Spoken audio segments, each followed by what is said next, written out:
in waves unfold. Deep in caverns dark and long, jewels and secrets hold. Knots drawn in celestial lake lead to worlds unknown and wild. In his chest a portal links dreams and stars of a trial. Golden heart of fearless guide, through the fog he cuts so bold. Sea and sky this pirate rides, with a heart spun out of gold.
Fast black void, stars explode, warriors fight, blood will flow, cosmic rays, steel on flash, streets to his fall, heroes dash, winged beasts, fire blades, serpents of space, feel the pain, lasers blaze, scales are torn, ragtag crew, battles sworn. Galactic storm, slayers rise, through the void, killer flight, killer cries. Dragons flow, might display, heroes born, legends made. Stardust trails, endless night, weapons clean, ready to fight. Beasts roar, echoes loud, victory near, crew is proud. Heroes mass, winged beasts, fire rains, serpent to space, feel the pain, serpent to space, heroes bow, heroes bow. Unleash fury, metal will, galaxy, they bend to well. Master back, cosmic light, dragons crush, endless fight, acid bone, dragons weep, space coldness, depths so deep, warriors dead, never cease, galactic beast, by force released. By force released.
Stardust trails, endless night, weapons clean, ready to fight.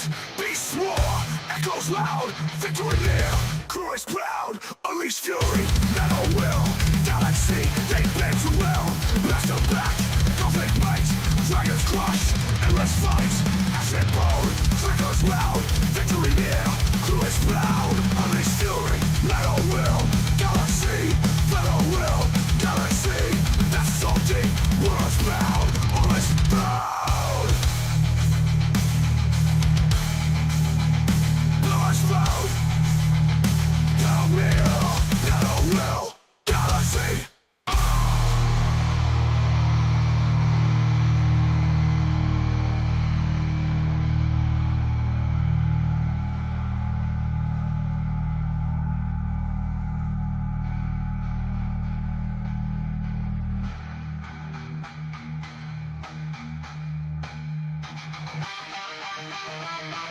overflowed.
Greetings and salutations, my friends. Welcome, welcome, welcome to another glorious day here at the Tango Hotel. That's right, boys. We are back for more of this bullshit. That's right. Still got up late, but hey, we're here by at least 3, right? We're getting there. One day, maybe we'll start on time. So, my dudes, my bros, my homies, as you enjoy the art that is in the corner of the screen, I would like you come together with me in the most amazing and glorious kumbayas mankind has ever seen. It's called the simultaneous sip. And all you got to do, my dudes, is grab that cover mug or glass. Perhaps you have a tankard, chalice, or a stein, maybe a canteen, jug, a flask, a vessel of any kind. You fill it with your favorite fluid. That's right, it's the morning coffee. Deliciously, magnificently waifu made. Yes, she actually made me trip over my words. And join me now, friends, for the gloriousness, the stupendosity, the absolute awesome sauceness that is the simultaneous sip. And it's happening right freaking now. Go! I'm trying not to look at it. My wife wouldn't be happy. She wouldn't be happy. But I'm doing this to make a point, so we're just going to move on. Yes, indeed. It is art. That is exactly what it is. There are no need for quotation marks, my friend. This is why, even though I say modern art isn't art, it is. I just don't like it. Okay. So this was posted on, I think it's X by Pirate Nation. Yeah. And one of the reasons I wanted to talk about this just real quick is because it really does feel like finally that a lot of the pearl clutchers and the same kind of censorious energy that the conservative right had when I was a young man, when I was growing up, because they wanted to ban video games because they were murder simulators and they were sex simulators and all that other nonsense. Well, they came back around, except they weren't conservative, they were progressive. And the male gaze is evil for some reason, because it's oppressive for some reason, and it hurts women and it's violence against women. This is violence against women to them, by the way. This is why you shouldn't be able to watch this. This is why this shouldn't be in video games, because it's you being violent towards women. Reminds me of a quote from The Office. It's called hentai and it's art. Yes it is.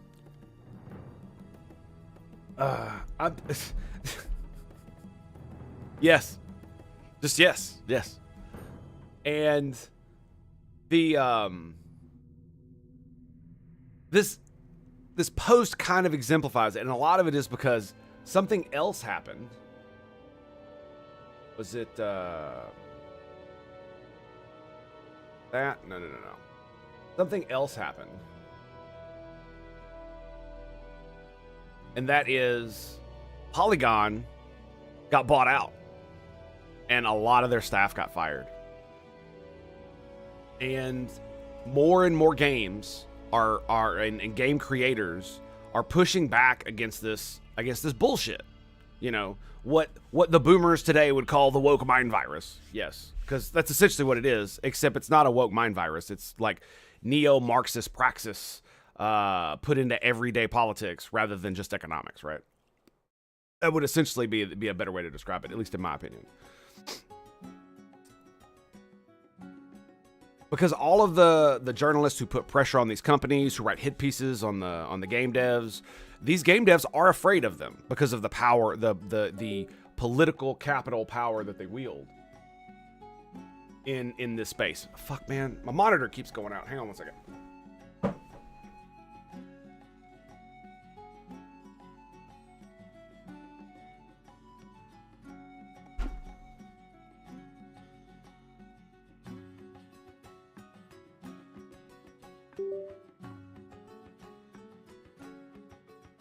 I have no idea why.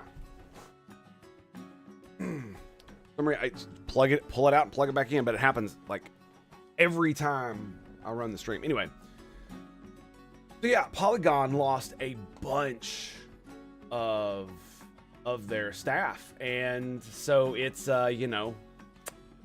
it's back to the Are you for real? Again?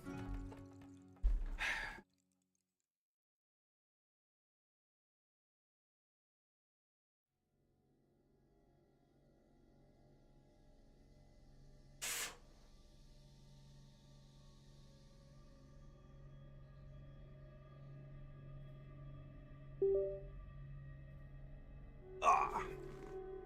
All right. Bastard. Anyway. But this, So yeah, when Pirate Nation says gaming is healing, he's right. He's absolutely right. And it's not just because you can have beautiful, voluptuous women, you know, grabbing their fucking sexual body parts and putting them on display for you. It's not just that, but that is an indicator, because it's about artistic freedom and expression and your ability to do whatever the fuck you want. Is essentially the point. Without pearl clutching fucking Karens and incels who want to fuck the Karens getting all up in your shit about it. And using their absurd amount of fucking political capital to actually hurt you, right? Because if journalists do hit pieces on a game dev because they said something or they did something in a game, how do you think the CEOs of those companies are going to react? Because they think these game magazines have power. Well, guess what, motherfucker? They don't have power anymore. And it feels phenomenal. Absolutely does. And so the chuds have a fat, gigantic W. That is correct. And here is one of the other things I wanted to talk about that concerns this. Could do both. I think we'll just throw this up.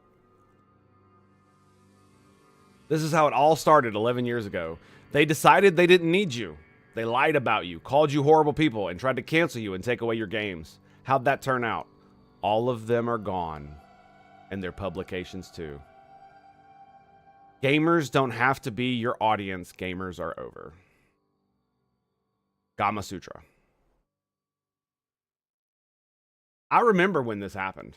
I remember this. I remember the Gamers Are Dead articles. I remember those. And I was blown the fuck away because up until this point,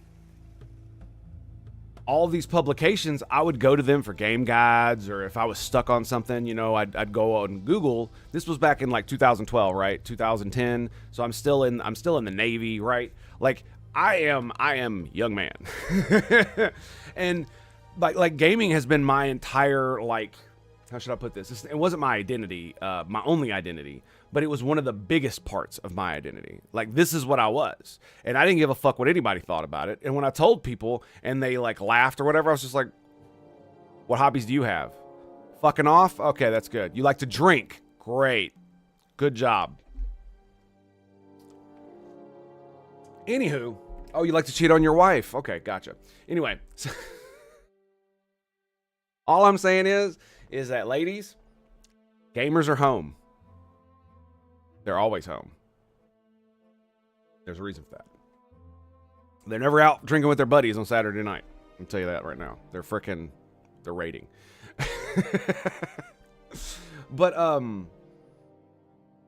this for me, this like came out of nowhere, right? There had been a like little bit of progressive pearl clutching about too many, you know, sexy women in video games kind of deal, about it just being overly much, right? That was mostly what it was. It was the you know, the put the foot in the door of, oh, you know, sex sells. Of course, we're going to use sex in our video games, but man, do you have to be so grotesquely over the top with it?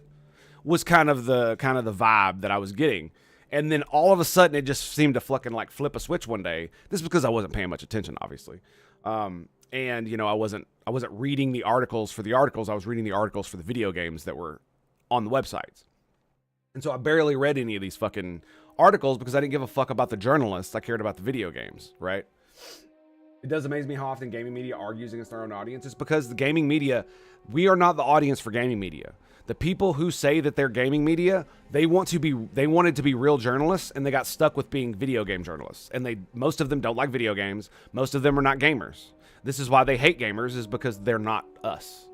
They're literally not. And they've proven it over and over and over and over and over again. And it's not about how good you play games. I don't give a fuck how shitty you are at Doom. Okay? Right? Because guess what? The dude who's got like crippling like meningitis who can barely move, that motherfucker can play Tarkov with his mouth. I don't want to fucking hear it, okay? Like I'll meet you where you at.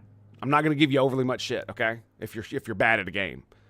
But if you're trying and you're having fun, that's all that matters, man. That's all that matters. Because that's really what it's about. It's about having fun and enjoying the games.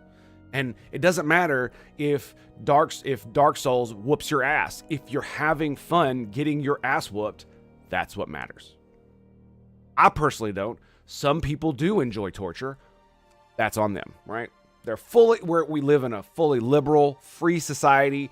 If you want to torture yourself until you go insane with Dark Souls or any other hard-ass fucking game, you go right the fuck ahead, right?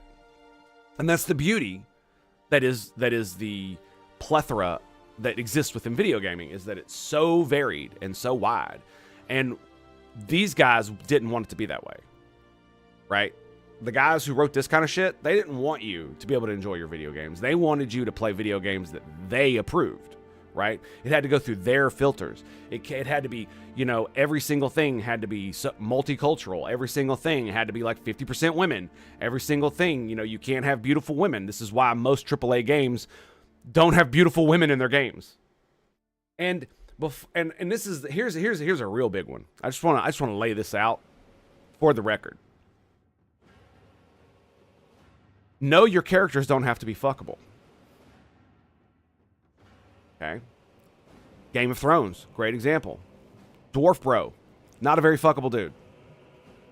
However, it has to have some kind of appeal, some kind of titillation. And if it's not visual, sexually stimulating, then you need something else. But one of the easiest ways to titillate somebody, especially a man, is by using extremely sexualized characters and or just beautiful characters, regardless of whether they're overly sexualized or not. You literally do not have to have a woman that looks like this, okay? You do not have to have this to draw in not just the male gaze, but the female gaze, right? You don't have to have this kind of shit, although it definitely helps, especially for some individuals. For real. But if the people that are in your game are not beautiful in some way, then it's not going to be as appealing to a general and or mass audience. It's that simple. Because sex sells is not an adage because we invented it. Sex sells is an adage because it's fucking true, right? It's just like so many other like stupid fucking truths that we have in our society, things that our ancestors learned that we're having to relearn because these fucking postmodernist assholes want to literally deconstruct everything and put nothing in place to hold up the rest of civilization. It's absolutely ridiculous.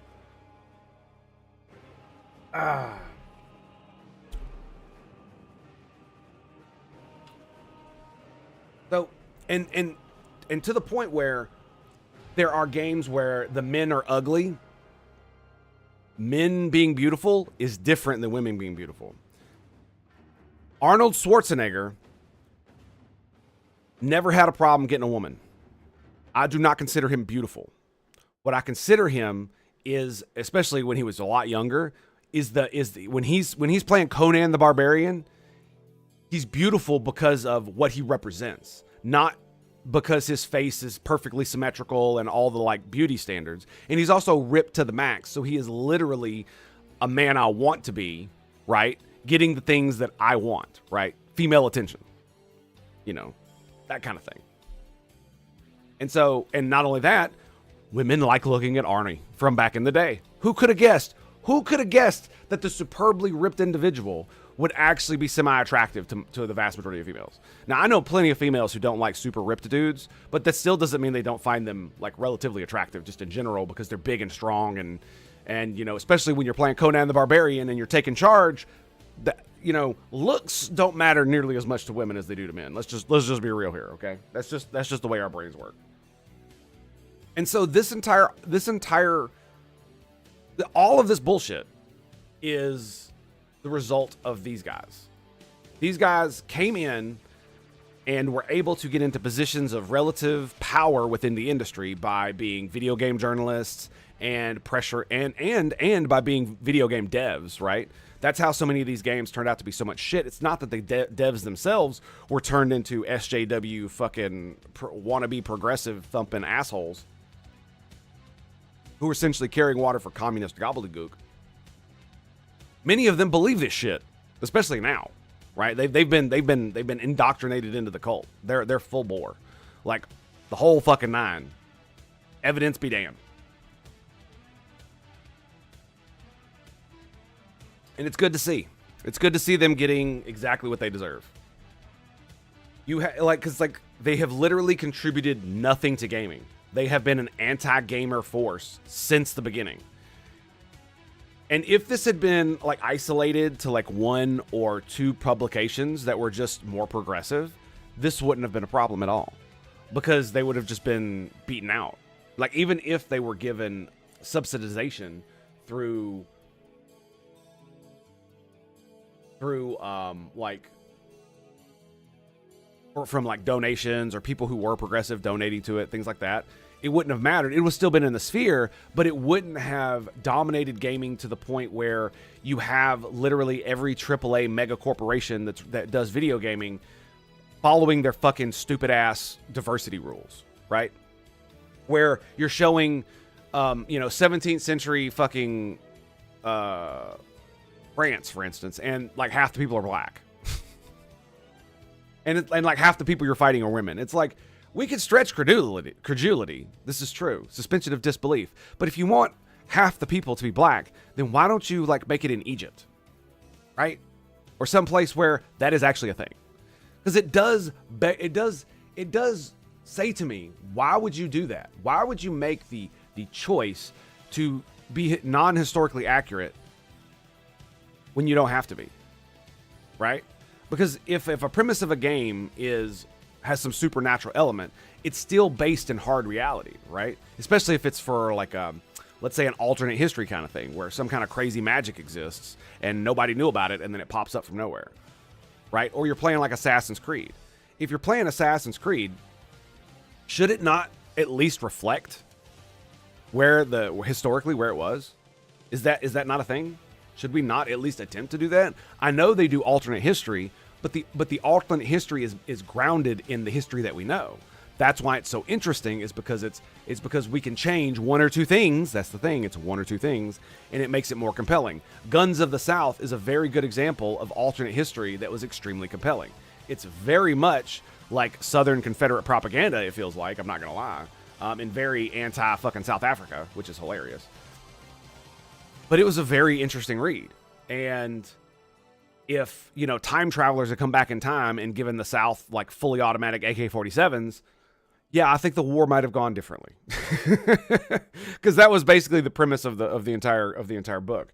And it was absolutely ridiculous and just interesting to see how it played out. Like the writer literally felt like they put in the effort to get inside the head of a soldier that would have fought in the Confederate Army, and how they would have and even in the Union Army, and how they would have done their soldiering, right? And the amazement and awe that they would have displayed for the first time they saw or experienced a firearm like an AK-47, when all they've known is ball-loaded muskets, right?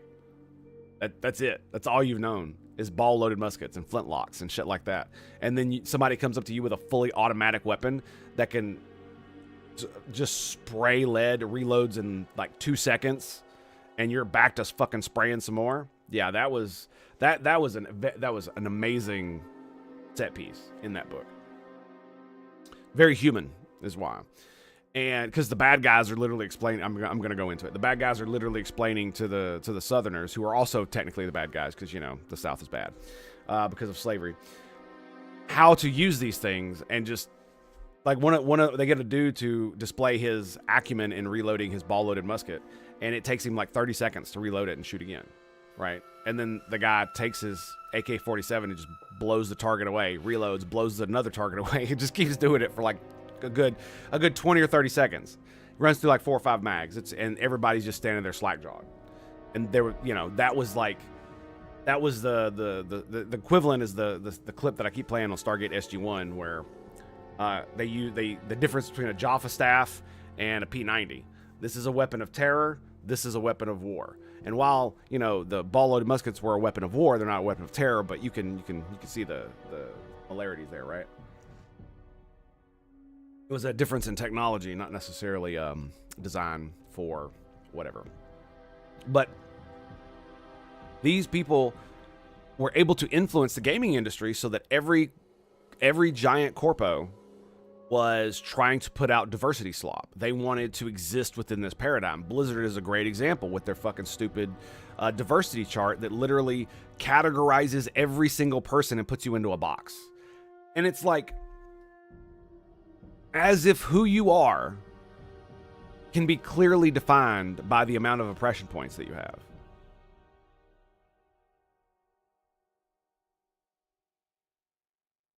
Now flex your muscles and say, these are weapons of terror. Yes, I got you. Ha ha ha ha ha. Unfortunately, yeah, all I got on is a white t-shirt, so we're not taking this off. If we take this off, we have to put on the ball cap. And I'm not going white trash just yet, so we're just gonna put that right over here. We'll pick that up later. I've definitely got some for you. Right now, I'm being Gooner nerd, so as an aspect of my personality.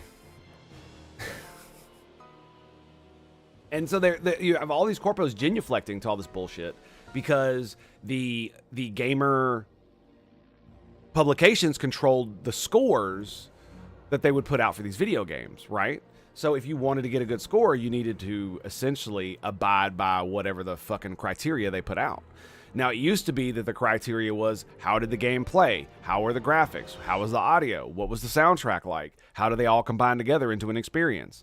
You know, what kind of hardware is it on? Is it being on consoles, or is it only on PC too? Or is it on PC only, or is it going to be transferred to consoles as well?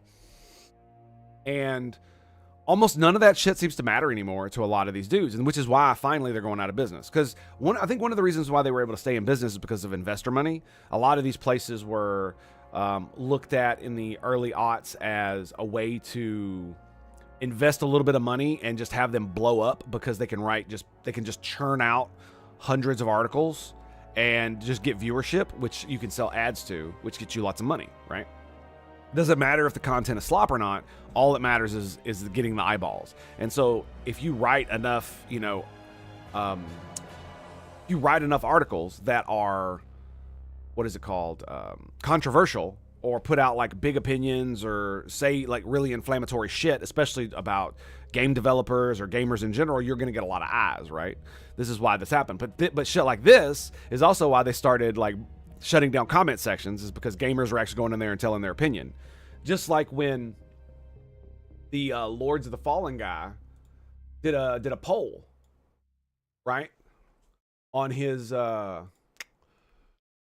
his game. Let me show you.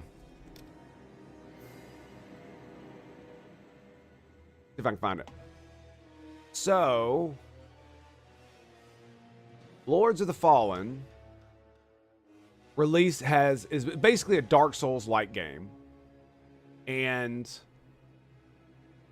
the devs made a poll asking people if they want, they instead of choosing male or female, they had the body type 1 or 2 shit, just like I did on the Oblivion remake. And I've got some juicy comments.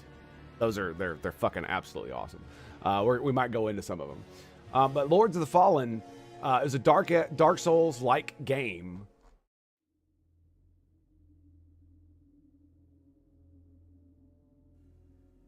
Trying to find the poll itself.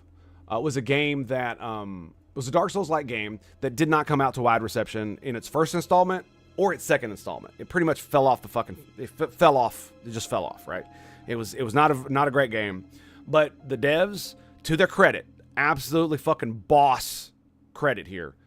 They hunkered down, took their licks, and they fucking went back to work. And apparently, according to all the people who like this kind of shit, these kind of games, they are killing it. And the new update absolutely, you know, makes the game great. And they put out a...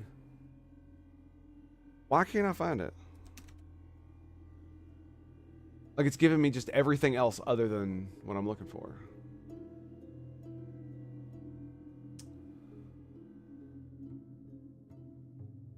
Anyway, but they hunkered down, did their job, and fixed the game. The 2.0 update came out, and one of the things that they did when they were... One of the things that they did is they polled their audience to get their reaction to changing certain mechanics in the game. How, would you like me to do this or this or this, that kind of thing. And one of the things that he did was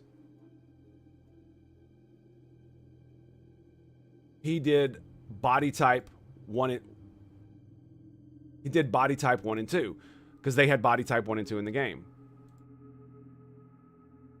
There we go.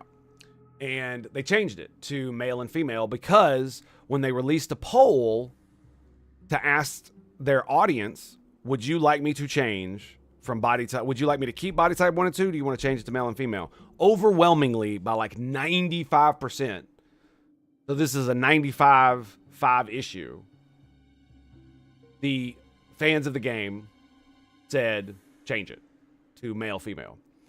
And that is why the entire gaming journalist fucking industry essentially turned on these devs because of that and shat all over them. It's not because they changed it. That's not really what it was. It was because they showed an actual popularity poll about what gamers truly think.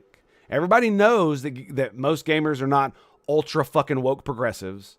This is unequivocally true. We all know this. That's why do you think they call them gamer words, bro? They're called gamer words for a reason.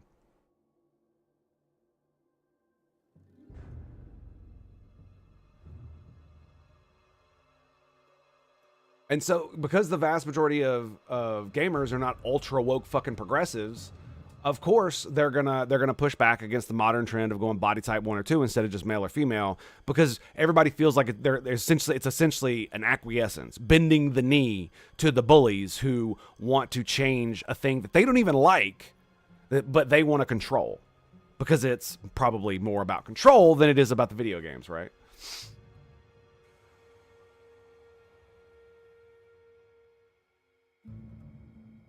So yes, they changed the game because the players wanted it changed. And not only that, they changed it so that... They changed it based on an opinion poll. And that opinion poll that shows the gamers... not gamers. Fans of Lords of the Fallen want not bending the knee to progressive gobbledygook. And I am all for it. I still can't find the fucking poll, dude. This is fucking ridiculous.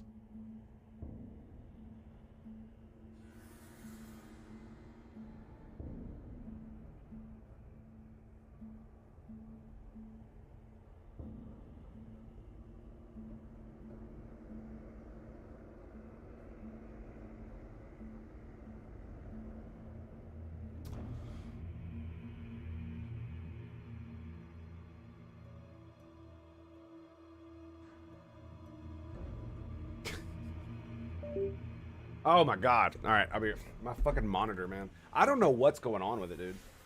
It is doing something weird.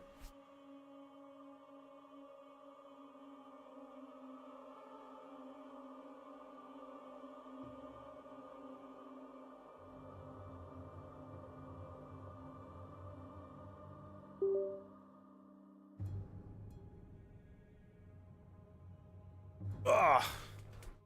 I wonder what the hell's going on with it. It's got to be something with the connector or the adapter or some bullshit.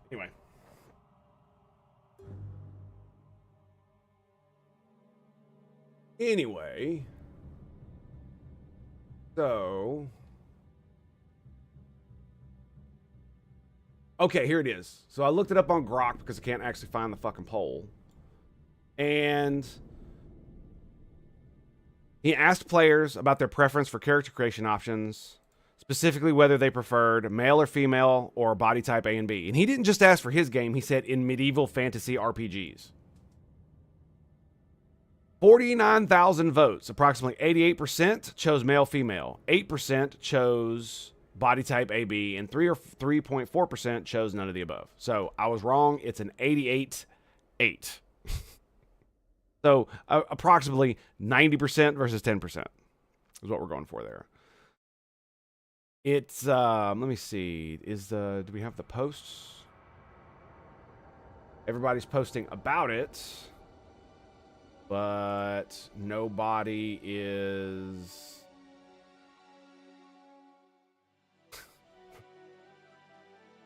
Anyway, so yeah, and so they finally showed what gamers want, and what gamers want is this, and not your stupid progressive bullshit.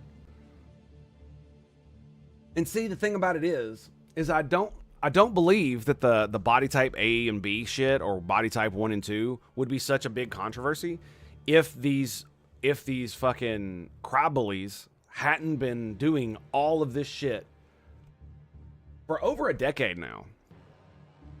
Right? For over a decade. They've been doing this shit. Right. August 28th, 2014. Gamers don't have to be your audience. Bro, who the fuck do you think plays video games? Like, literally 11 years old in August, this fucking article will be. 11. How'd that work out for you? Gamers don't have to be your audience. Gamers are dead. I guess it's because they were believing a lot of the stupid data that was coming out about how women are game just as much as men, and you know that which technically is true. Technically, females do game just as much as men. But when we talk about gamers and fans of modern video games, women are not in that department. Are there women that like those? Yes, there are.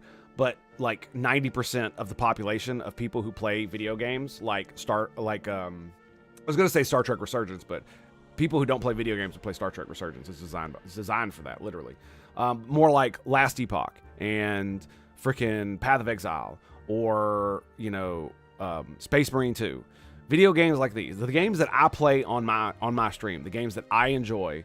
The vast majority of the people that enjoy those types of games are males. That is like a statistical fact, right? I think the use of body type 1, 2, 3 made more sense in Baldur's Gate 3 since the races have 4 different shapes. Yeah, and in games where you have fantastical races with like really weird bodies, yeah, you would want that kind of thing, right? Because especially if they don't have sexes like we do, like the Andorians, for instance, have 4 different sexes, I think. So to have a baby, it requires four Andorians. So imagine it's not just you and your wife, but you got to get 2 other people who are of 2 completely different sex/genders to you. It's very weird and complicated, and I think somebody just made it up one day and didn't really think about it any more than that. And Andorians are from Star Trek, by the way, just in case you're wondering. Or you could have energy-based stuff. There's all kinds of fantastical stuff you could do with that. And it doesn't. This is what it boils down to. Why did you make the change? Why did you change from male female to body type 1 2? It was because if it was because of politics, then I don't want it. If it wasn't because of politics, then I don't care. If it was your artistic vision and you don't give a fuck about any of that other shit, then I don't really give a fuck. That's fine. That's perfectly fine. Even if you are an ultra progressive and you put it in there for that, as long as it wasn't changed from what the artist wanted to do, I really don't give a fuck. If you want to make ultra progressive art, dude, make ultra progressive art. I don't give a fuck. But you don't have the right to make a living off making ultra progressive art. I'm not required by law to pay you money. I'm not required to like it, and I'm not going to if I don't. Simple as. And neither are gamers. And this is why so many indie games are blowing the fuck up. This is why AA games are blowing the fuck up, is because the AAA industry listen to these shitheads. and said gamers aren't your audience. Do you really think that Ubisoft was listening to their audience, or listening to these assholes when they made Assassin's Creed Shadows?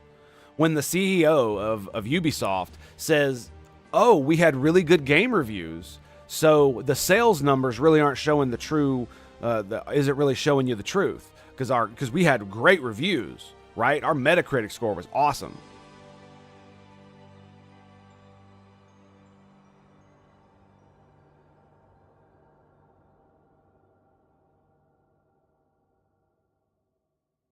Yeah. And so it really, and one of the reasons that I think this is true, that they listen to these, is not just because they went ultra woke. It's not just that. They, all the stupid shit that they put in the video games for that reason, the stupid fucking Marxist shit. It's that when their audience tells them they don't like something, they don't listen. Because gamers are dead. Gamers don't need to be your audience. So you don't need to listen to gamers. But if gamers are your audience, then gamers aren't going to buy your shit. Because once we realize we're not the target audience, we're going to move on. I really, really try not to buy games that I'm not the audience for. Why would I do that, right? Now, that doesn't mean I'm not going to try a new game. Like, look at Star Trek Resurgence. I am absolutely loving this game. It is like, they need to make more games. Like, the people that made this game, all my criticisms are like, I don't give a fuck, right? If I need like 10 more of these things, like inject them directly into my fucking vein. And normally, story-based fucking Telltale games, I have never been interested in. I like reading novels. I like good stories, but I was never really interested in any of the Telltale games. And maybe it's because they did The Walking Dead, and I was already burned out on The Walking Dead when they released those. They released a few others, and I just wasn't interested. I saw the gameplay, I saw some of the story, and I was just like, yeah, I want to go blow shit up. And then they released one in Star Trek. And my heart flutters. What can I say? I'm a Star Trek nerd. I did try The Walking Dead, couldn't get into it. Yeah, don't get me wrong. Like, and the thing about it is, I fully supported Telltale doing what they did. Like, they did a good job. I liked all of their games. They just weren't for me.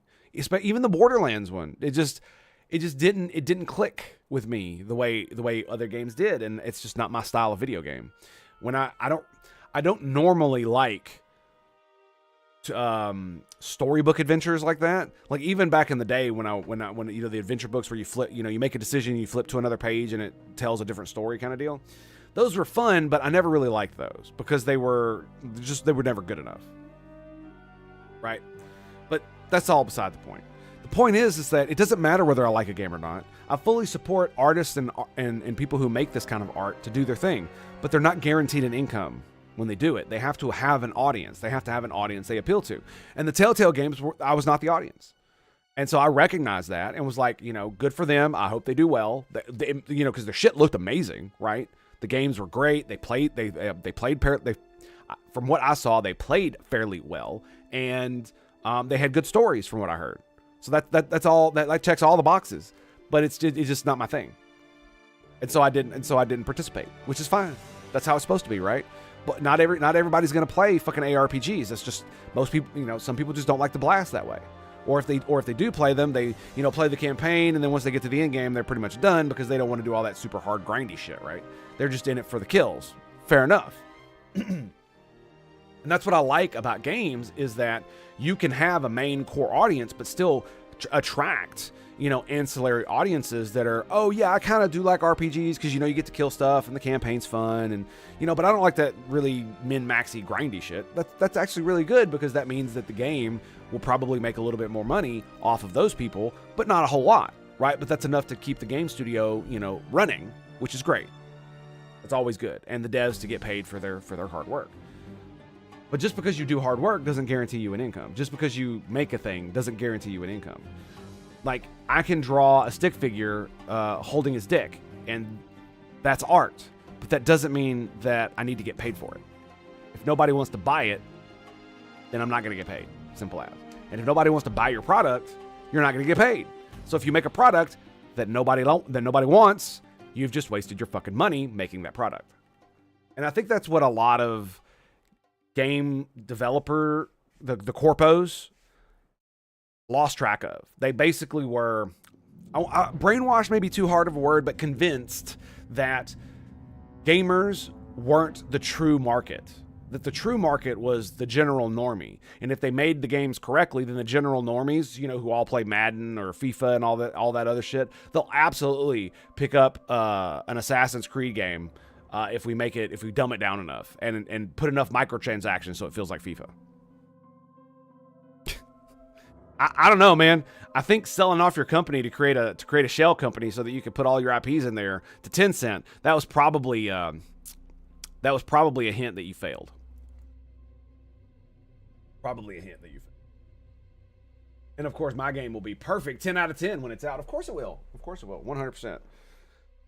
You might even convince me to play it because I haven't played a turn-based tactical RPG like that in a while. So, what else? Yeah, I think that's about it for this one. This really is, for me, very, very, very awesome. And not just because it's sexy, right? Like, I don't really need this anymore. This is not a thing I need. But the fact that nobody gives a fuck when the pearl clutchers clutch their pearls, that is music to my ears. Because at my base, I am a degenerate and a reprobate. And I know this. I know this to be true. I try really hard to not be that anymore. But that's still who and what I am at my core. And I want art to be 100% free from all bullshit that would stop it from existing, no matter what it is, right? There are some where it's like there's a reasonable limit, like, you know, the child stuff, where we're not going to say what it is, but you know what I'm talking about, right? Now, if it's drawn, there's a big debate about that. I'm not going to get into it right now, but there is a line, but it's way the fuck down there, right? It's way the fuck down there. And the reason that I think it should be way the fuck down there is because why should this be censored just because of this, right? The male gay shit is so cringe. Not only is it cringe, the half or more of the shit that they believe about the male gays is the same as the patriarchy, right? And it's like flat earth level conspiracy theories that are asserted without evidence, backed up by nothing other than pure unmitigated political bullying and power games. That's all. That's it. There's no reason to. This doesn't hurt women. This doesn't make men more likely to hurt women. In fact, having art like this, just like having video games in general, probably makes men less violent and less prone to doing things like that because they're playing video games looking at their waifus, not out being fucking hoodlums. Because I can tell you right now, if I had been born before the era that I was born, I probably would have been a fucking serial delinquent.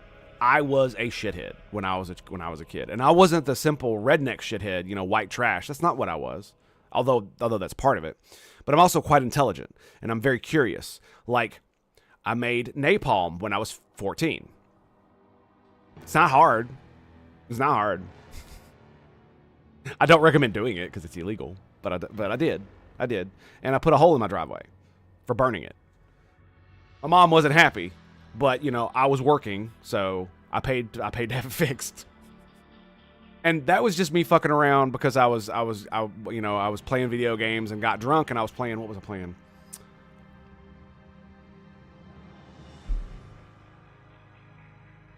I was playing I think, was it Battlefield Vietnam? Is that what it was? I think it was. I think it was a Battlefield game, and it was the one set in Vietnam. Was it Battlefield 1972? I think that's what it was.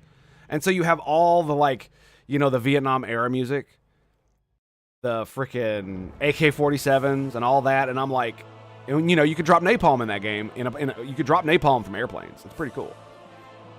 And that's what gave me the idea. So I did some research and I figured out the simple way to make it, and I did it. Now, the thing about it is like, that's not necessarily bad because, I was relatively safe and I was at my house and, I didn't fucking blow anything up. I'm not retarded like that. I shouldn't say it like that. I'm not a complete idiot. That's the way it goes. But I can imagine that without video games to keep me inside and distracted, that my brain would have done a lot of other things and that I would have gotten in a lot more trouble just from being who and what I am.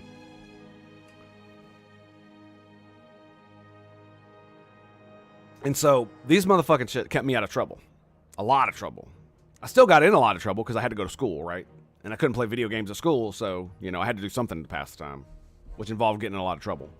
And getting away with it when you're, when you have good grades, because, that's how it works. But, I digress. That they assert that these things harm women, right? That not having, 30% of your characters be black harms black people, right? Those kinds of assertions with literally zero evidence behind it, like none. Like, we know representation matters, especially when there's no representation, right? Like when Nichelle Nichols became a TV star on Star Trek to be Lieutenant Uhura on Star Trek: The Original Series, that was a good thing because there were no professional black females on TV at all, especially doing something like military-like or doing something that was important like Star Trek was, right?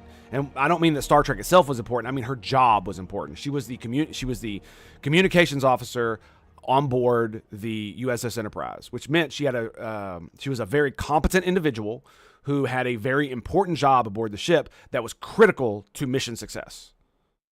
Just like Spock was the science officer and the first officer, critical to mission success. Just like fucking Sulu and Chekhov were operations and navigation and weapons, right? These are absolutely essential. Scotty being an engineer, essential. She was part of that crew, and she got many of her own moments where she got to shine just like everybody else. And it's exactly how it should have been. But that's not the world we live in anymore. We don't live in the 1960s. Like, we should be at the point where Star Trek fucking was in Star Trek. And the 90s almost really felt like it. In some ways, where in our culture, it didn't matter what color you are, what sex you were, or any of that shit. You could be whatever. Nobody really gave a fuck. Especially with the millennials coming around to all the gay shit, right? Like, I really felt like the future was going to be bright because we were pushing back against the fucking conservative retards talking about how, homosexual sex is a sin and all this other bullshit. And it's like, yeah, it is in your religion. But does that mean that we shouldn't be allowed to do it legally? Like, let's not be stupid here, right? Don't forget the most important job in all of sci-fi, Walter in SG-1, announcing the Stargate has been activated, my man. Bringing out the old lore. Well done, sir. Well done. Thank you. Exactly. Walter, the most important job, announcing Stargate activation. And then to be the museum tour guide. The head museum tour guide. Remember? They even promoted him to Chief Master Sergeant and he earned it. Well, I mean, yeah, of course he did.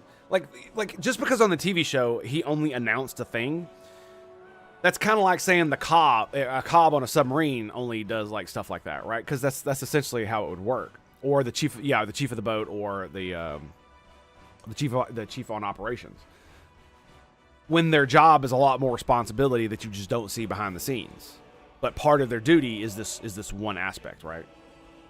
So it's kind of funny that they made fun of it, but the funny thing is that he actually was important, which is why all the characters pretending that he was important, they weren't fucking pretending, because he was. If I'm not mistaken, he was the highest ranking enlisted personnel on the base, right?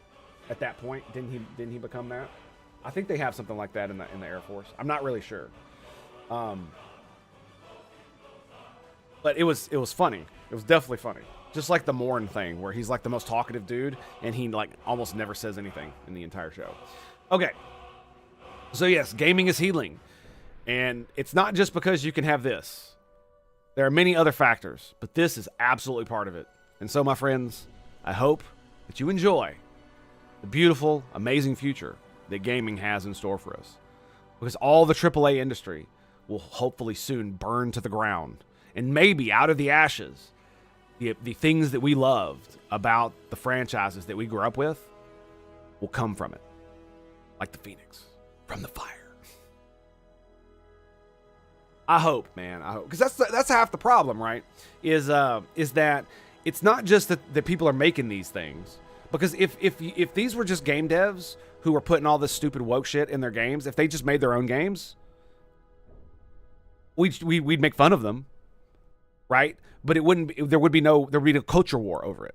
Because they're not changing Halo. If they're not changing Halo, they're not changing Assassin's Creed to fit this like small, narrow view of a political lens, then almost nobody would really give a fuck. Like, they wouldn't even be talked about, right? Because most gamers wouldn't pay attention at all to it. It would be something to laugh at and mock rather than anything else. And that is why, and that is where we're going. We finally figured it out. We finally banded together as gamers around people like fucking Asmongold and like Legendary Drops and others who, and Demion and all this other stuff. And like, of course, they all have unredeeming qualities. We all do. We're probably all degenerates and reprobates. Let's just be real. You know? So that doesn't matter. That's irrelevant. Because the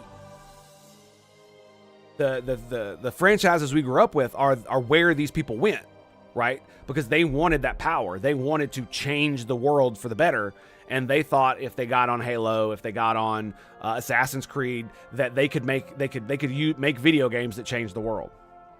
Well, the problem they had is that if you set out to make a video game or a piece of art that changes the world, you will fail. Because art, especially like video games that change the world, they're not made to change the world. They're made as an artistic statement. And the passion and the power of that statement and the beauty at which the artist puts it together, that is what changes the world. Not just the message, but how it's presented, how it's done. Right? This is what I was talking about this on my stream yesterday, both of them, is that one of the reasons why sci-fi and fantasy racism is so much better to do and easier to do than doing racism in a true allegory for our planet and our civilization is, so if you do it in there, you have all the baggage of the past, all the baggage that comes with it. So you're always going to be stepping on someone's fucking toes and fucking creating bullshit, outrage about it because of cognitive dissonance, right? Because the thing about it is that if you do it correctly, you can do it to all the groups at the same time, which is really fun. But using sci-fi and fantasy races to explore racism allows you to turn all of the cognitive dissonance off, because you're not dealing with anything in Earth's past, and therefore all the baggage that comes with it, all of the feelings or the guilt or the anger or any of the other bullshit that we have piled onto ourselves because of all the stuff in our past, it all melts away, and it allows you to explore how this thing actually affects people and whether it is good or bad. And I really, really like it. Dragon Age 1 is a great game for this because literally the world is littered with fucking racists. There are dwarves who are racist against humans and elves. There are elves who are racist against humans, and let's be real, they have a right to be. They absolutely do. And humans, and there are humans that are racist to dwarves and elves and everybody else, right? And everybody's racist against the fucking Darkspawn. So it allows you to talk to characters and explore why they hate, explore what is going on in their minds and why they are the way they are, and potentially even change them, and or learn that there's nothing you can do to change them. They just are that way, right? And that you just have to deal with it in whatever way that you deem fit. I like the moral issues of Dragon Age. I agree 100%. I miss the black guy archetype like Anderson from Mass Effect, the Master Sergeant from Halo. Yeah, Mass Effect 2 was interesting. I know that's not the one you're talking about. Anyway, the elf leader versus the werewolves. Yeah, the city of elves versus the slavers. Exactly. The black badass archetype I've always liked as well, because I've known black men who are like that. Right? Not like, badass gunnery sergeants. I mean, black dudes who were important and effective in my life. Like, I constantly bring up my math teachers, both of them from Nigeria, right?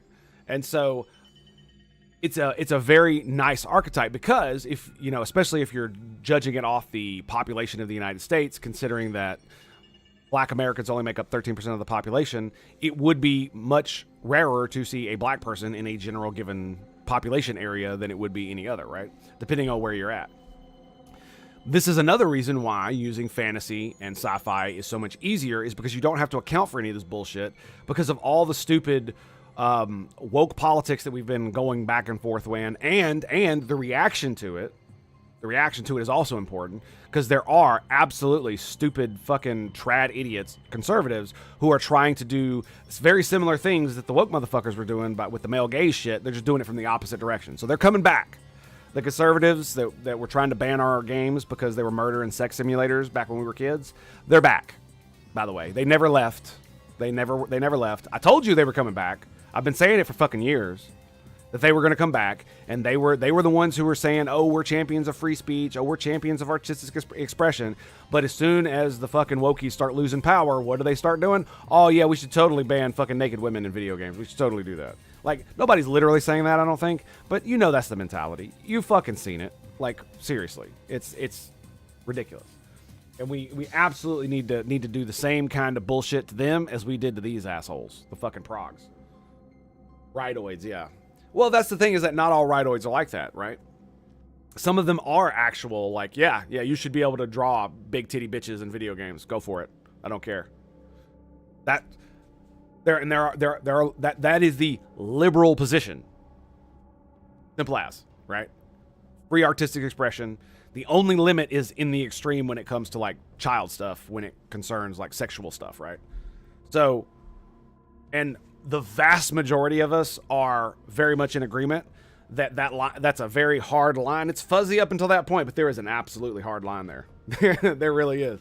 And even when it comes to like made up shit that's not real, based on anything, but when it still touches that, everybody's like, nope, I don't want nothing to do with that.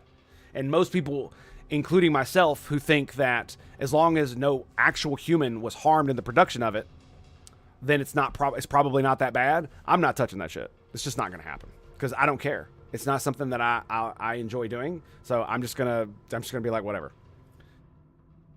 You can't fight them all. Can't fight them all. And a lot of it, it's ridiculous.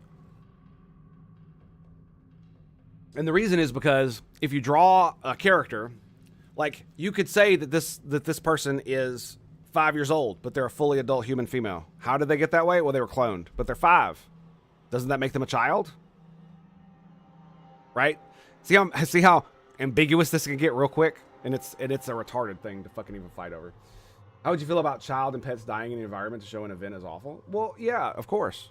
Like, that's what art is. Like, if you show an earthquake, and you see buildings collapse, that kids and families all just died. Now, if you're talking about showing it in like gruesome detail, I don't mind that at all. One of my favorite levels in Call of Duty is the one where you get to fucking walk through a Russian airport and gun down civilians. I told you, I'm a degenerate and a reprobate. I'm not lying. Like, literally playing that shit over and over and over again, listening to fucking Juggalo Homies by ICP. Dead bodies make me happy. Yeah. Like I said, I don't need to repeat myself.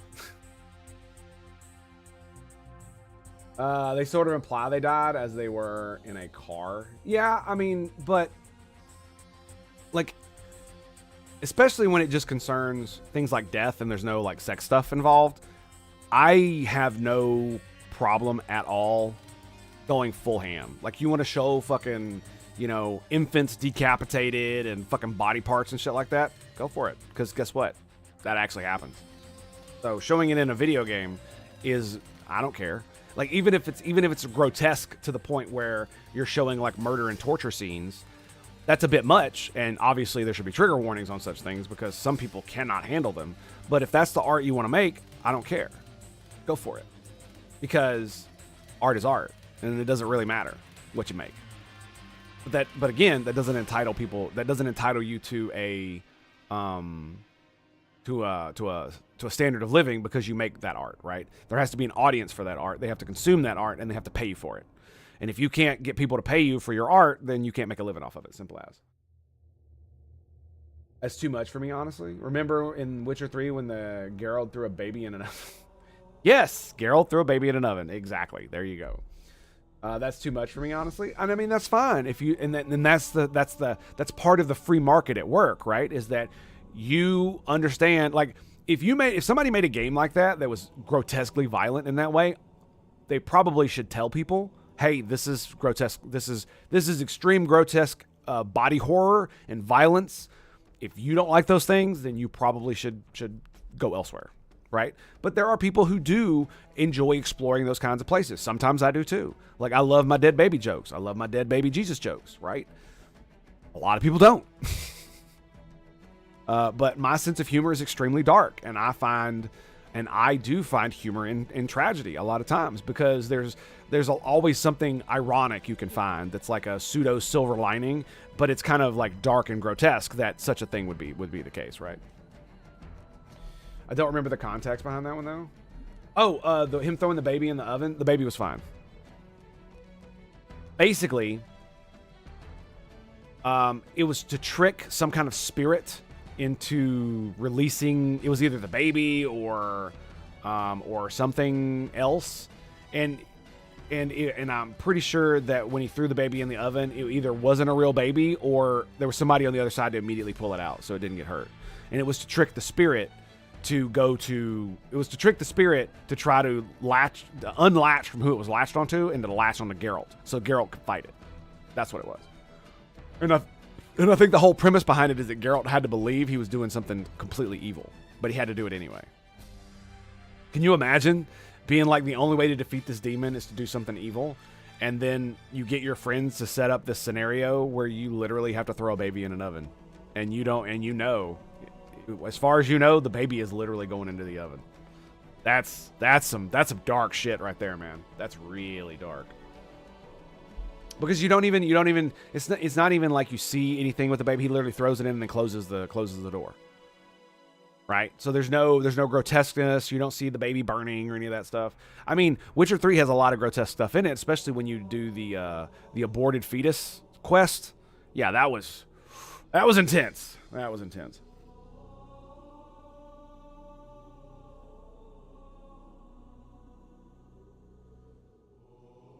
Raga flies and hits the car, killing his 2 kids. Yeah, that kind of thing. That's how he turns aggressive and big time baddie. Yeah, I mean, that's what you call a character arc right there. Motivation to turn completely. It's like there is something to that trope, because I do feel it, man. When I think about protecting my kids and I think about the scenarios where they could potentially get hurt and the people that hurt them, it is not a nice and beautiful thing. And it is not something I like thinking about because it gives me anxiety and stuff. But when I say I'm a monster, I mean it. When I say I'm a degenerate and a reprobate, I mean it. And I am a civilized human being because it is the best way for me to navigate through life, and it is the best thing for my family, right? That is why.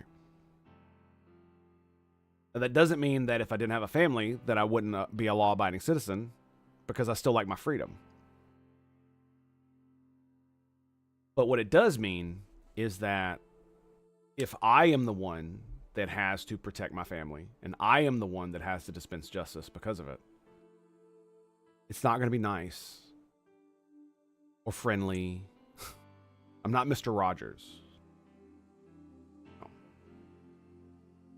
And I understand that kind of thing. I do. It haunts me when I think about such things. Because that's the man I could turn into, and I know it. I absolutely know it. Because there have absolutely been times in my life where I have held a grudge and I have simmered and waited for the perfect moment to enact revenge. And have done so with glee. With absolute glee. And I do not regret it at all. Because it wasn't the kind of lashing out revenge or anything like that. No. It's cold and calculated. Dish best served cold, as they say. And so I definitely feel that.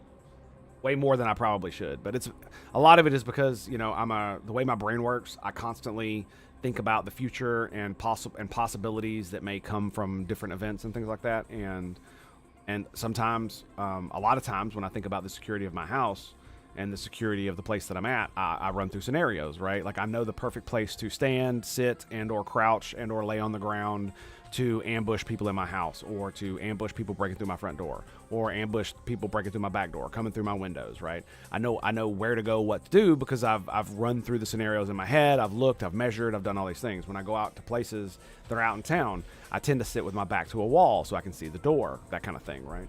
Because it's my responsibility to protect my family. And funnily enough, when I was younger, I still kind of did this, but not nearly as much because I was usually by myself.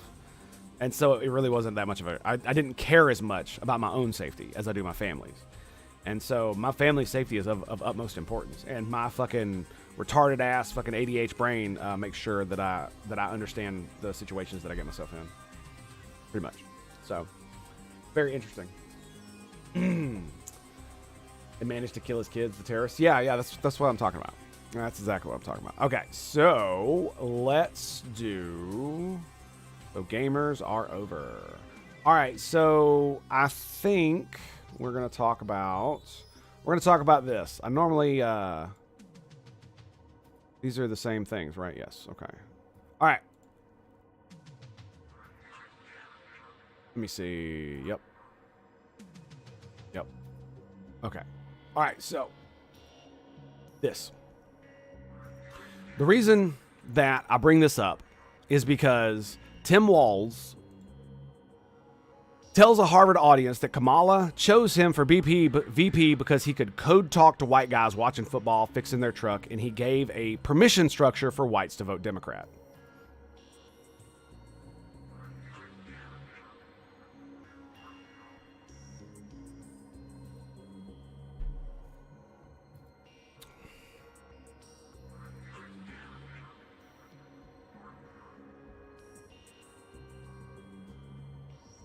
And the reason I want to talk about this is because of what he says here. The left does not have a theory of mind for a white male. And I do believe this is true. They have demonized white men so long that they literally do not know how they think. They have a caricature of what a white man is, a racist caricature, by the way. Racist and sexist caricature. And so it never occurred to them that Tim Walz was a blowhard teacher and creepy and not someone any of us would have respected. Exactly. Like, it has to do with the way he talks, the way he presents himself, how he carries himself. He slouches.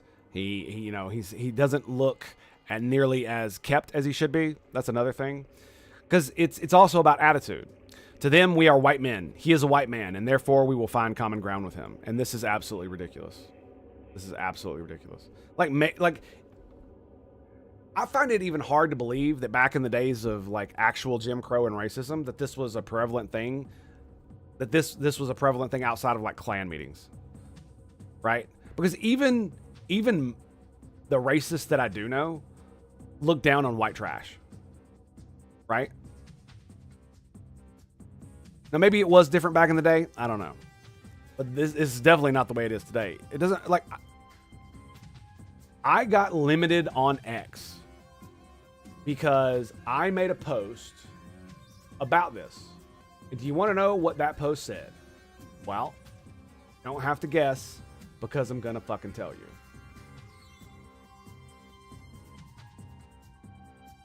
Yeah, here it is. This is about Tim Walz's fucking stupid fucking speech here. The left bought so hard into the myth of code switching, which I do believe is a myth. Like, it's basically where you put on a fake accent when you go to a certain place. And it's basically was used by, I want to say black activists, but I want to say it was probably because what they would do is they would talk one way to their black constituents, but when they would go speak in front of white people, they would talk in a different way. I think that's where that originally comes from. That they actually think people are secretly communicating using a code only discernible by those already initiated. And learning this code allows one to get it and engage with the group in a way the uninitiated can't see. There is a little bit of truth to this, that if you feel like someone is from your community, from like if I felt that Tim Walz was a gamer and he actually had gamer cred, then he might be a little bit more, I might have more positive feelings about him because we both belong to that community. But just like any other community, there are shitheads in the gamer community that I don't like, right? So that doesn't necessarily mean that. But to base it on race is just some of the most retarded shit. Like, they did that for Biden too, right? I'm pretty sure they got the old white man in there because he was basically so that the old school Democrats who are all racist could vote for Barack Obama and not feel like too bad, because if Obama fucked it up, then well, they got the old white guy in there, so that he'll take care of it, right? That's kind of I remember the Democrats talking about that back in the day. And it's mostly bullshit. Like, maybe it worked back in the day, but we live in the era of the internet. I have more in common with black people that I see on the internet than most white people I see on the internet. Like, you realize that, right? That I have more in common with a working class black man or a lower class black man than I do with some fucking stupid white bitch who's fucking in an HR department somewhere. Like, you do realize that, right? That the white Karen working in the office building is not my people. That's not my people. And the incel simping all over her, those are not my people.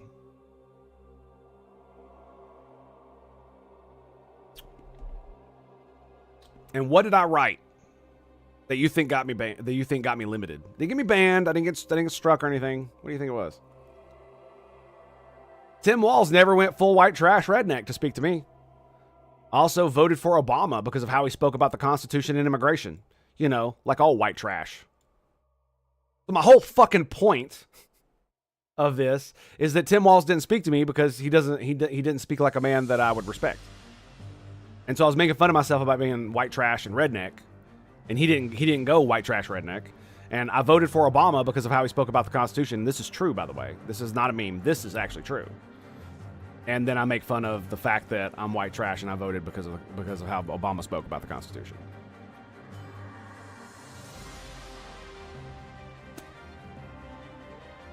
Yeah, it really does. It's just, it blows me away. And this is what makes me think that this is true, is because of what they did with Tim Walz, right?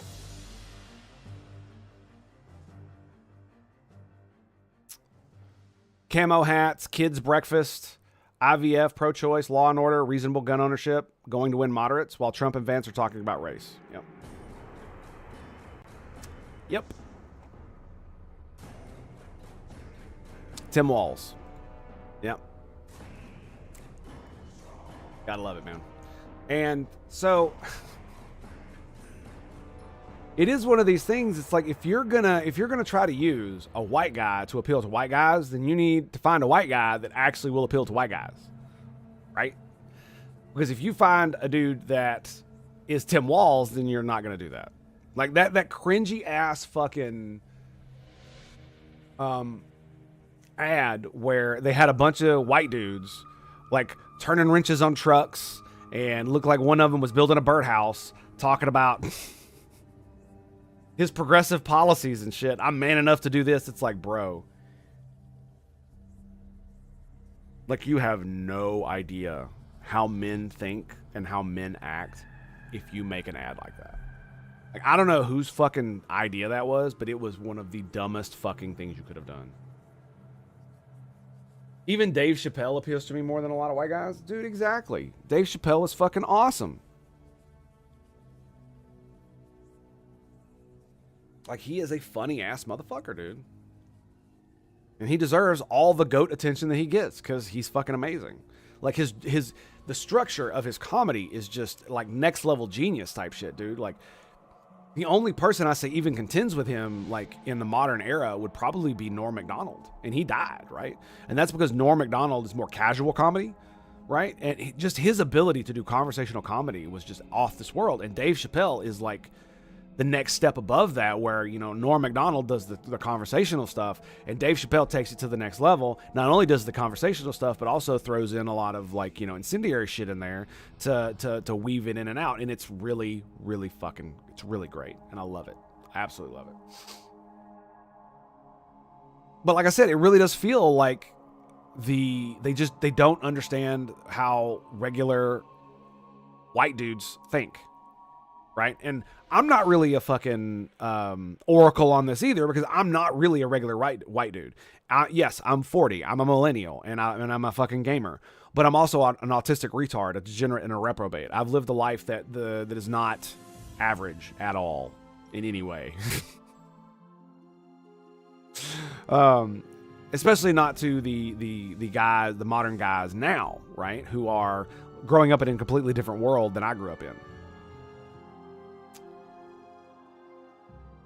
But I do know that one of the reasons Andrew Tate appeals to them is because of his just pure, unadulterated, not giving a fuck and machismo, right?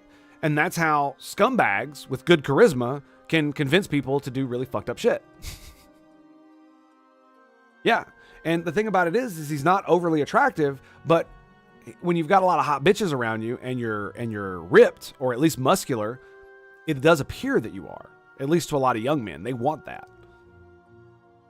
And you're not going to appeal to them with this guy. This ain't it. This ain't it. Like, you probably could have done it, but the problem is that it felt like he was simping to Kamala the entire time, when it's like, if you want to appeal to, like, normal straight dudes, white dudes specifically, you need to, like, have some balls, dude. You need to have some gravitas and the ability to just say what the fuck you mean and not equivocate, I guess is the best way to put it. Like Tim Walz did in the debate. That's why JD Vance got all the memes about him, like, looking sideways and stuff, is because it's like really, dude? It's not good. And then the thing about it is that when you switch to then, you know, you're the progressive Democrat, you know, you've got the white dude who's fucking, you know, simping to the black lady, and then you go full camo hats and fucking all this bullshit. Like, everybody knows it's fake. Everybody knows it's fake. Simple as. Like, why would you even go there? Because it's actually probably was a negative to the campaign for them not to pull to the middle. That's not what I'm talking about. I'm talking about for him to wear the camo hat, to pretend he played video games, like shit like this. Like, if he was just like, oh, you know, I play Madden every now and then with my nieces and nephews because, you know, it's fun. I'm not very good at it, and yeah, let's have one of those jam sessions. That would have been different, right? Because he came off too strong a character that Waltz would have been more interesting than crappy Kamala. It's entirely possible. And I mean, he could have went the other direction and went like the stoic silent type. That could have been, he could have made that work. Because, like, the thing about it is like, you don't have to be tall and muscular and have hair to be masculine. You don't. There are plenty of shorter guys who don't have hair and who are graying and look just like this motherfucker, who are masculine. Because it's how they act, right? It's how they hold themselves. You can be the thing. It's just, you have to work harder at it because of your deficiencies, right? And that's what they are. You know, not having hair on the top of your head is a deficiency. So, like, shaving your head would be a good idea if you're older. Like a lot of, I can't tell you how many women have told me how sexy Patrick Stewart was in Star Trek: The Next Generation, right? So, you know, trim that fucking hair down, get you a nice little buzz cut on the side, fucking slick that bitch up, pull off the Picard look. Ladies like it, right? That's good. The glasses, he could probably pick better frames to make him look less Gollum-like, I guess. And, stand up straight with your shoulders back. Probably another good one. Speak slower and don't ramble. What's another good way? What that he does? Don't whine. That's the biggest thing. Do not whine. If you have a complaint, state the complaint. Don't whine about it. Right? And this is just random stupid shit bullshit I'm coming up off the top of my head. Obviously, there's a lot more to it than this, but it's just little simple things that the funny thing is it's just like a lot of things about this I talk about. Almost none of it is conscious. None of it is. All of it is subconscious. It's all in the back of our heads. It's all our monkey brains doing stuff in the back. And then what happens is our monkey brain makes that decision based on stupid monkey brain logic, and then our rational brain rationalizes what our monkey brain did. And so we can find reasons. You can always find reasons to do things that are what you're doing, right? Regardless of whether they're right or wrong, regardless of whether they are moral or not, or good for you or not, or good for others or not. This is where this shitty greater good thing came from. Does want weak, submissive men and women of color. They are supposedly strong as long as they have the right politics, which are heavily to the left. Yeah. And that's the thing is, like, the Democrats really do need a more masculine man. And maybe, I don't know if Pete Buttigieg can pull it off. I don't know if he has it in him. He definitely did a good job on that talk show that he was on the other day of explaining himself, but on a wider national stage, I'm just not sure if he could pull it off or not. I'm not really sure how the electorate is going to feel about electing a gay man, right, to the president. I don't really give a fuck, but I don't care if you're gay. I want you to be strong, right? I want you to put a strong face on the United States of America, because we do have fucking enemies, right? Like Iran, Russia, China, frenemies, enemies, and competition, right? And if you appear weak, they will take advantage of you. Simple as, right? It's one of the reasons why so many of them, like, don't fuck around when Trump was in office his first term, is because they were scared of him, because he's unpredictable.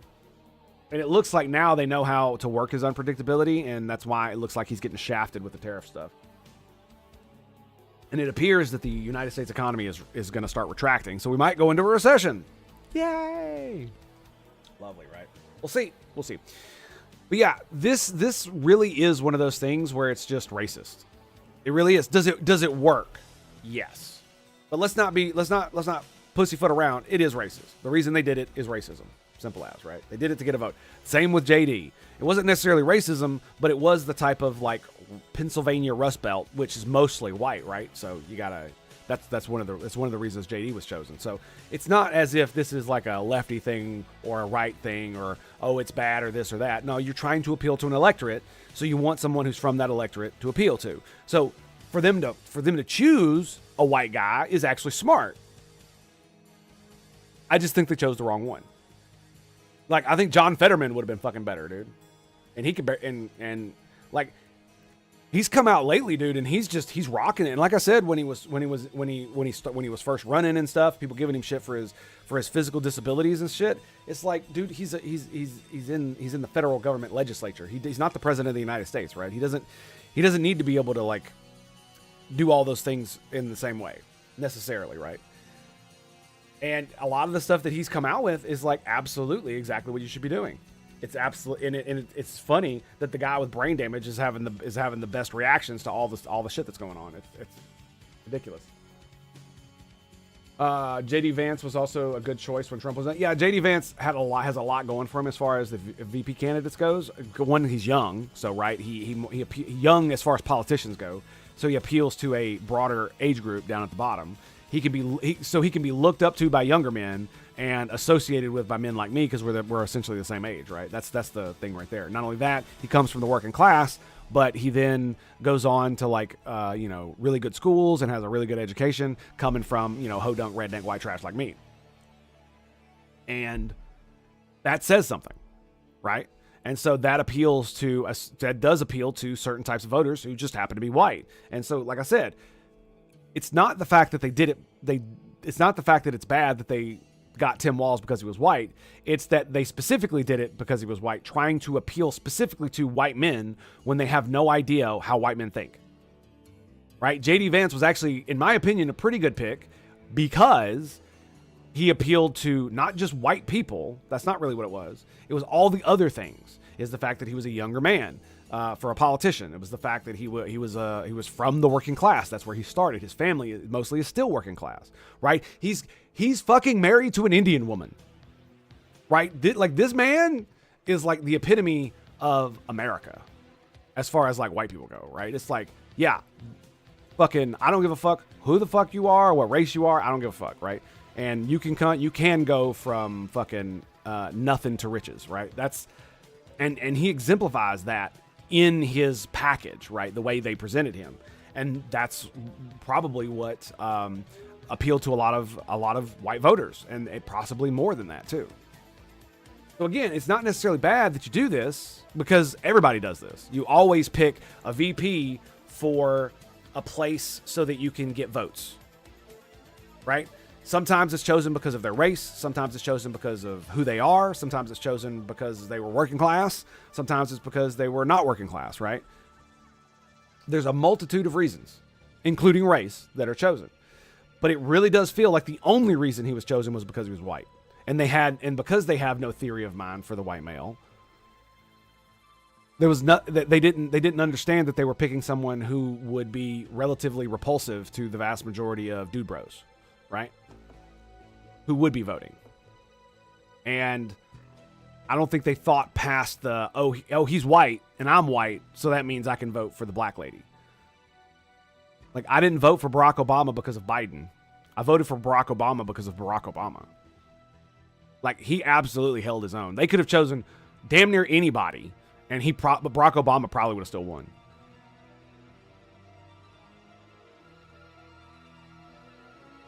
Right? Maybe not, but I feel that way, right? The hope and change, man, I bought into that shit. I really did.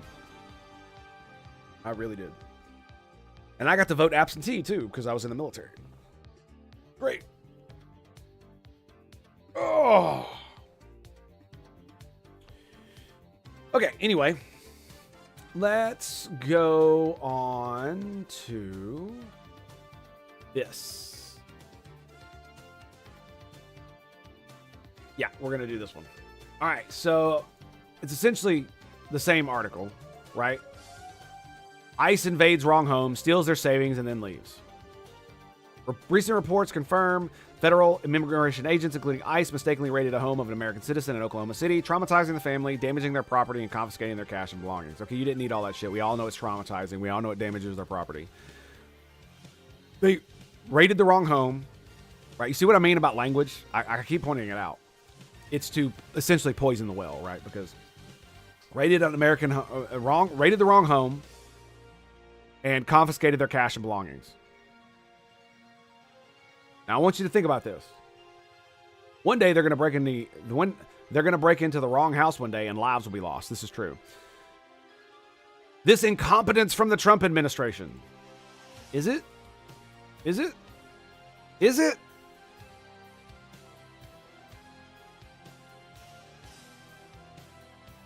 This is why I love this. It's just like the fucking Obama cages. As if ICE is the only agency that breaks into the wrong home and then steals people's money and belongings and confiscates it.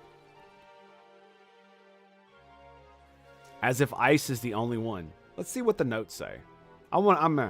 The warrant was issued to search that specific property, but the current occupants are American citizens, not the target of the raid, as stated in the article. Interesting. So they didn't raid the wrong house. It's just the wrong occupants were in it.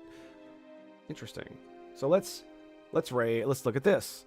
Oklahoma raided by ICE is owned by human smuggling suspect. The Department of Homeland Security posted a statement on the X story. Okay, blah, blah, blah, blah. Investigation set out the facts of exactly what happened. A spokesperson for the U.S. Immigration and Customs Enforcement said agents were carrying out a court-approved, so I want to point that out, court-approved search warrant for a large-scale human smuggling operation when they raided a home in northeast Oklahoma City on Thursday. An indictment shows that Lopez is allegedly a major player in the human smuggling case that agents have been working on for years. The Department of Homeland Security said they have proof the group transported people from Guatemala, Mexico, Colombia, Central, South America, and China, then concealed and harbored those undocumented people all across the country. Records show that she owns a home that was raided, as well as another one in Oklahoma City. 8 arrests were made in that investigation, which was years in the making and was no part of any new immigration enforcement. The Department of Homeland Security posted a statement about the story on X, the total social media platform formerly known, blah, blah, blah, blah. April 24 Oklahoma ICE operation was a lawful court-authorized action explicitly targeting a property that was a hub for human smuggling, not specific individuals, falsely just suggested by media reports. The prior day to the search warrant issue and the day of the search warrant, HSI, Homeland Security, I'm pretty sure, conducted surveillance and confirmed via utility records that a member of Lima Lopez Transnational Criminal Organization was still paying utilities at the resident. So they did actually scout out the resident. Interesting. The warrant issued by a federal judge was based on an 84-page affidavit detailing probable cause that address served as a stash house for human smuggling, authorizing the seizure of evidence such as electronic devices and documents regardless of who was present. The warrant targeted the property itself, not specific individuals, and its execution was not contingent on the presence of any person. HIS, with Oklahoma State Police support, executed the warrant with precision, seizing electronic devices as authorized. The court-authorized search was a critical strike against dangerous human smuggling network in furtherance of our mission to protect American communities from the chaos unleashed, blah, blah, blah, by the Biden administration. Of course, they fucking went political with it.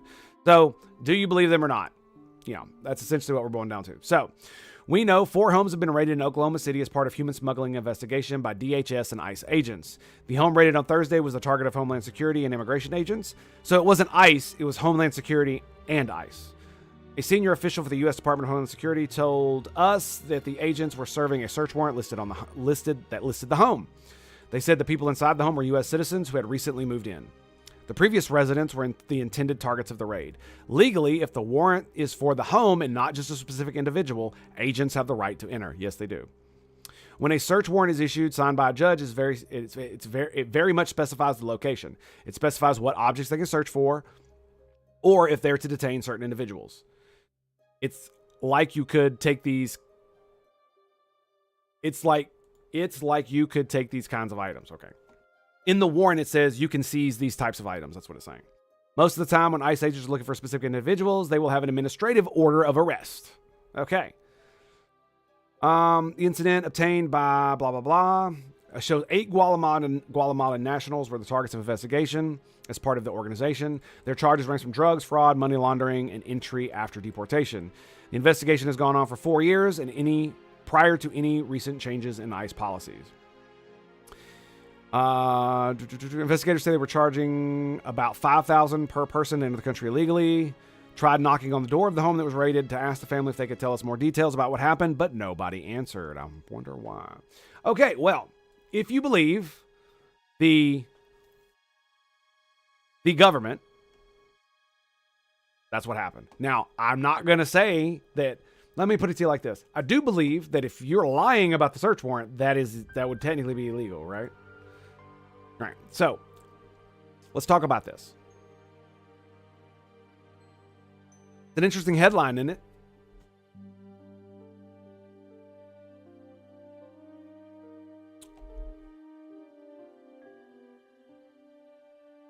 So,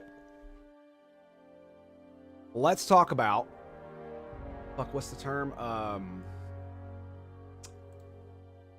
There's a term where if police suspect that you have property, specifically like money, that's involved in criminal activity, but they don't have probable cause that you're in criminal activity to arrest you, they can literally seize the money. It's asset forfeiture. That's what it is. Asset forfeiture.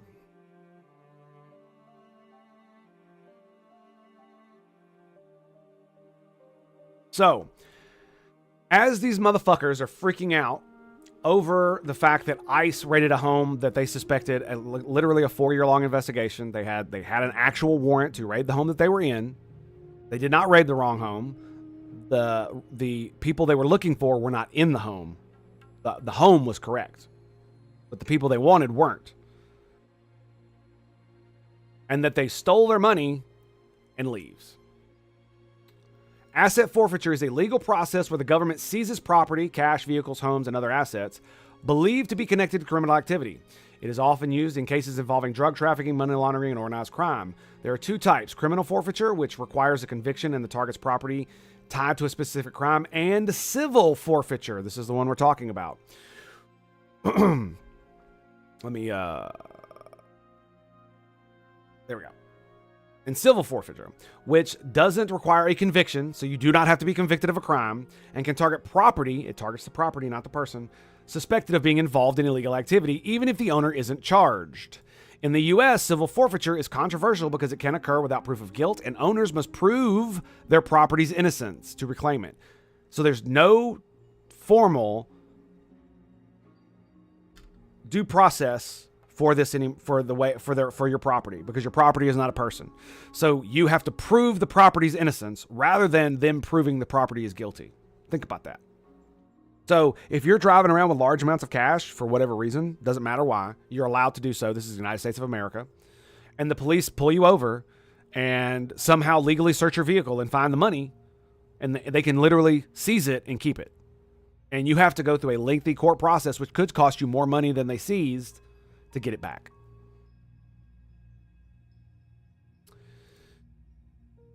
So yes, and owners must prove their property's innocence to reclaim it, which can be costly and complex. Law enforcement agencies often keep a portion of the seized assets, raising concerns about incentives to seize property aggressively. And that is what it is right here. Many law enforcement agencies, especially the ones that seem to abuse this, absolutely have incentives where they get to keep a portion of the cash. So if you have $100,000 on you in your car and the police seize it this way, they turn it over I believe they turn it over to the federal government or whatever, or whatever, the DEA or whatever. And they get a cut of that cash for their department, not the officers, the department, right? Which means they can afford more cruisers and so on and so forth, right? More overtime, so on and so forth. Kind of awful. Yes. Civil asset forfeiture is fucked up and it needs to stop. It basically operates like this. Imagine you're a teenager and you're smoking weed in your mom's basement. Many of us have done so. The police raid your house because they think you're a drug dealer. You're not a drug dealer. You just smoke weed. So you have to buy it illegally in a place where it's illegal. They seize your drugs, and they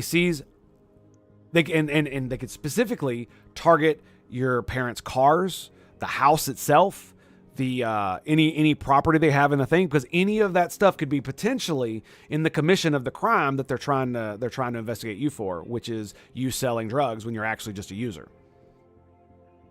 I remember cases about this happened where somebody's house was literally seized by the government because one of their kids had brought drugs into the house, and the officers suspected they were selling drugs, and so they literally seized all of their property, including the car that the mother used to drive the kid around in, and the house that they lived in, their literal house. They just stole it and kicked them out. And I do remember some more stuff about this. It was found out that prosecutors and stuff, one of the prosecutors was moved into their house and was living in it. Yeah, it was a really fucked up story. Anyway, for example, in 2021, the U.S. Department of Justice reported over $6 billion in assets seized through forfeiture programs. Now, that does not mean that all of the things that they have seized are people's personal cash. A lot of this is also for drug dealing. So imagine they raid a house of an actual drug dealer and they find cash stacked to the fucking ceiling in one of the rooms. They can take it under this. Critics argue it violates due process. It does, while supporters say it's a vital tool to disrupt crime by cutting off financial resources. It's both.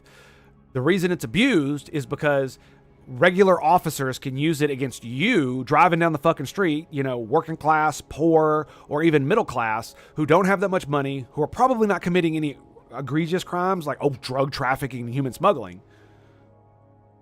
And they use it to take your shit. Just like they use it to seize the assets of fucking cartel drug dealers and human smugglers and human traffickers and sex traffickers. And that's the problem. is it's being weaponized by local police departments against regular people. So when you see this, oh my God, ICE, no, this shouldn't say ICE. It should say fucking police. And this is something that's going on for years. Years. People have been bitching about this. Remember? Obama cages. Remember that. Oh, we've got kids in cages. Trump put kids in cages. It's like the Nazis. Except Obama built the cages to protect the kids. Civil asset forfeiture has been a thing for a while that people have been bitching about. But apparently, I can't pronounce, Hafiz Rashid apparently didn't know that. Because now it's an ICE problem. And so does this chuckle fuck. Mistakenly raided the home of an American citizen. No, they didn't mistakenly raid the home of an American citizen. They raided the correct home.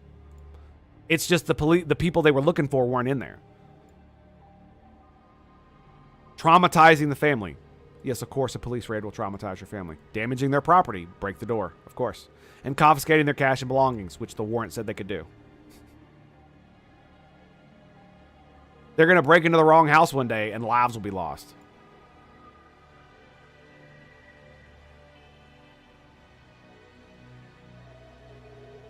You know what happens if if the police conduct a raid on your house, like a no-knock warrant, and you shoot them, and you're not a criminal, i.e., they break into the wrong house, or you're not actually doing anything wrong, and so you shoot at the police, potentially wounding and killing them? Guess what happens? They don't charge you with a crime.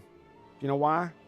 Because if you were innocent and they were wrong house or something like that, what that means is that you were defending yourself against an invader that you had no idea who they were. And it doesn't matter that they're police.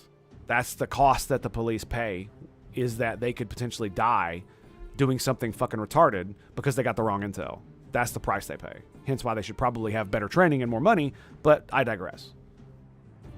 So if the police were to conduct a no-knock raid on my house and I were to kill 3 of them, I would probably not even be charged with a crime. Even if the no-knock were for my actual house. If they suspect me of a crime and they no-knock me when when they could literally just come and get me, I never leave my fucking house, dude. They could knock on my door and I would surrender. It's that simple. But the point is that if they did that, it is entirely possible I wouldn't even be charged. And even if I were charged, I would probably be acquitted. We've actually had things like this happen where they break into some dude's house because they think he's a drug dealer, and the dude shoots back thinking he's being invaded, and he was even dealing drugs. He was like growing pot or something, and they still acquitted him on shooting the cops. I mean, they put him away for the drug dealing, but he didn't get charged. They acquitted him on shooting the cops because he thought someone was breaking into his fucking house in the middle of the goddamn night. And it's legal to defend yourself. Even if you're criminal scum, and especially if you're not a criminal and they just happen to think you are and they're doing an investigation, then it's even more in your favor, right? Especially in places that have what I would consider more correct gun laws, like Tennessee, Texas, in some instances, in most instances anyway, and a lot of southern states, and a lot of other states are coming on board. Arizona's another good place, right? And it really protects the people. Because if law enforcement knows that they could die doing a no-knock raid, they're more likely to do something more like, instead of no-knocking my fucking house, if they fucking stake out my house for long enough, they would know I leave at certain times, right? There are certain days I leave to do things, like go to the store and stuff like that, right? Like, you'd be able to figure this out, and you just arrest me while I'm out in public. No need to break into my house. Then you could just break into my house with the key, right? Because you got a warrant, I'll just give you the key. You don't have to break my door down. Like, it's like, I know it sounds stupid, right? Because a lot of criminals aren't going to do that. And if they suspect me to be a criminal, obviously they're not going to trust my word for it. But it really is one of these things where I do believe that the police depend far too much on these no-knock raids when you don't need them, right? Because they incorrectly push out that these individuals might be, dangerous gun-toting drug dealers, when it might be true, but they don't have the proper intel, right? Some of these instances that may be true and some of it maybe not. But that's why these raids are so fucking dangerous, is because you do have armed Americans who will fucking shoot you. And they have every right to do so. So you could die and get no justice as a cop if you do no-knock raids. That's absolutely something that can happen. You might kill one or two, but they can still kill you. Yeah, sure, of course they can. My point is that if you do end up shooting the cops and injuring and potentially killing them, that you won't be held criminally. You probably won't be held criminally liable for it, especially if they're entering the wrong house, right? Or they're wrong about their intel about you being a drug dealer, right? Because if they break into your house and they search your house and it's obvious that there's none of the shit that they thought was there, and you ended up shooting a couple cops, you're probably not, like I said, you're probably not going to be charged. And if you are, you're probably going to be acquitted. Because, I mean, literally you thought somebody was breaking into your home. And the reason I talk shit about I'd be able to kill a few of them is because I know the parts of my house to stand and fight and shoot where the person who is the defender has the maximum advantage from cover, concealment, and angle for shots. So don't break into my house. You'll die. Get a warrant and hit my ring bell. Do it the right way. And we all live. Yeah, but the issue is less about serving prison time for those mistakes and more about who gets hurt in the process. That's fair. Absolutely, that's fair. Because they do sometimes kill people accidentally that way, and that's why it's an issue. Yes, absolutely they do. They 100% do, and that's why it's a problem. That's why I don't like it. But that doesn't mean that it's not necessary in some situations. My contention is that it's become like the default for a lot of these situations because it's very, what's the word I'm looking for? It's very easy to want to, because what no-knock raids gives you is a surprise, overwhelming force of power. So you're taken off guard, you're completely off balance, and you're probably not armed, and you're being surrounded by dudes with guns, right? So the point of them is to bring overwhelming force and shock to the person you're trying to do, so they don't fight back at all. So they literally just go into freeze, and they just stop because basically you want them to think anything they do will only lead to death, and if you do that, most people will just give in, right? Unless they're actual criminal scumbags who don't care about going to jail, and then they might try to fight, right? But you've already got the advantage, so that makes it easy to contend with. That is a very appealing thing for cops because it gives them they think it gives them all the advantage. And so I can understand why they find it appealing because they think it will make them safer. When in fact, because they're making it more and more standard practice, and especially in many places where they have like drug problems and trafficking problems and things, if it becomes too standard a practice, then not only do people recognize it, but it also becomes more dangerous because you're going into places where you don't need it, and you could potentially harm innocents, or innocents could harm you.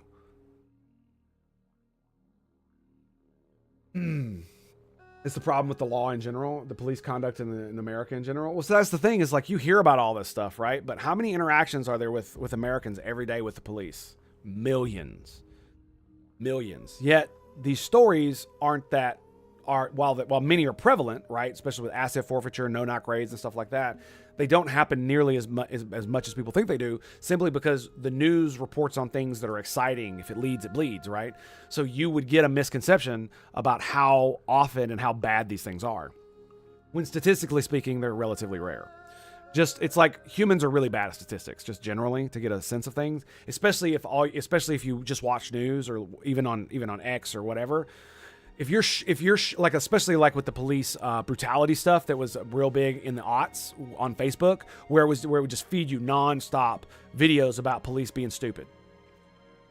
But no matter how many of those videos you watch, you're still looking at a small microcosm of police interactions, and you don't see the millions upon millions upon millions that happen every single day all across our nation with both local, state, and federal police that go just fine, where the officers and the people who are being interacted with, the civilians being interacted with, they're cordial, respectful.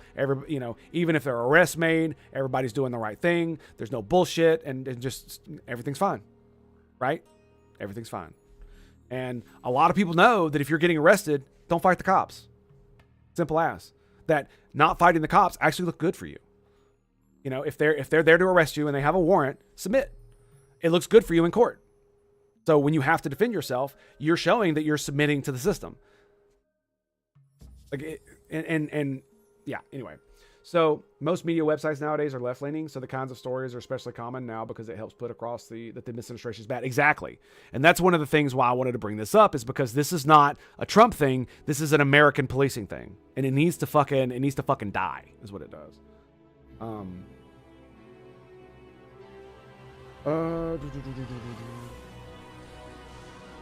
Regardless of the fact, it's probably not much different than yeah, exactly. It's not much different than every other administration. The only difference is that ICE was involved in this, and so who's on the front page? ICE.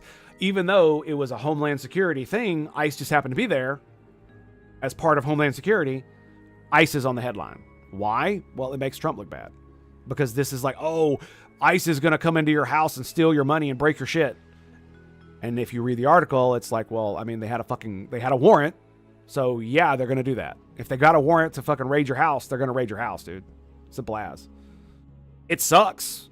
And they shouldn't be able to just tear your house apart and damage all of your property without, you know, paying for it, especially if they're wrong, which does happen. I've seen pictures of people's houses that were just completely stripped, like they broke open all the walls and shit. And it was like literally they have to like redo the entire interior of their new house. All their furniture is destroyed and all this shit, and they get no compensation from the government, which is ridiculous. If the police tear apart your home and they don't find what's in that warrant that they think you're guilty of, they absolutely should pay to fix every fucking thing in that house. And the police should be responsible for having to fucking pay for it. So what that means is that they're not going to break down walls unless they're fucking sure of it, because it might come out of their fucking paycheck and it might come out of their fucking pension, which is a good thing. If you hold people personally accountable, bad shit will stop happening. As much. Brutal personal accountability. That's the way to go. And I despise the fact that police unions exist because so many of them hide bad police officers and allow bad police officers to stay on the force. But they do, for some reason, they don't protect the good ones, and I don't know fucking why. Oh, because it's not in their best incentive. That's right. Because the police union is not to protect us, it's to protect the police officer. That's why. So it doesn't matter if you're a good boy or not. Right?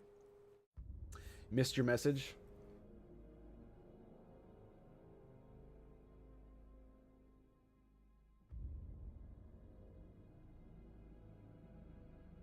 Oh, yeah, the Crash Bandicoot thing. Yeah, the police. Yeah. So Flamin brings up a good one. There was a white guy with his white girlfriend playing Crash Bandicoot. They were making a lot of noise because they were, you know, a little drunk and having a good time, right? And a neighbor reported them and lied about it. Yeah, they did. The police knock on the door, and when they arrive, the white guy opens the door with a gun in his hand, not really raised. It wasn't raised. It was at his side. And when they tell him to lower the weapon, he does, and he gets shot 3 or 4 times instantly. No. It's like he steps out, and they immediately just shoot him because they've got officers on both sides of the wall. He steps out. They see the gun. They take him down. And then all you can hear from that is his girlfriend screaming. They instantly killed him. It was a fucking atrocious, dude. He is allowed to carry a weapon. He is allowed to have it in his home. He shouldn't have stepped out with the police there. He shouldn't have even opened his fucking door when they knocked. Because I'm going to tell you right now, I have a ring for a reason. If the police come to my door and want to talk to me, they will be talking to me through my ring. My door will not open. It will not happen. Unless they have a warrant, that door's staying closed. They're not coming to my house. I'm not looking at them. I'm not gonna go anywhere near them because there's too many bad officers who do stupid shit like what you're talking about, right? Where they have some kind of fucking excuse to where they can do some really dumb shit. And I don't believe any of those officers were held accountable, by the way, for murdering that dude.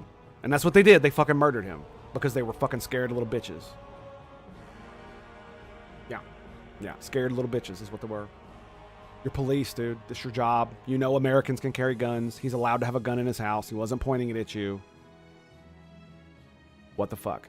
And the funny thing is that who really should be charged is the person who lied about them, because he said they weren't just making noise. It sounded like they were killing somebody or something like that in there or something like that. That person should definitely be charged with something, because that guy is dead because of them.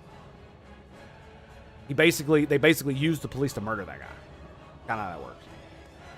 Now, obviously, if there's more stuff and the guy was just, oh, you know, they're being really loud and they're screaming, it actually sounds like there's something going on over there that's, you know, really bad. If it was something like that on the phone call where it's like, I think something might be bad going on, then that's excusable. But if he's like, oh, dude, they're actually, like, I saw them carry a woman inside, like, bound and stuff, and they're doing horrible things to her. If they said something like that, they should definitely go to jail. Absolutely. Well, one, because because it's working class white people. That's why. If it was a rich white woman, you better believe it would have made national news. Okay, so which way, Western Gamer? Which way? All right. Okay, so we're definitely going to talk about this. Administration. I need to use the bathroom, though, so I'm going to be right back. Do I need coffee? Yes, I need coffee. So I shall return post-haste. Stand by, stand by, stand by. We'll be right back.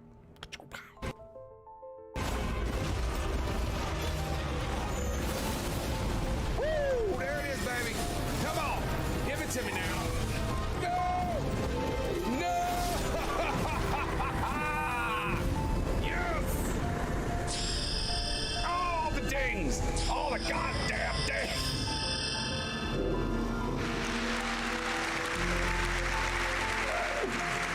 Oh my goodness.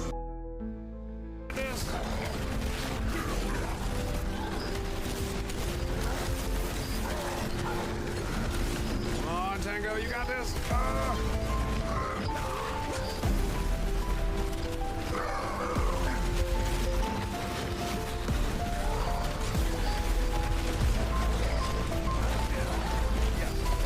on, all I gotta do is get stunned.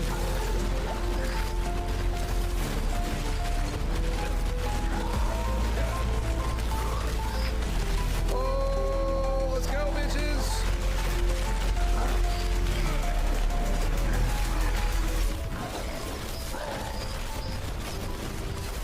There it is, baby, yeah!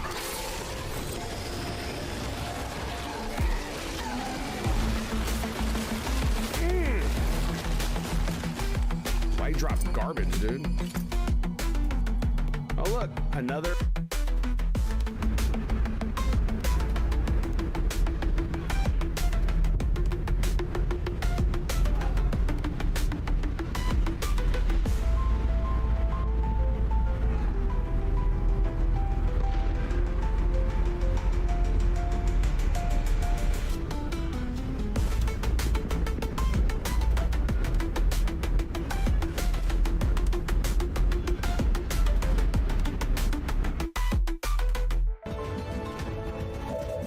We do have lightning reflexes. And I can flank them. If I need to. Go readily, brothers. Apple taxes the flesh.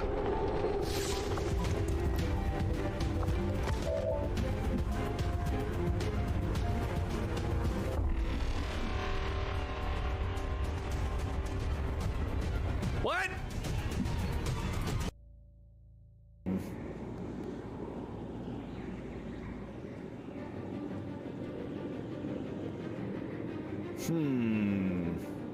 No way, right? I don't know. It will blow up a lot of the corpses. The Purifier Veteran is going to be interesting. Let's go for this. It's going to use up your turn, but let's see what it's going to do. Now before the alien-killing world champion. Holy shit! So, here we go, boys. Here we go. Sparhawk. It's all you, baby. Boom! 10 damage. Well done. Alrighty, boys. Here we go. All right. So, got fresh coffee. Cheers. Dink. I want to get through this, and then I want to get into some Star Trek. Star Trek. I got extra time to stream today, so basically, I think today I have extra time to stream. I think it's my day to work out, so whenever I get off, I'm gonna go do that. We're gonna get into this. Do they wonder why we call them fascists? Maybe it's because they're governing like fascists. Fed funding will go to schools that teach patriotism. Patriotism fascist? Also fighting to get critical race theory out of our school districts. Based. Children will be taught to love America. Children Based. will be taught to be patriots. Children will Based. be taught civic values. Mega based. Mega based. The love for the country, I do agree with that, but you really shouldn't be teaching love for country. More like you should love the country that we aspire to be. So fair enough on that one. But civic values, let's hear that again. We taught civic values for schools that want federal taxpayer funding. Civic values, 100%. So as we close the Department of Education and we provide funding to states, we are going to make sure that these funds are not being used to promote communist ideology. Fucking based. Like, oh my fucking God. Let's hear it, baby.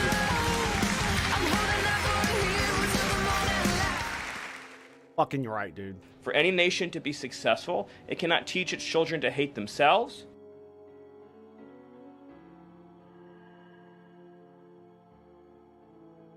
and to hate their country. Administrations cannot teach its children to hate themselves and to hate their country. You know why you're losing the optics war when you call motherfuckers like this, when you call this fascism? Because that's not fascism. This is called common goddamn sense. And it really has become a fucking meme now, the party of common sense, even though they're not. Let's just be real. All that's mostly propaganda. But this is the problem when you stand against this, because you could call this out without going full retard. And the problem is that all of Blue Team just constantly goes full retard all the time. Like, they just will not fucking stop doing it. Like, even I never go full retard, right? Even I never go full retard.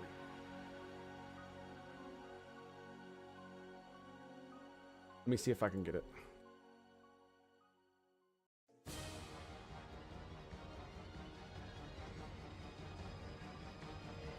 Did it have it? Yeah, it does. Okay. Okay.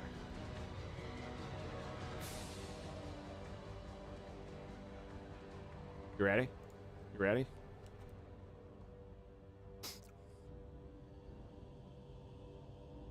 So, I keep saying this about them going and always pivoting to Nazi, fascist, all this stuff. It is okay to indoctrinate your children to love their country. It is okay to do that. You have to indoctrinate them into something because they're children. So if you don't indoctrinate them to love your country, someone else will indoctrinate them to hate their fucking country or to love somebody else's country or ideology or whatever. And not only that, why is it a bad thing to love America? America is one of the greatest countries to have ever existed on the planet. We are one of the only inspirational countries that exists to this day. One of the few constitutional republics that has yet to fall to true and utter tyranny or into military juntas or any of that other bullshit. They make all their good points look as silly as their bad points. Thank you. That's exactly it. Why is that not popping up? Oh, apparently my stuff hasn't been on stream all day. Whoops. I thought I turned that on. My bad. Yes, that's exactly right. They just make all of their good points look as silly as their bad points. 100%. And because almost like the only problem I have with what this dude said was this. Will be taught to be patriots. Children will be taught civic values. Children will be taught to love America. That's the only real problem I have. You shouldn't be teaching them to love America necessarily, right? Like, cause it's like that does creep into that kind of like pseudo fucking authoritarian stuff, right? Fascism, communism, all of that stuff, right? It does. But we're talking about children. So what you want to do is you want to like, so I would say that like saying it like that is a little problematic, but not much, because think about it like this. One of the reasons that I love America and the West in general is because we realize that, you know, empire building, especially the old way of doing it, is bad. Slavery, it's bad, okay? Bad, right? Civil rights, good. Civil rights for all peoples that are citizens of your country, good. When it used to not be that way, right? The United States used to not even be a country. It used to be a fucking monarchy. Colonies of a monarchy, right? And we turned from that into a federated union of states, into a more closely knit federated union of states after the Civil War. And we are literally the epitome of the liberal ideals taken to their natural conclusion, as far as having a representative republic and a relatively free market economy together, right? So we not only banned slavery, we freed our slaves, and we paid blood to do it. We didn't just make it a law and then it just happened. No. We fought to make it happen. And the man that did that, the man that did all that stuff, laughs at your bullshit about Trump being a tyrant. This man jailed journalists. He jailed people on state and federal legislature. So that means so imagine Trump put Nancy Pelosi in jail because she disagreed with him on foreign policy. That's what he did. He suspended habeas corpus so you could be held without charge. So you had no right to a speedy trial. He shut down newspapers and jailed the journalists and owners.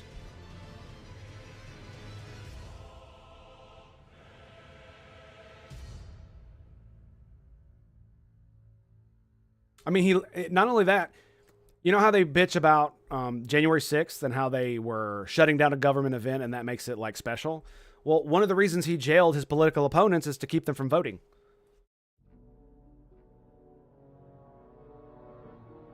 And we celebrate this man. Now, of course, you know, he did pay for his crimes with his life. There's that. Not that I'm happy about that, because I too wonder, would the United States have stayed together had he not done such things? Were not such extreme things called for and or required? Did he go too far? Maybe. Maybe making a secret police force, the first modern day secret police force that, you know, the Nazis would use to make the Gestapo. Maybe that was a bit too far. You know, to hunt down his political opponents and put them in jail. Political dissenters and put them in jail. You know, with no charges. For as long as they deemed necessary. So,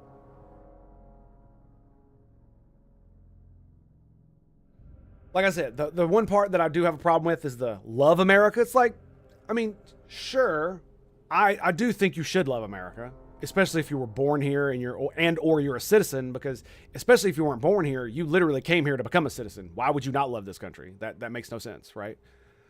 Like if I wanted to immigrate and go live in another country, why would I not learn to love it? Or why would I immigrate there if I didn't? You know what I'm saying? Now, it's definitely one of those things, like if you've been fucked over enough by the system, of course you're going to fucking hate your country. Absolutely, 100%. But when we're talking about school kids and we're talking about indoctrinating them into what it is to be an American, because you have to indoctrinate them into something, because if you don't, somebody else will. So think about that. So if you're a good boy and you're a nice liberal person, right? You believe in freedom of speech, you know, gun rights, rights of minorities, all these things, you should indoctrinate your children into that. You should indoctrinate your children into believing that our republic is a good thing and we should continue it. And we should continually make it better. That's the best part, right? That's the whole point of what I'm talking about, is that we've gone from worse to getting better. We still have flaws, absolutely.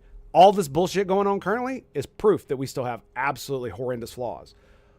But because we have a self-correcting system, both economically and governmentally, we can get better over time. The more iterations we have, the more chances we have of getting better. One of the reasons that I think we do so in America is because of how our political system works, where each time an administration comes in or out, it's like a bloodless coup, except the coup is by the people, right?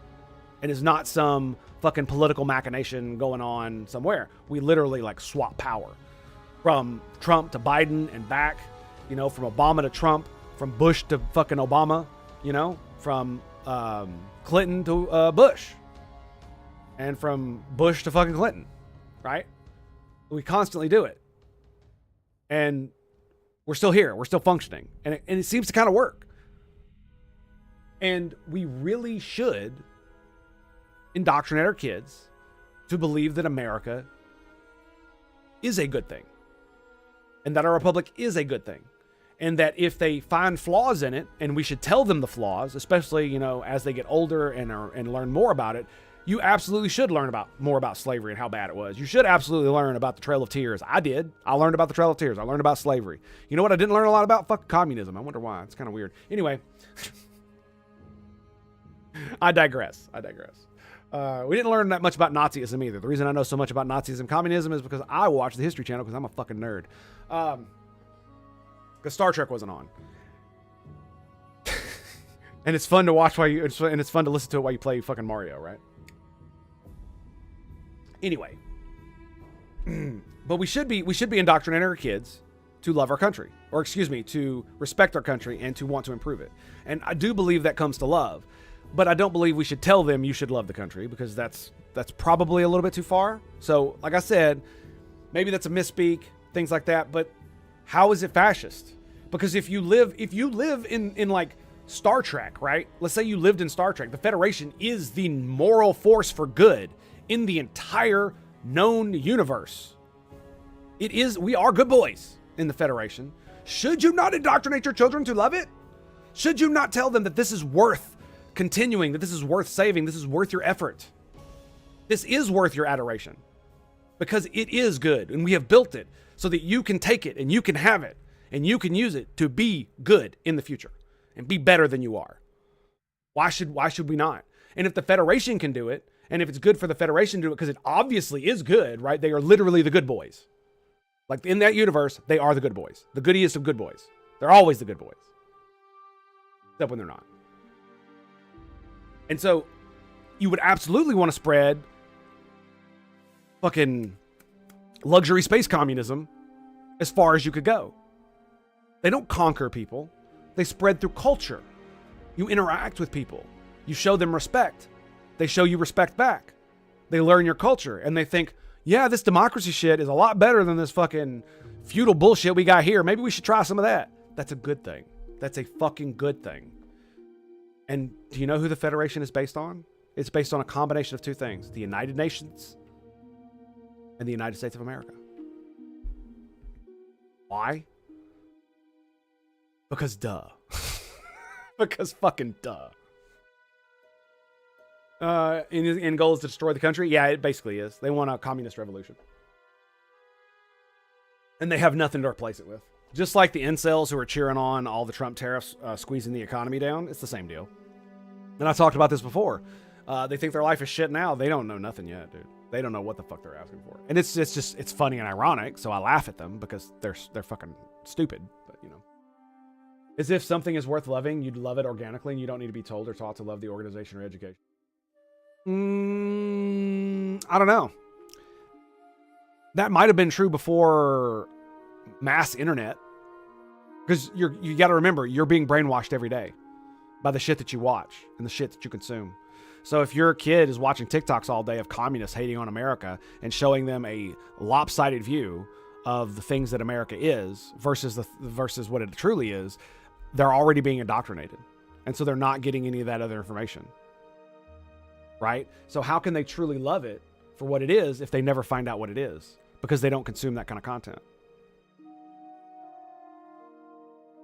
Yes, but the vast majority of people don't even think about that kind of thing. Like, most people aren't actually taught civic values and things like that. So the only time they actually care is when the country is bad to them. When the country is good to them, it doesn't matter because almost everybody will say, "Oh, I did this myself. You know, I built my business. I did this." So when Barack Obama says you didn't build that, even though he's technically correct, he sounds like a douchebag. But he is technically correct, because the only reason you were allowed to build your business is because the rest of us also pay taxes, which built the roads, which built the electrical system, which built the entire supply chain that allows you to get all the shit to build your fucking place and put all the machinery inside of it. And then all the workers were trained and educated in the American system, which was paid for by fucking taxes. Like, every single step of the way, your business was helped along. The thing that you created was helped along by the fact that all of us pay fucking taxes.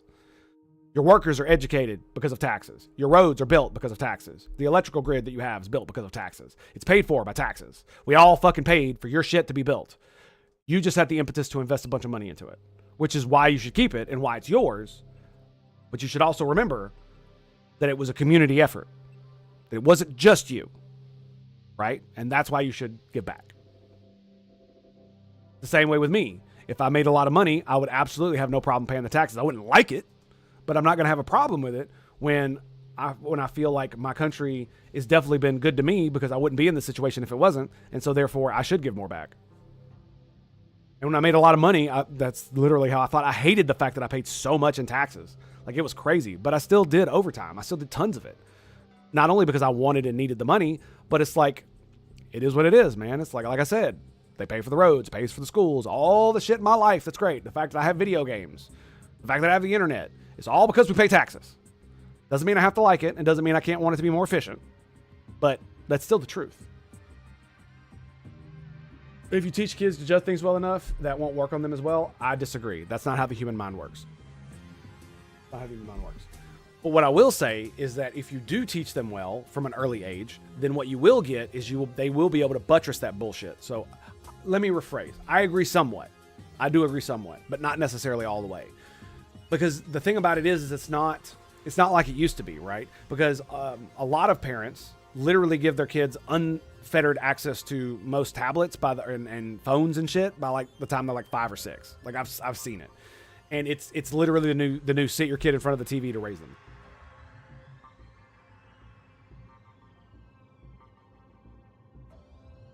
Yeah, that's a good thing to say, but it's a lot harder to do in real life, especially when you don't have the foundation to understand what critical thinking actually is, because you weren't educated properly in your early part of your education. Half the problem of our education system is that it's turning to shit because of corruption and like teachers unions and stupid shit like that.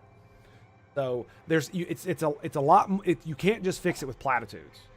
That's the thing, right? So we can say we could teach critical thinking, but just creating a critical thinking class that you take in 9th grade is not going to fix the problem, right?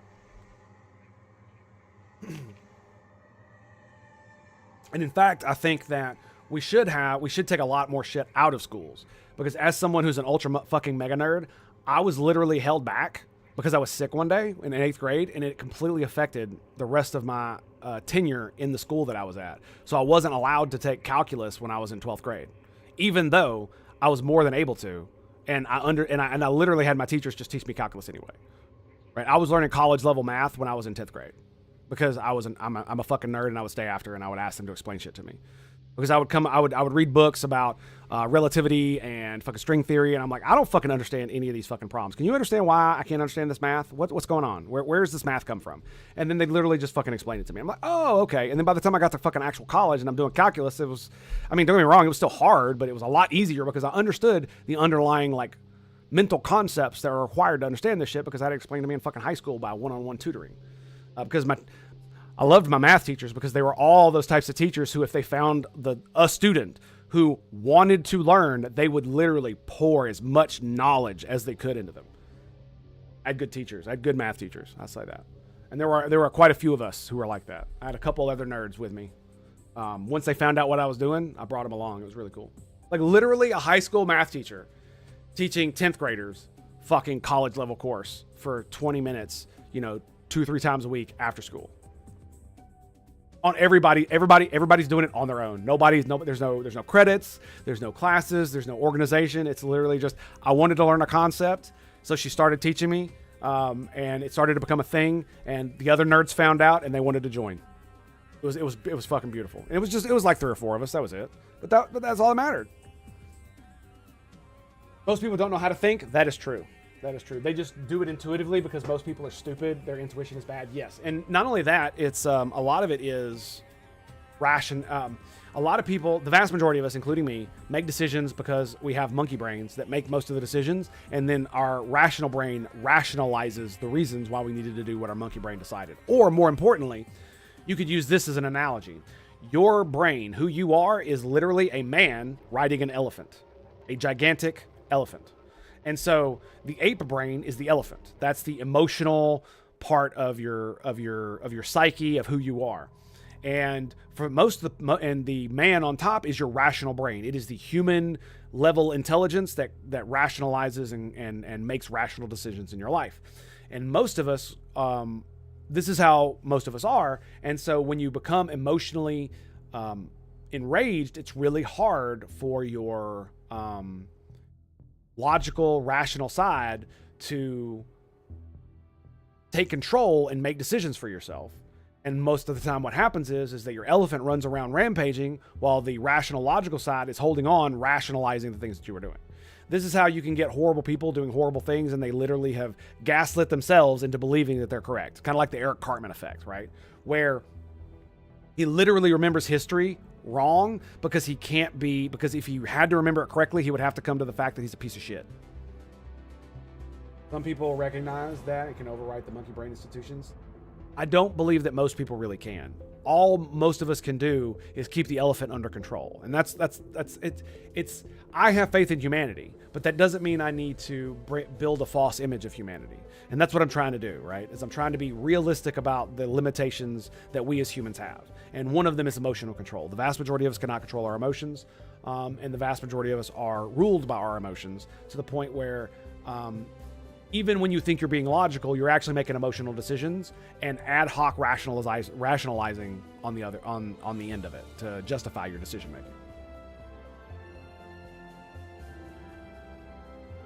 making. But they can be taught how to do better to some degree. You are correct, and I do believe that critical thinking is something that should be taught in school, and sometimes it is. Like, I had debate club, I had good science teachers too, and I had debate club and stuff like that. So I was taught critical thinking by proxy because you have to critically think to be able to debate, right? Even if you're using shitty debate tactics, you still have to be able to critically think to do that because most of the things that you're debating have no emotional involvement for you, right? Most of the stuff I debated, I actually didn't like. Getting rid of after-school programs, I debated in favor of ending after-school programs that I liked and benefited from. Why did I debate that? Because it was cool and interesting. So I could literally look at something that I disagree with and come up with good arguments as to why I should do it. And I literally used fucking Abraham Lincoln as my primary model. I got an award for that shit. Now, this wasn't like a school board thing. No, it was literally debate club. We went to a debate thing and we had debates with other people. That was the whole point. So it was just a competition, right? Like any kind of sport. But what I'm pointing out is that I often chose things I disagreed with because I'm not emotionally involved for the most part, and it's not going to be law or anything. So it's like, oh, I want this to be interesting. Let me see if I can actually do this. Do I have the intelligence and ability to argue for something that I do not agree with? And the answer is fucking yeah, right, I do. First and foremost, things you have to do is just be honest with yourself, and that's very hard. Yes, that is the hardest thing for the vast majority of people to do, is to be honest with oneself. And it's why I consistently say things like I'm a degenerate and a reprobate, because I am. It's why I call myself an ADHD addled retard. It's because I am. And I'm honest about it. And if you wear it like armor, it can never be used against you. Right? Like my military past. I'm disabled. You know, the military chewed me up and spit me out. That's how it works sometimes. It is a gigantic machine that will destroy your body, unfortunately. And sometimes you don't die. Sometimes you keep on going. And you just got to suck it the fuck up and move on. That's where I'm at. You know what I mean? You got to own your bullshit. And it took me so long. And dude, I went through so much hell, and I was literally in hell, man. This is why, like, while I'm not religious at all, I'm completely an atheist. I still use religious terms like hell and heaven and God, and I say these things, but the deeper meaning behind them is what it is, the truth that lies behind the fantastical nature that is religion. I.e., hell is an actual physical place, and almost all of us have been there. Have you ever felt so fucking bad in your life that you could almost remember that you might have wanted to end your life? That is hell. that is hell. That's what that is. And I've been through hell many times. and I've come out the other side. And it's the same, and I keep fucking bringing it up, the story of Job. If you're going through hell, you got to keep on going, dude. Don't lose faith in God. And when I say God, I don't mean God, the fucking magical fairy dude that lives in the sky. I mean like life, creation, humanity, all of us. If you give up on that, if you allow it to corrupt your soul and to hate life and God and everything else in the world, then you turn into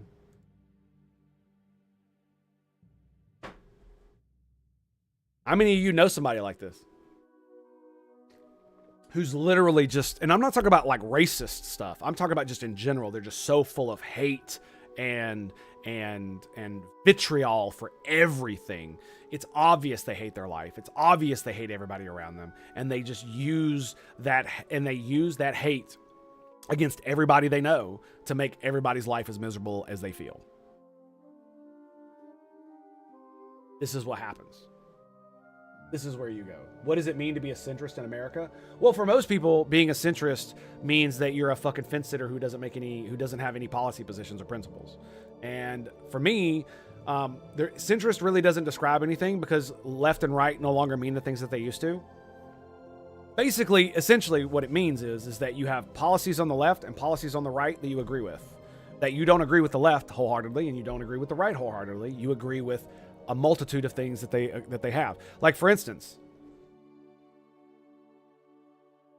let me show you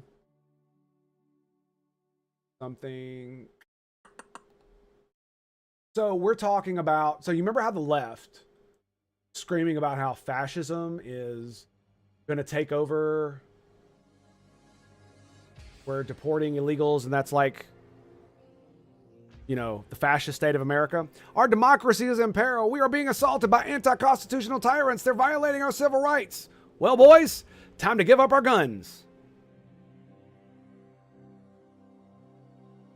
You cannot tell me that you believe a fascist dictator is coming to power and you want to give up your fucking guns. You cannot tell me that. Fuck you. Fuck you in your face. Just fuck you. Oh, okay, so it's probably not right. Let's see. The claim, the bill is 31 years old, held crimes, mass shootings. Okay, so he's talking about the video. All right. I don't want to listen to Adam Schiff speak. So we're just gonna Assault Weapons Ban Act, right? So he's basically the centrist, not if more like Bill Maher is not right-leaning at all. Bill Maher has always been a liberal. He is a liberal's liberal. He is the liberal's liberal. I like Bill Maher because he is the one who showed me a different side of reality that I thought may have been there, but couldn't really see. And when I watched his movie Religulous, and then I hear him talk about, liberalism and liberal values, it's like, that's the kind of shit I agree with. The reason I call myself a liberal and a progressive is because I believe in things like the Constitution and inalienable human rights. You should be able to speak freely and not be censored by the government so long as you're not hurting people, like with calls to action to violence or things like that, right? Hate speech is free speech. Fuck you. Guns. Big gun dude. Guns. I want more people with guns. I want every American to be trained and have guns. Yes. I want more black people to own guns. Yes. 100%. More of them. Let's go. Whenever I see people posting bullshit about these black dudes holding guns and that proves that they're criminals, it's like, fuck you, bro. It's like, fuck you, bro. No, that's not how it works. That's not how it works. A classic liberal. Yeah. And, Fourth and Fifth Amendment, right to search and to unlawful search and seizure, and the right to not incriminate yourself. Like, I believe in all of these things, right? I believe that slavery is wrong. We should not allow it. We should also not allow our fucking mega corporations to exploit slave labor in other countries. That is bad, and they should be punished for it.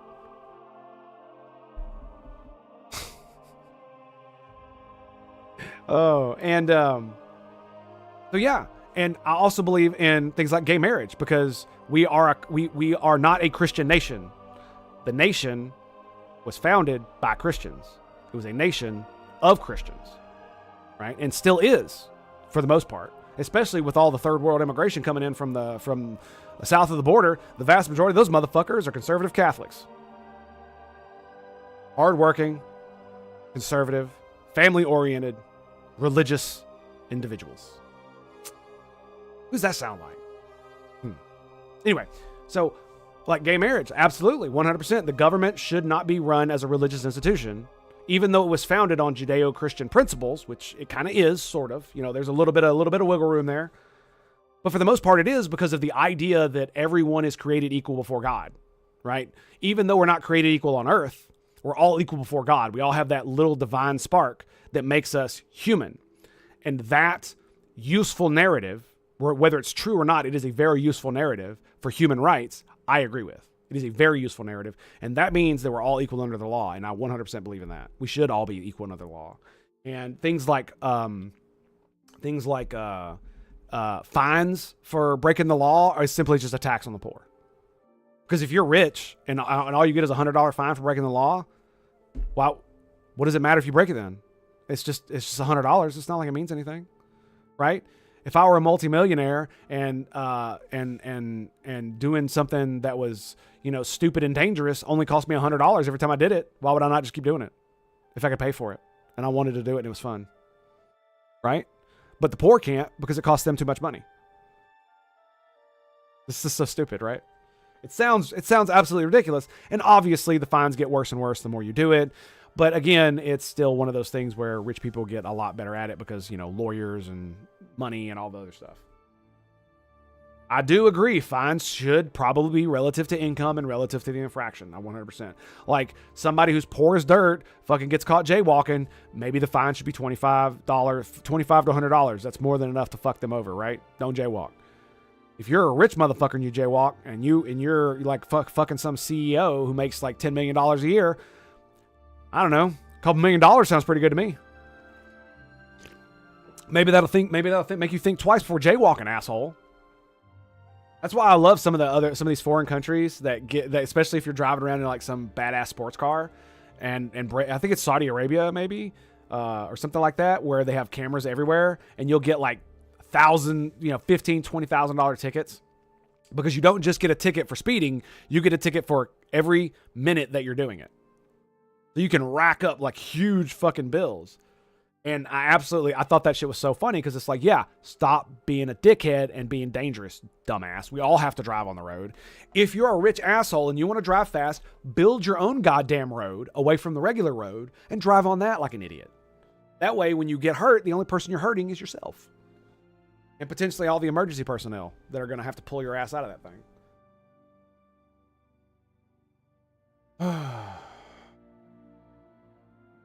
Poor treatment of animals. Yeah. Most humans had a ton of human rights, but animals, even the ones that you don't eat, have absurdly poor amounts of rights. I agree. We should have more, and there should be greater punishments for abusing animals. If you torture an animal, you should be locked away. 100%. That's not a fine. If you kill a bunch of animals for no fucking reason other than cruelty, you should go to jail. You absolutely should.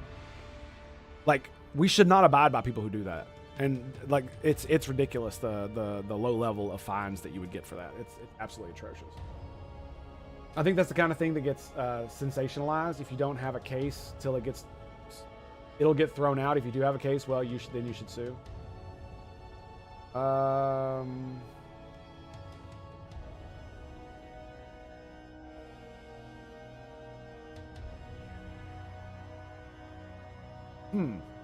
Yeah.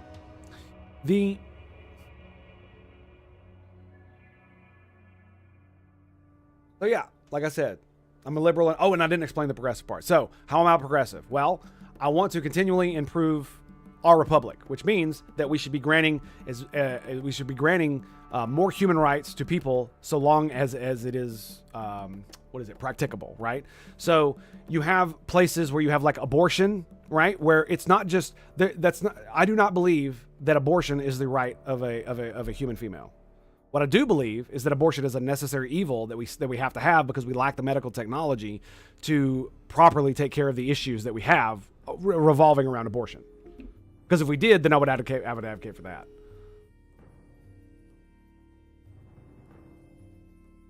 But there's also the rights of the unborn. And what I want codified rights of both females when regards to abortion and regards to the unborn. because they do have rights. They should have rights. Anyway, they are human and they should have rights. It's as simple as that. And so when the left keeps talking about expanding rights, they never talk about expanding rights to the unborn. It's always, oh, we want more abortion rights, or they want more rights to kill babies, because that's essentially how I see it. Even though I know it's a necessary evil, it's one of those things, dude. I don't like it. That doesn't mean it should be illegal. And so this is where I start to split in the center, right? And as far as like for the progressive, I'm a techno-humanist, right? I'm a post-humanist. I would replace my body parts with technology. Absolutely 100%. I want things like the freaking neurochip Elon is designing to actually be a thing. I want humans to go into space and colonize the stars. I want to colonize the solar system. I want to colonize the moon. I want to build gigantic fucking orbital space stations where the vast majority of the human population doesn't actually live on this fucking planet, but it lives in fucking space. And we can either do one of two things. We can either deconstruct the entire planet and use it as building material for more O'Neill cylinders and build habitats for the animals, or we leave the planet as a fucking like nature preserve where, you know, a small portion of the human population still lives on it, but we've basically given most of it back to nature so we can go down and enjoy it when we need to. I'm all about that. That'd be great. You know, that's thousands of years in the future, of course. But this is me progressing. I want you to be able to genetically augment yourself. So the trans question. One of the funny things about Star Trek is that they have genetic engineering capability to where you can literally change your DNA. So what that means is you could change your chromosomes. So what that means is if you had gender dysphoria and you wanted your treatment to be, you were born male and you now want to be a female, there is no plastic surgery shit going on. There is going to be some of that, but what's going to be going on is they're going to change your fucking DNA and make you a fucking woman. They can literally grow you a uterus, right? They can literally grow more arms and then attach it to you. Right? You can grow limbs back and all that shit. They can literally grow you a fucking uterus and implant it in your new, now genetically female body. The same with breasts. They can literally grow them. They don't have to be fake. All of this stuff. They can even change your brain's neurochemistry with the gene therapy that they would use. You got to remember that in places like Star Trek, they have the genetic engineering capability to turn the normal human into a person who is stronger than a Vulcan and more battle hard and more battle capable than a Klingon. Durable. More battle durable. So Klingons are extra durable. Vulcans are twice as strong as humans. Same as Romulans, right? They're like twice, 1.5 to 2.5 times as strong as humans. Klingons are like double to triple the durability of a normal human being with all their redundant organs and fucking carapace and bones and all that shit. And yet we could genetically engineer humans to be stronger than Vulcans and more durable than Klingons. And smarter and more aggressive. Essentially, Ubermensch. They can do that. In fact, that's what the eugenics wars in the 90s in the Star Trek universe were about. And so in the Star Trek universe, if we ever get the ability to alter DNA like they can in Star Trek, the trans question will simply disappear because they'll just become the opposite sex. They literally will be able to become the opposite sex. You would never be able to tell. I mean, they can literally genetically turn you into another species. Romulan spies have been known to be completely converted to essentially a human genome to the point where on all normal scans of even DNA scans, they appear human. But they're actually Romulans. So if they can do that to a Romulan, turn them into a human, somebody with green fucking blood, they can absolutely turn a male into a female and a female into a male. There's no bullshit. And not only that, you got to think about it like this. If they did have gender dysphoria in the Star Trek universe, they might actually be able to treat the mental issue so you wouldn't have to do anything. They would just fix it. Because maybe there is a way, maybe there's something with your genes or something with your brain that's not quite like it is with other people. And if you want to just continue on, you just want this to go away, you want this dysphoria to stop and go on about your life, maybe they could do that too. Or if you actually want the therapy to change over, they could do that too. I imagine you would be able to choose whatever you want. And that's the thing. Think about it like this. You live in the Star Trek universe. It's a free liberal society. It doesn't matter if you have gender dysphoria or not. If you literally want to fucking turn yourself into a woman, you fucking can. If you want to have robotic body parts, you fucking can. You want to have fucking octopus tentacles under your asshole, you probably could do that too.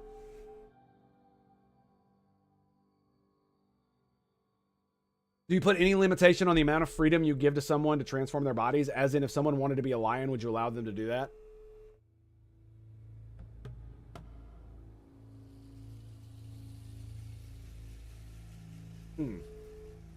good question. That's a very good question, because everything I've given is like you're still default human, right? So I don't know.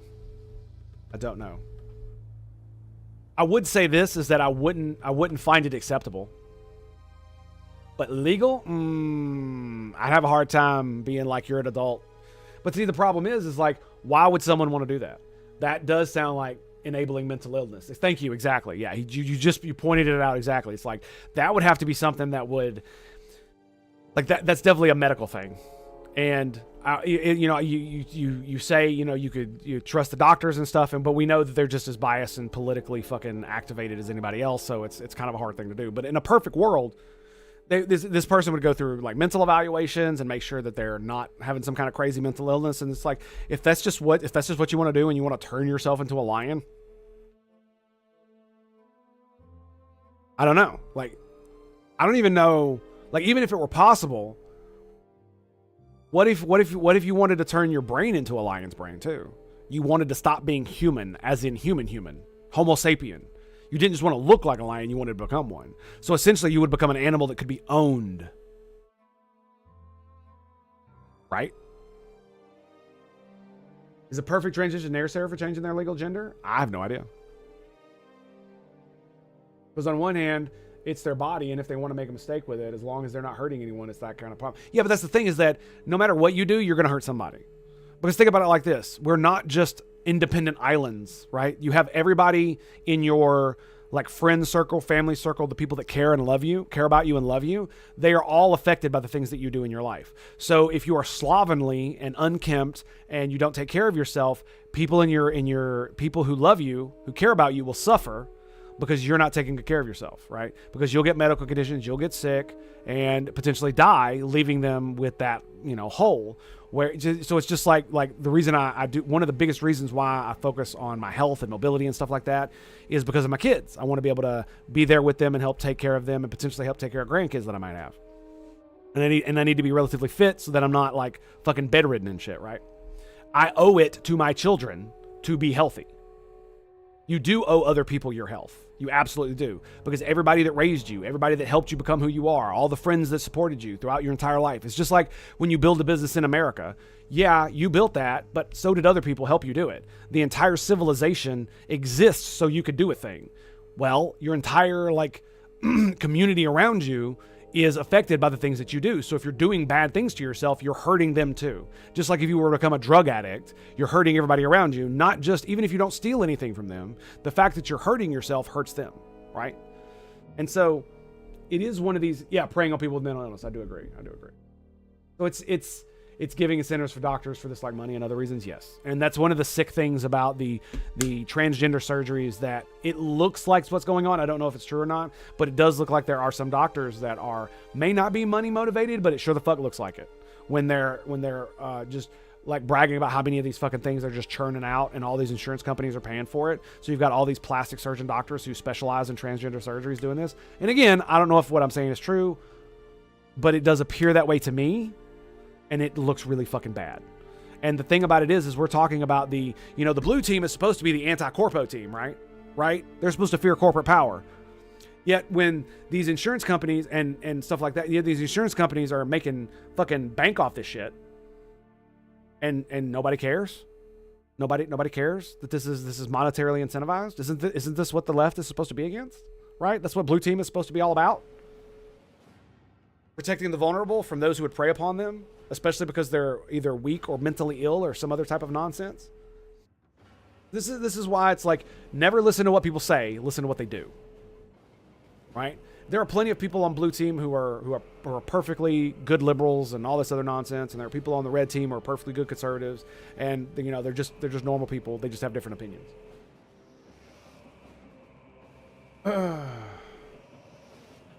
Seems to me the pragmatic view is to gender transition is to prevent suicide, and so preventing it that is ineffectual moralizing. Seems to me the pragmatic view is as gender transitions prevent suicide. Preventing that is. See, that's the thing, is that are the people actually trans? Or are they going through normal things that people go through and it's just being exacerbated by cultural shit? We know that things like, what is it called? Social contagion exist, right? And we know, so just like mass delusion exists, right? It's a similar concept in how people react to things. And so, sure, you can say the solution to this is gender transition. That's fine to prevent suicide. But when you have data that says that many of the people who report gender dysphoria don't actually need to be transitioned, and most of them would just become gay, whatever the fuck they are, like gay men or gay women, I can't see that full-on medical transition could be a default treatment program, right? And I absolutely know for a fact that there are people who are pushing this shit because it is a political agenda and they're not actually doing the patients any good. I know someone who is dealing with this kind of thing in a place that is very, very, very, very progressive, and this is actually happening. They are just basically rubber stamping these motherfuckers through, and these are actual children who don't understand shit, right? You got to remember, what were you like when you were 12? What were you like when you were 13? That's right. You were a fucking dumbass, ignorant shit stain who didn't know a goddamn thing, right? So your feelings are valid when you're that age, but your conclusions are not. Remember? We were all there. We all know what it was like being that ignorant. And now you put this on top of it, and it's like, we have to know what's going on. And we also know that there are people who are ideologically and monetarily motivated to do these things. So if you absolutely wish to protect this small minority of people who are very vulnerable to this, then you have to make sure what's going on. Yeah, it doesn't matter if it's true, if that is true or not. It literally doesn't, because we need to do what's right, not what statistically people regret. Because people can do the right thing and still regret it. You do realize that, right? You could do the right thing for yourself and still end up regretting it in the long run because of some other reason. Even though you did the right thing, because it didn't work out properly, right? Oh my God, why did I pay $20,000 for LASIK when my eyes just got gouged out? Oh my goodness, right? So yes, that's a ridiculously silly example, but that's my point, is that you can end up regretting things for ancillary reasons that have nothing tied to that.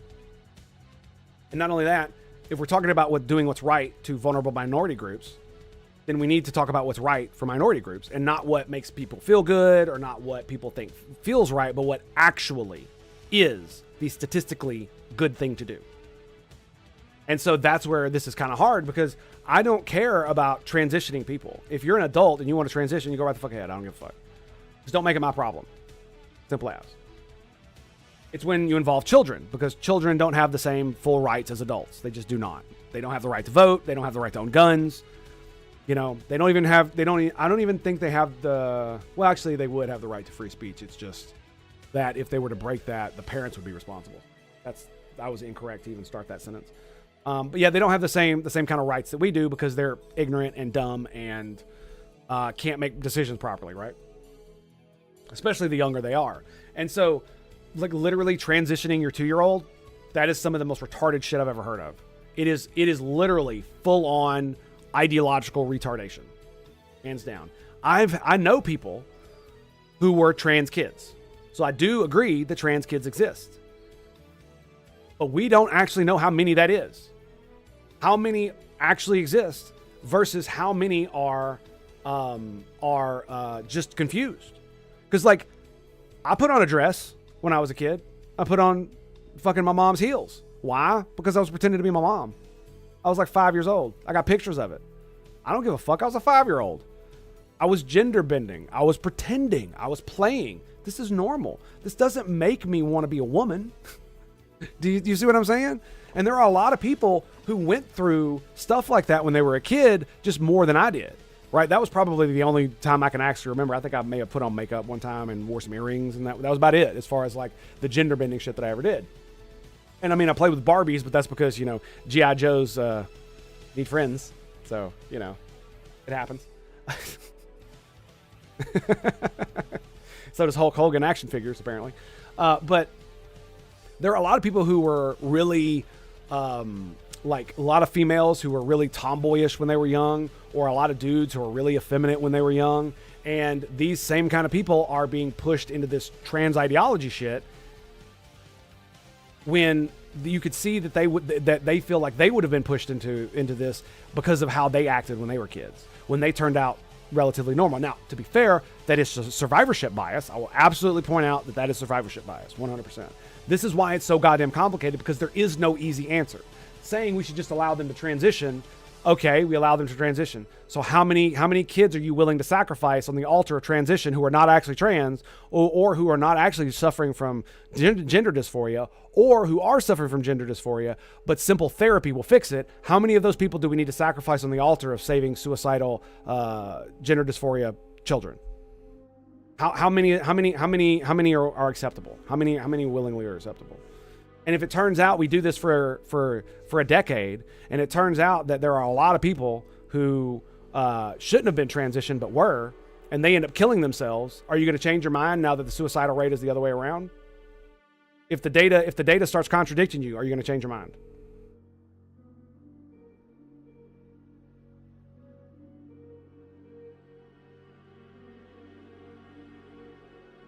We can agree on that. We can absolutely agree on that. And that's really my contention with the whole trans debate, is the children thing. And the funny thing is that if I ever do end up making my game for humans, it is just going to be a male-female selector. And the reason it's going to be a male-female selector is for the exact reasons that I put out. They have the technology to literally make you change your gender, or to change your sex at a DNA level. That means your chromosomes can be changed as well. So you can literally be turned from an XY, which is a small gamete producer, which we normally call human males, to a large gamete producer, which is XX, which we normally call human females. And it's going to be fantastic, because it's going to include so it's going to be all inclusive, but it's still going to be male female. Irony, baby, irony. Why are we allowing kids to make these kinds of decisions? Because people are fucking went full retard. That's why. Remember, our democracy is in peril. We're being assaulted by anti-constitutional tyrants. They're violating our civil rights. Let's give up our guns. Now, I know this is just one fucking idiot and a bunch of idiots that are following him around. I know that. This does not represent all of blue team, but it's the same on the red team side. You can't just take one person being fucking retarded saying, oh, we should arrest the fucking Supreme Court judges because they disagreed with Trump, as the fucking default position of the entirety of red team or the administration as a whole, right? It's the same kind of deal. But yes, this is full retard. That's what this is. This right here is exactly why people call shit uniparty. Is because when the Republicans were fucking on the upswing, what happened? Fucking one of the Republican dudes put forth an abortion ban bill in the federal government. What is that going to do? Well, that's going to isolate almost 3/4 of the electorate away from you that doesn't agree with that shit. Because I will absolutely not be in favor of an abortion ban on a federal level. Absolutely not, 100%. No. Like I said, I want rights of the unborn and rights of women to abortion to be codified into law. But I do not want unfettered abortion or no abortion. Those are two unacceptable extremes I will not have. Period. Hands down. And the thing about it is, abortion is one of those things where you absolutely do have to balance the rights of two different sets of individuals who have conflicting civil rights. Because the unborn are human and should have rights. And in fact, they do have rights. We just suspend them for abortion for whatever reason. But, if you shoot a pregnant woman and kill her, well, that's double murder. Because duh. Problem is, you're allowing kids to make decisions for themselves when they are so young. Yeah. And you got to realize that there's a lot of pressure on the parents to just accept. What happens if you don't accept your kids? Well, they're going to do what they did to Elon Musk. And they're going to shit all over you for not accepting your fucking trans kid, right? It's the same kind of shit. Now, they're doing it for more than just that, but that's the kind of shit that you have to deal with. And if you're in a hyper-liberal city, how's that going to look? How's that really going to look? There's going to be a lot of public pressure for you to do these things.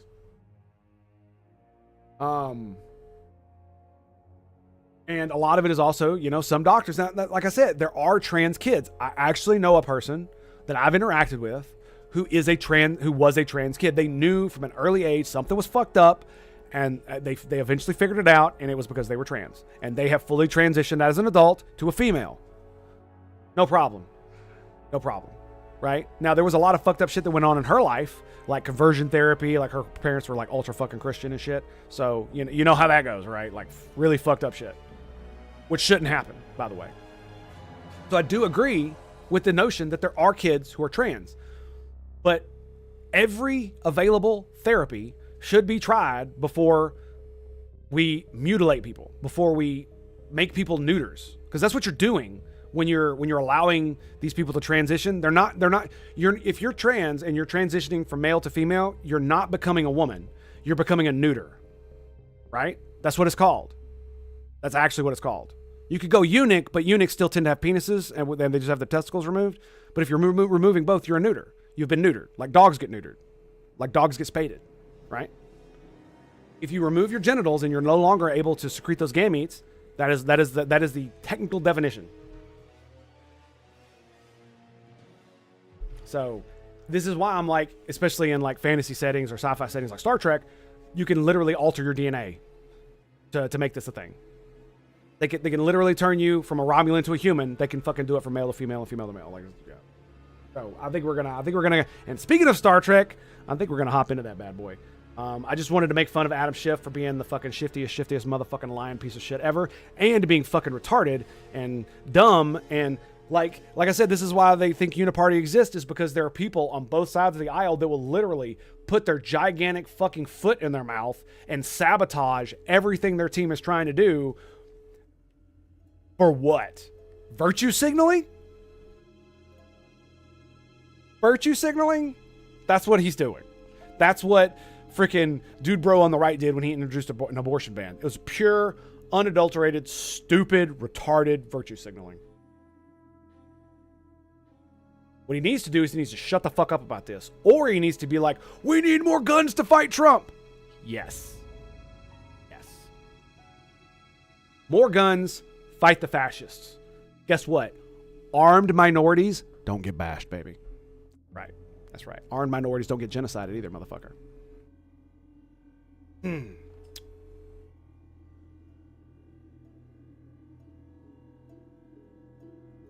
With everything that means, including not having... Yeah, well, I mean, that's true. That's true that you won't have the experience of growing up as a female. But what I'm saying is that if you have dysphoria and there's no other therapy that they've developed that can solve it, or you choose not to use that therapy because you literally do want to become what you would consider a woman, and they can change your chromosomes so you can literally have the experience of living as a woman for the rest of your life. You know, because like I said, you could literally grow another uterus. You can grow ovaries and stuff like that. They can grow all these things and implant them in you surgically. And it should all work the way I understand Starfleet medical technology, right? Because they can regrow limbs. They can regrow, like, basically your entire skeleton. Like, pretty much any body part you have can be regrown, right? Your heart, with the exception of your brain and your eyes. That's it, I think. So why would they not be able to change you genetically into a female and then give you the body parts that are required as if you grew them yourself? And then the moment you, like, after you're healed and step out, no one would really be able to tell the difference. So you're right. There's no, like, you won't have the true woman experience. But as far as anyone would be able to tell, you are an adult human female.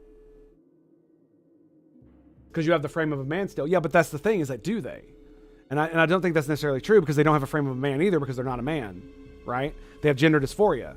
So they don't actually have the view of a normal man, of a normal heterosexual straight man, right? They don't, because they've got gender dysphoria. And perhaps maybe they're having gender dysphoria because they're gay, or perhaps because there's some kind of weird body morphism going on with them growing. Because right, a lot of people have body issues when they're teenagers, because they're growing and they're changing and it doesn't feel right. And that's where a lot of girls get this gender dysphoria from. Almost every girl I've ever talked to had some kind of like shit with their body, like including my wife, because she has really gigantic breasts. And so that was a big problem for her when she was young, and it took her a while to get used to it. And once she did, it was fine, right? But you could imagine that triggering some kind of shit where you just want to like cut them off and like be a man instead, right? Like I can understand how the brain can fuck with you like that. Lack of uterus and ovaries. Yes, you say all that, but this, like I said, we're talking Star Trek technology. So you can change the DNA. You are now a human female as far as your DNA is concerned, right? Then you use fucking surgery to change your body to match the DNA, and then your body should just adapt from there. So as far as anybody else is concerned, you are a human female. You have the correct hip to waist ratio, and the only way you can be identified as someone who transitioned is through your medical record. That is entirely possible. If they can turn a goddamn Romulan into a human,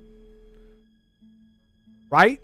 Romulans twice as strong as humans, have green blood, they have copper instead of iron, you know what I'm saying? Like, seriously, bro. Romulans, their heart is right here, okay? And they can literally genetically change you into a human. I think male to female is going to be a piece of cake. And that's what I'm talking about is Star Trek. So we're talking about Star Trek levels of technology. So a fantasy setting. This is just like having trans people in like fantasy settings. If you have high levels of, if you have lots and lots of high level magic. So if you have magic like in D&D, there should be an actual spell that would be able to change your gender. Like legitimately just change you. Just like in like Fable where you can drink a potion that changes your gender. It turns you from man into a woman or changes your sex, whatever. I'm using them interchangeably. And so it's just like having wheelchairs in fantasy is kind of fucking retarded. Now, if you're walking around a wheelchair, if you have a wheelchair in fantasy or you need a mobility device, then the mobility device should be set in the universe that you're in. So instead of having a wheelchair that looks like a modern day wheelchair just made out of wood because you're in a medieval setting, how about because you're in a medieval magical setting where high magic exists and it's readily available, like almost anybody can become a level 1 fucking cleric or a level 1 fucking wizard. All you gotta do is like study for like, you know, a couple hours a day and you can cast, you know, light or whatever. Like in a place like that, you should easily be able to come up with a mobility device that fucking hovers or has like walker legs or stuff like that.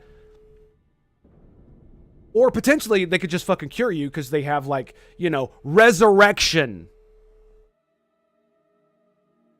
And I'm sure if you can pull someone's soul back from hell or heaven or wherever the fuck it is they go, I'm sure there's probably a spell somewhere that'll fix your fucking legs. And if not, they could possibly make mechanical ones that'll fit over your legs that'll work. Or potentially make you a walking machine that you could control with your mind. Or maybe a hoverboard thing like a dark elves can do. They summon a disc and they can like hover on it a little bit. They could do that. That way you can like hover upside down and fly in corners and stuff. That would be fucking awesome, right? Good stuff. But do they do that? No, I want the wheelchair. What is your thought on the FTC and antitrust law? I'm still curious on the centrist thing. It's a bit complicated. It depends on exactly what you're talking about, but I do believe that people's ideas should be theirs. So if I create a product, I should get paid for it. But if Disney buys my product, they shouldn't be able to like they shouldn't be able to lock it behind a wall forever. There should be a cutoff date. And as far as the antitrust laws, wait, I'm talking about the wrong thing. Excuse me, my bad. I thought you were talking about IP law. My bad. My brain went in the wrong direction. As far as the FTC and the antitrust laws, it really depends on what you're talking about. I do believe that companies should be held to account for the things that they do, and they should be punished severely for it, to the point where it's not just cost of doing business. It's like if you violate this, not only will you go to fucking jail, but you should be your company should be utterly crippled. And if you can't pull out, that's too fucking bad. Maybe you shouldn't have broke the law. But it really is one of those things where it's just like, I do believe in regulation, right? The system exists to protect people. The problem is that special interest groups influence our government so that the regulations are used to protect them instead, right? This is one of the reasons why, like Florida, how some states have used like beer regulation to prevent small breweries from popping up, because you have to have certain types of technology that require large amounts of investment to be able to properly brew it safely, when a lot of those things are semi-superfluous, right? And so it's just like when you're making moonshine, half the reason that moonshine is illegal is not because it's illegal, it's because people avoid taxes. And one of the reasons they avoid taxes is because you have to have a certain type of mechanical distillery that distills it in a certain way that's considered safer. But again, in some of those methods are literally just giant corporations putting barriers in the way of smaller businesses that are run by, like individuals or small groups to prevent them from getting a cut into the market, because to get into the market is so expensive already, right? Because you have to abide by these regulations, which require, $10, $20 million worth of capital just to get off the ground. And then you have to pay all that money back while you're trying to run a business that's brand new, right? So some of these things are absolutely necessary as far as safety goes, but some of them are not and are influenced that way.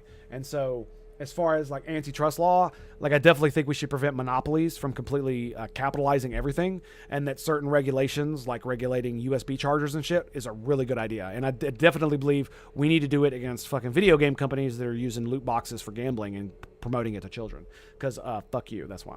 All right, so my dudes, Star Trek's up next. I'll be right back. I'm gonna go kiss my wife and maybe do some other things, and we'll be right back. So stand by. We shall return right of these messages from our stream. Stay tuned for more right here at the Tango Hotel. Back now. We got one insanity. Come on. Let's go. Sparrock! Did he just... No! He mind controlled him! Humiliation of the... No!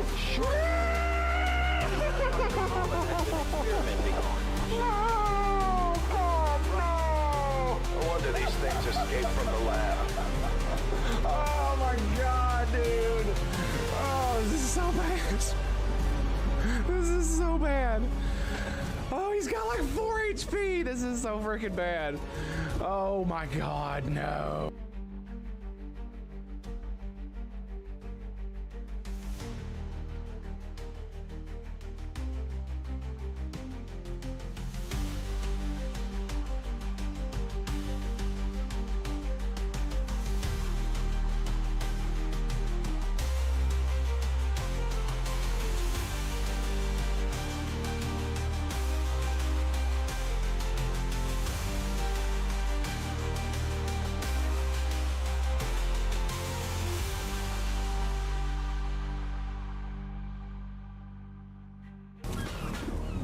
I can't believe this, dude. Like, I just...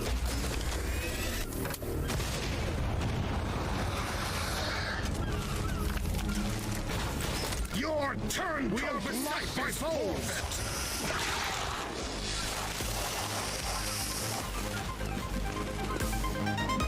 Okay, that was cool.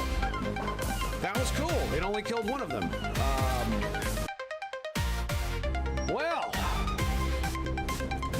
requires 2 actions, yes? End's turn. Goodbye.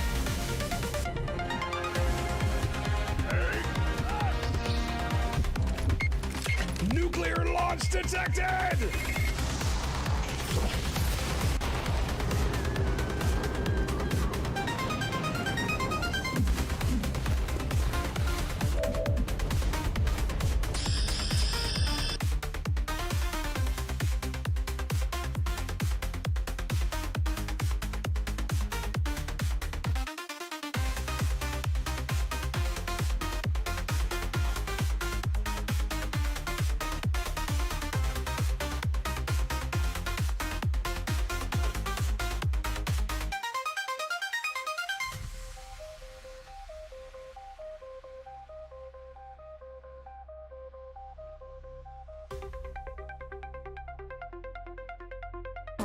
Just, yeah, screw you, buddy. Screw you. And I believe that's a double move. It is. Blade Storm. Oh, 8 to the face. Hello, buddy. I love how someone said it's gonna be crazy when they send all bullshit at you. And look at this. Look at this. They did exactly that. It's not Archons, but it's all in my face, all on top of me. Oh, no. You don't get to do that. Run! You too, asshole. Stay in your lane, butthead. Oh, please group up. Please group up. I love you guys so much. Oh! Rah!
This is one I want right here. Come at me, brother. Yes, Boom. fucking on it. Ooh, yes, that's good stuff. Woo-wee. Sweet pickle.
There we go.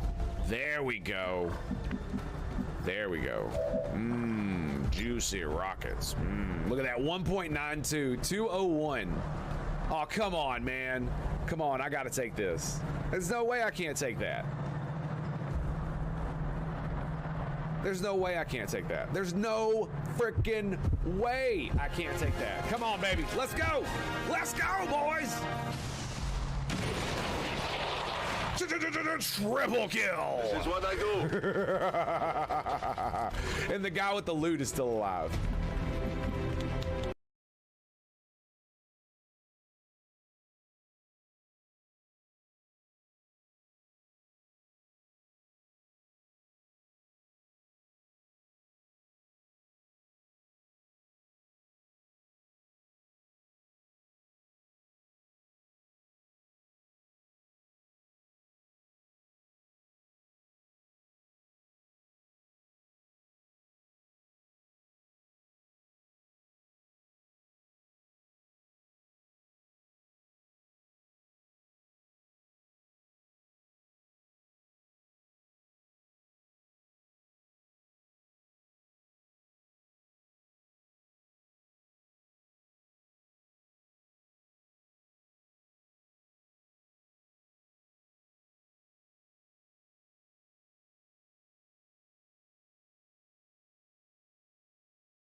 Oh, Emily's butt is radical propaganda.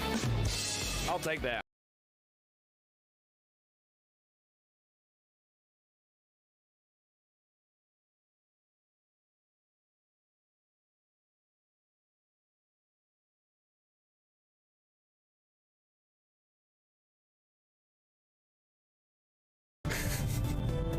We took explosive charges from salvaged alien grenades and strapped them to a solid fueled rocket engine. Humans, man. Freaking humans. If we thought a rock strapped to a rocket engine would give us an advantage, we'd take it. Ah.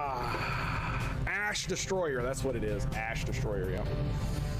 Let me give you a rewind here. Get your ass destroyer here, boys. Get your ass destroyer here. There we go. So, Warcraft.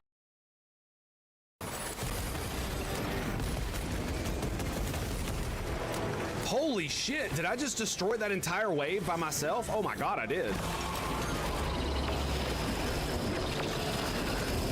And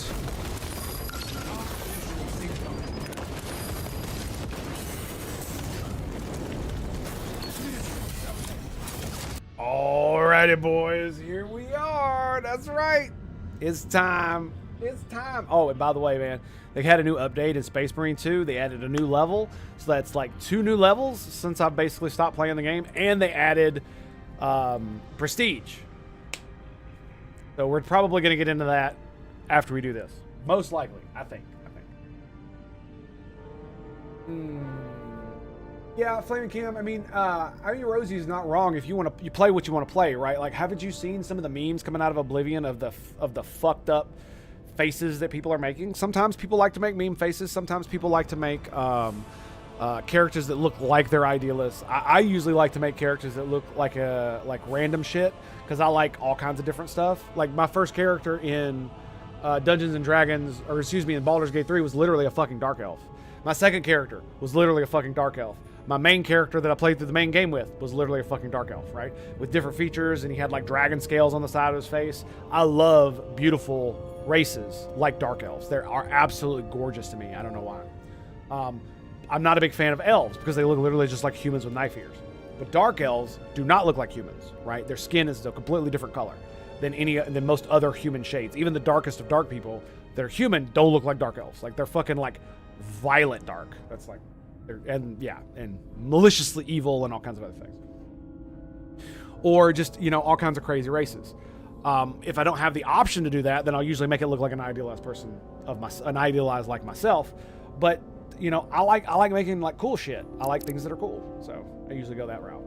But I certainly don't mind being able to play like a woman, like in this where the main character is the female commander, and the secondary protagonist is like a male serviceman. Good shit. But it's basically, this is why character creators exist, because even though the vast majority of people just do basic character stuff or whatnot, there are people who like to roleplay all kinds of shit, and that gives them the option to do it. And the thing about it is that even if you never really use the character creator, you'd be surprised how many people like the fact that it's there just in case they ever want to do it. Because they like fucking around with it on occasion, right? If they're making a character, they'll play around with it. But usually they'll settle on something that looks more like them or something that looks normal. And then you have the motherfuckers who play video games for a living and they make meme faces. So you got a full gamut. Full gamut. Are you ready for this? This is gonna be so good, dude. Oh, I can feel the Star Trek entering my veins, man. I'm ready for it. Give it to me, baby. Come on.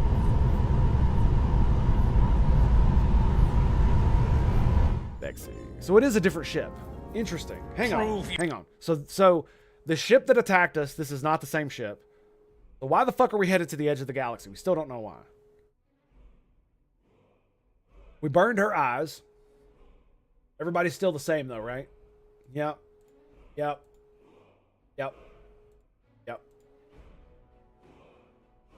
Thankful for Carter's gift and grit and determination. Shared her guilt over fellow soldiers that couldn't be saved aboard the Zeldy. Hell yeah, baby. Skilled use and was left a distinct impression. Oh, that's Carter. Never mind. Major was grateful for Carter's confidence and optimism when he expressed concern about his lieutenant friend. Excellent. This choked me up right here. It really did. Not just thinking about it chokes me up. It's when you realize that you're trapped aboard the alien ship and you're like, "Sorry, sir, duty calls."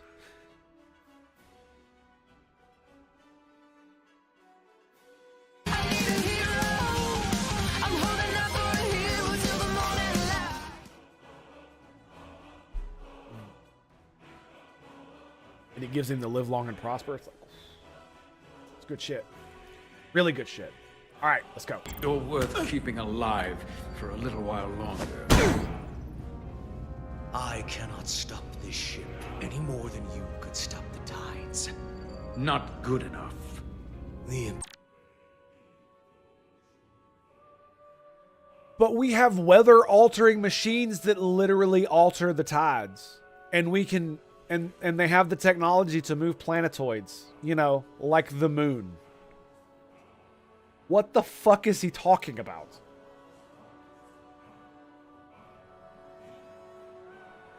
This is why you don't have Bill O'Reilly write your script, boys.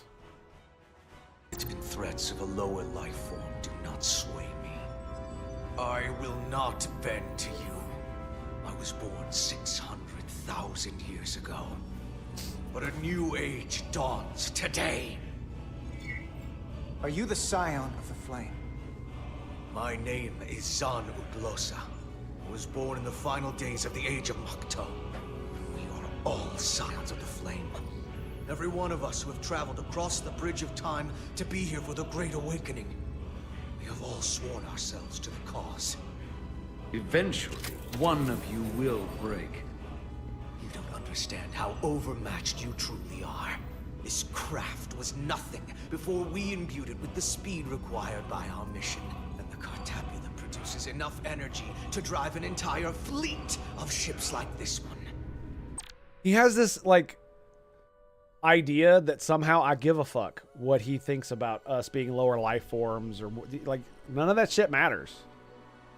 Whether you're right about it or not, it's irrelevant. Absolutely irrelevant. We have a gun to your face. And that's why it's irrelevant. But when we wake the Aphelion, we won't need a fleet. Oh, what? The Aphelion? What is that? Only then will you understand the might of the Takan Empire. Reborn in this time. This is just a I didn't expect it to be drop so in an direct, so ocean let's see if of we can get it power out. you cannot even imagine. And when you wake the Aphelion, Yeah. what are you going to do with it? Anything we want. Yeah, he's possessed. Come on! This goes from bad to worse unless you do what they say.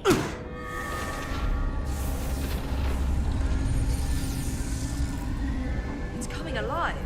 He can't stop the ship. Then he will. Or we cut off his hands and use them ourselves. I like this guy. I reduce speed or change our heading, the others will know. First, they'll just resume course from elsewhere. Trivial matter. And then... Sorry. I realize it. Here we go. they will come here. For you, this is a dead end.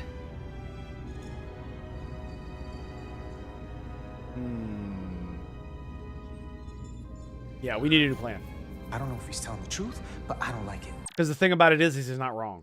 If they're all connected via the Cartabula, they can obviously track one another. That would obviously be something that you would program into something so powerful, and it would be logical to assume that would be the case. It might not be true, but it probably is.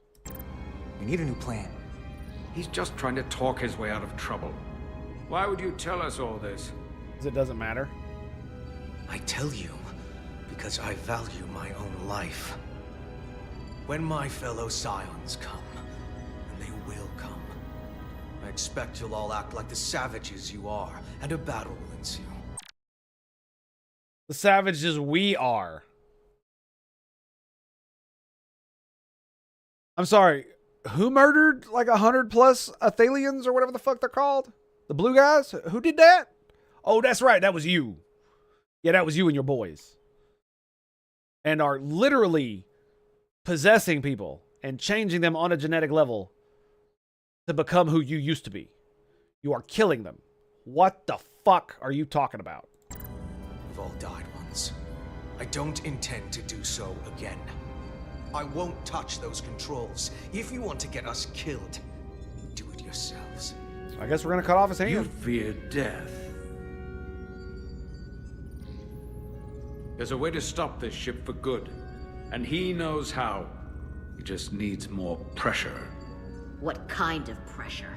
Oh, shut up. We hurt him, he'll talk. Trust me. That's against Starfleet protocol. It is. You're not on a Starfleet ship. True. Your protocol does not apply. We take the action that will lead to our victory. Don't assume your moral code takes precedence above all others.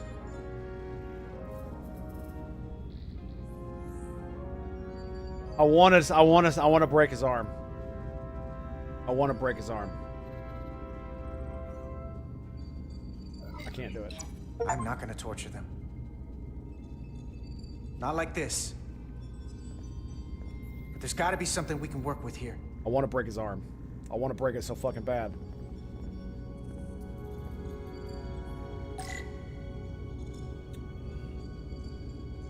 We could threaten to kill everybody.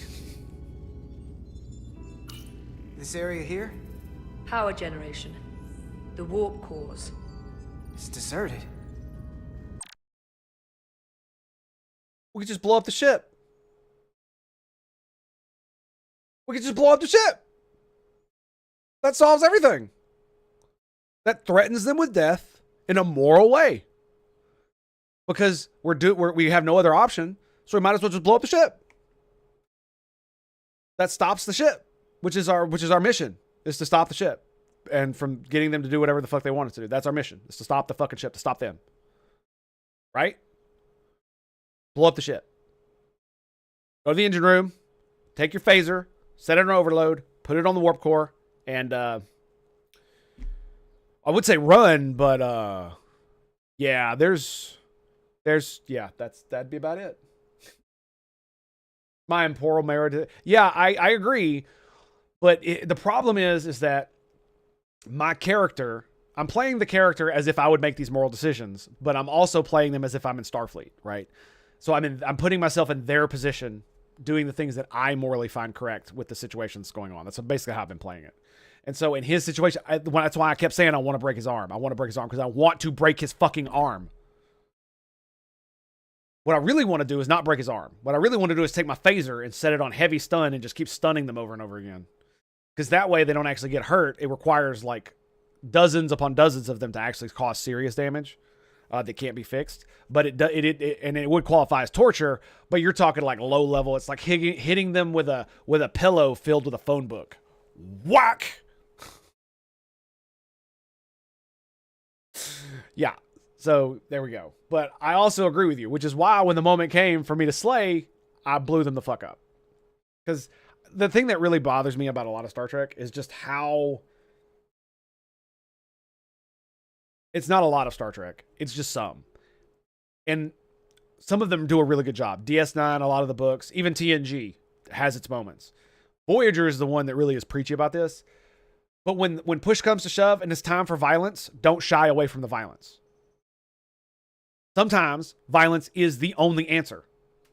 And when those times arrive, when it is the only answer, you must know how to be the most violent, horrific individual you could possibly be. Because if you do that, and if your enemy knows that, then they will not push you to become that.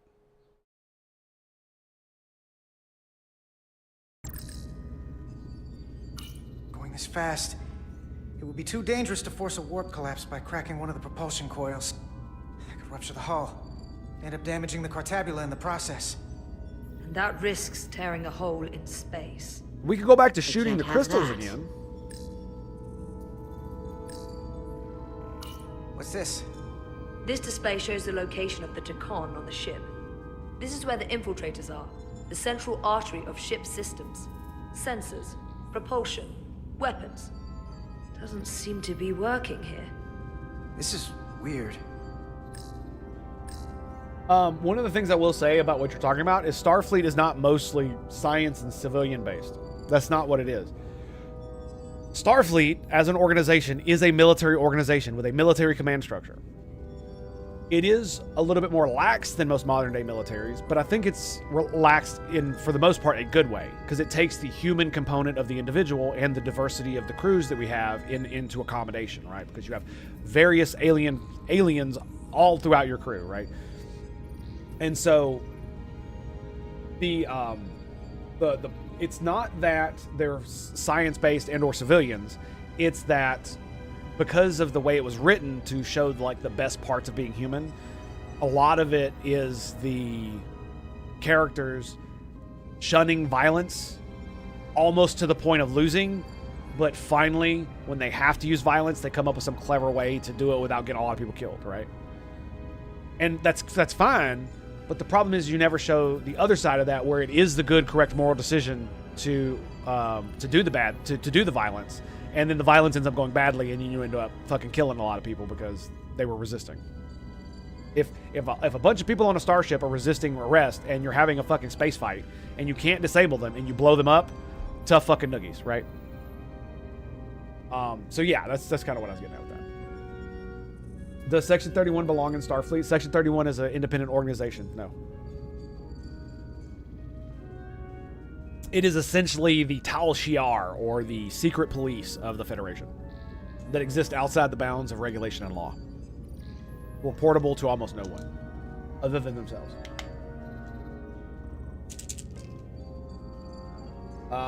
But as far as like the other thing, that's the reason they appear so weak, and they put so much stuff on science. Like Picard continuously says that Starfleet is not a military organization. He is either delusional or he is lying. And in my opinion, he's lying. And the reason he's lying is because he's trying to do what Trump does and meme shit into existence. I really feel Picard does not want Starfleet to be a military-style organization, but unfortunately, the reality of the universe requires it to be. And I think if he's got this like thing where it's like a mantra, if he keeps fucking saying it, maybe one day it'll be true. And I fully feel him on that, like 100%, bro, 100%. But he knows, and you know he knows because he's still alive. How many times has he had to kill somebody? How many times has he had to fucking like avoid getting stabbed or stab another motherfucker? Like at least 3 or 4 in the show, right? And several of them were fucking Klingons, by the way.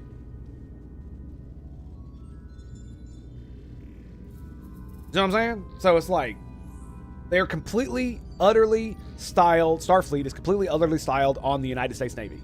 It has all the same ranks, including lieutenant. If it were styled on Britain, it would be lieutenant, but they use lieutenant. They use the same exact ranks, you know, ensign, lieutenant, junior grade, then full lieutenant, then it's lieutenant commander, captain, admiral. Then it's actually rear admiral, and then rear admiral upper half. I think they do the same thing. Actually, the admirals might be different. I might be mistaken on that.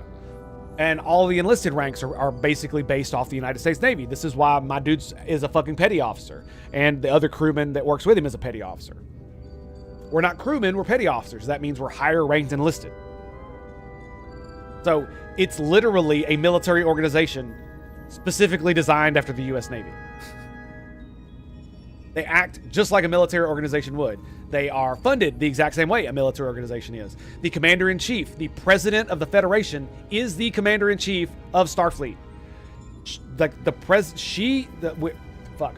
I was thinking of a specific president. When she gives orders, the head of Starfleet follows them and enacts them, just like in the United States of America. That is how their government is set up. That is how their military is set up.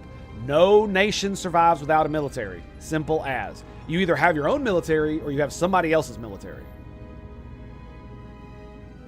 Engine status. Right. The warp cores are still practically redlined. However, they've supercharged the Zeldi. It still relies on existing systems. They just amplify the output? But the Takan have already interfaced with those systems. The controls will be no use. So we'd have to find a way to manually shut down the warp cores. Might not be a manual shutdown. I'm tracking. Sabotage. No way. Blow up the ship.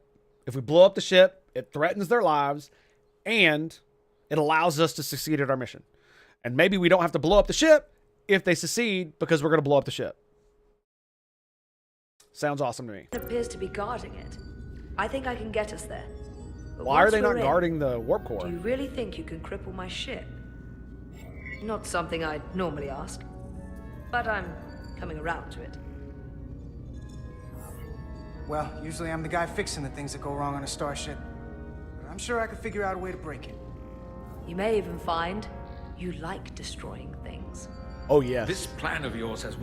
As someone who is engineering inclined, who absolutely adores turning wrenches and fixing things and taking things apart and putting them back together, I also love destroying things. It is a very, very cathartic thing, especially when you know how the thing works. Oh, it's so good. It's so... One problem. I highly recommend it. It strands us. left out of the fight when there is a war going on. Our fight is here, now. True. This is how we do the most This is good our mission. for the Empire. Absolutely. For the Empire. Absolutely. Fucking hands down. Attaboy. So, Carter, you didn't beam out after all. Decision simulator? Yeah. I thought you'd escaped when we boarded. Something like that. I'd It's an almost adventure. hoped you'd made it off. Section 31 is genocidal. I would not say that. Did they create a disease to kill off the founders? Yes. But why? Would they have genocided them if? See, are they genociders? Yes. Are they genocidal? No. There's a difference. Because one can be forced to genocide for the obvious reasons that Section 31 was forced to genocide. That doesn't make it good or moral, right? It's just one shitty decision out of two really shitty decisions. So either let the founders completely crush the Federation and destroy freedom and hope in the galaxy for 1,000 years, or murder the founders. Then their entire species. With a genetically engineered disease. I know exactly which one I would choose. There's no question. I would absolutely sell my soul to ensure the Federation continued. There's no doubt. There's no doubt. No doubt in my mind. But, so, yeah. But it's an adventure game as well as a decision simulator, so. And Millie's there with you too, right? It's good you two are together.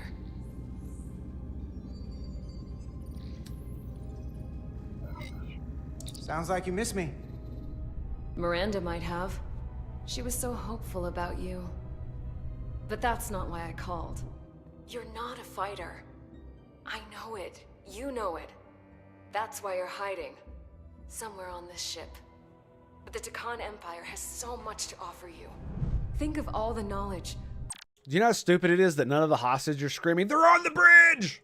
lost for 500,000 years that you'd have access to. I know you want more from life, and I want to show you what you could be. Because they don't want to part die? Fair enough. of. Not just the wonders you've already seen from us. In our time. It could also not pick it up. There's that, because it is a Starfleet comm badge. I'm not sure if they're like always on like that, where they take everybody, or if it's just, or if it'll filter out ancillary sound like somebody else talking in the background. I wonder. I do wonder. We had the power to move stars. Carter, you have a thirst for discovery. And a part of you would remain to experience the things I can show you. I'm gonna go But if you full try to Starfleet, fight it, baby. You're only gonna make things worse. You don't know what you're doing. Miranda, we can help you, but you have to fight. Miranda is a part of us now.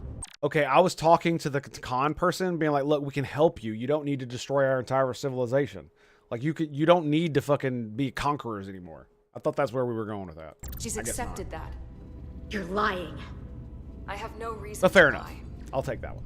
Every one of us on this crusade has fought wars more brutal and consuming than you could fathom. Crusade, I told you, But I want to religious reach bullshit. a peaceful resolution to this.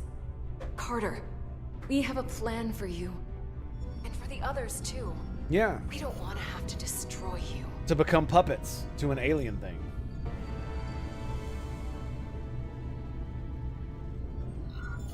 What's this plan you have? Is it the one where you steal our bodies and erase our minds? That's a simplistic view of it. Your memories would live on within us. We can continue this conversation in person. I'll see you on the bridge very soon. Her comm badges. She's tracking our location with them. If we have to use force to free our fellow scions, there will be casualties. We can't stay here. And we need to disable the transmitters. Where'd you go? You don't want to talk to me? She's trying to keep you talking. Yep. I mean, I get it. But I'm trying to help you. Nope.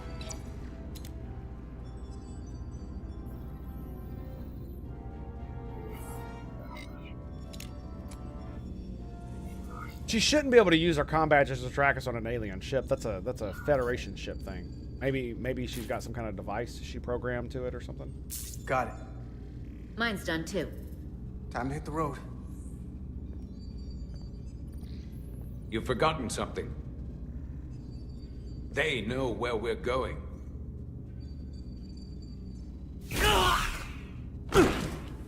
Set to stun. You're not going to shoot a guy who's unconscious, are you? You keep getting in my way. Why aren't they? What? You know what? You're right. Starfleet's not a military. It's full of pansy-ass bitches. That's what it is. We've managed this far without doing it your way. Sorry, I can't. It's just like, why didn't we do that from the beginning? Right? Stun all of them but one of them and then question that guy. That should have been the default thing we were doing. I'm just saying. I'm just saying. That way they can't escape if they're unconscious, right? Then you can tie them up. We are hardly in control of this situation. And now we have loose ends. Solve the problem of what to do with him.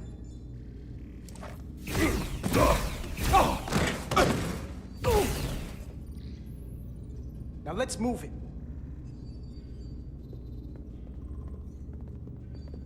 Ooh, boy's being a badass. I like it.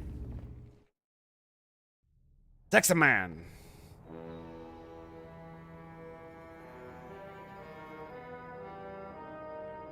Oh, dude. Here we go. Our coordinates match the exact location where Riker met Portal 6-3. Unlike Riker's team, we beamed down without a problem. It's quiet. Portal has to know we're here. If he won't come to us, we'll go to him. Right on. Spread out.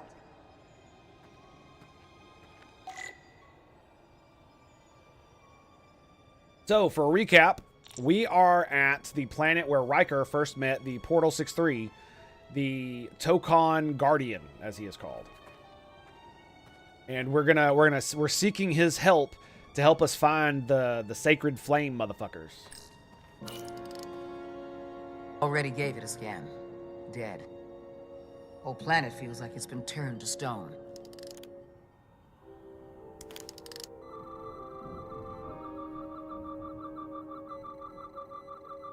Not seeing any radiation.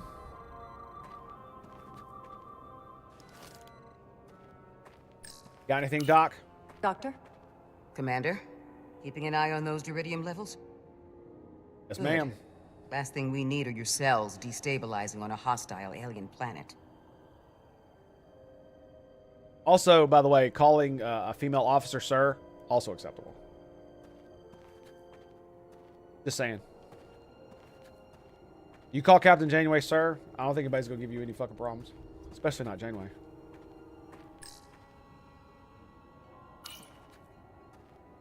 If I recall right, Geordi LaForge transported in here, hanging upside down. I guess we're lucky we were spared the indignity. Didn't they have to shoot him down? I think they did, didn't they?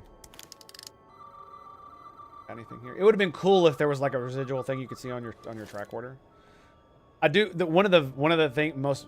I just got to say this. One of the criticisms that I have, I think, is the most valid, is simply about gameplay, and that making the tricorder only usable when you're standing up, like you can't crouch with it, and you can't hold it away from your face so you can see more of the screen, because you really because in real life, or authentically, I should say, if you were using this type of device, you would be holding it away from yourself, scanning so you see with your eyes as well as the device, right?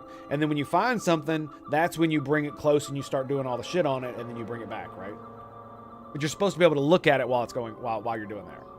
Like literally everybody who uses a fucking tricorder does exactly that in every single scenario that you see them in when they use it. What you got, Commander? Anything unusual, Commander? It's all unusual, to be honest. We've precious little data on this planet, so brief was Captain Riker's visit. Anything he didn't see himself is a total unknown. We deal with unknowns all the time. Part of the job. I'm accustomed to dealing with the unknown from my station on the bridge.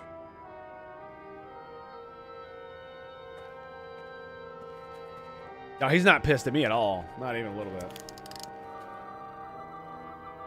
Like the fact that the human doesn't show up on my tricorder as a human, it's just kind of like everybody should be glowing. Oh, yeah. Everybody should be glowing a different color like this, like to show me the entire surroundings, and then I should be able to switch between each one to see better what's going on, right? And you can even color code things like the biological humans around me that I know should be color-coded a different color because the tricorder knows and identifies them as Starfleet personnel, right? Or people that I know. These crystals are dormant. Riker's report said they were glowing, that they served as energy collectors. It could be a good sign they're inactive. The Guardian of the Takan doesn't have his guard up. That's probably not a good way of looking at it.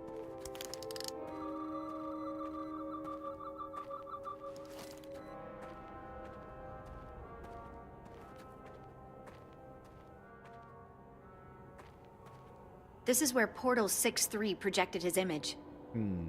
He was guarding this bridge. That has to mean something. We'll move forward when you're ready, Commander. All right, Lieutenant, stand by.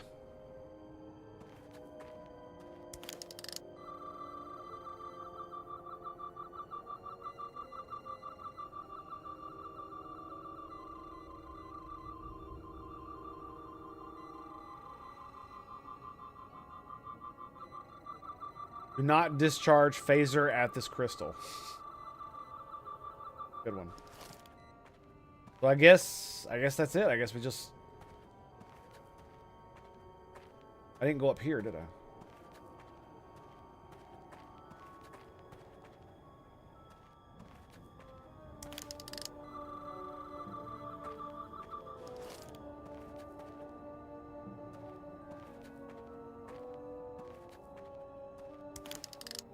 Okay, we got a side path here. Hello. Portal 6-3! Anybody!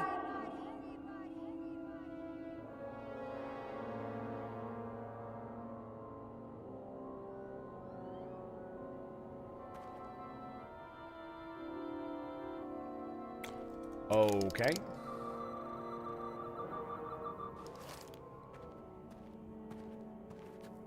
That's not exactly what I wanted to do, but sure. Sure.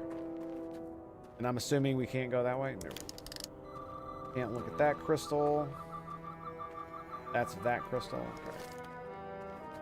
Got another thing we could touch, though. Let's look at this. Burn marks. Burn marks. The report mentioned phaser fire being redirected toward these strange crystals. It also mentioned Portal calling down lightning bolts.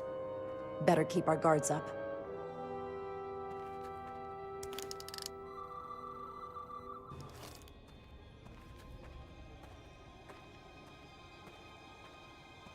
All right.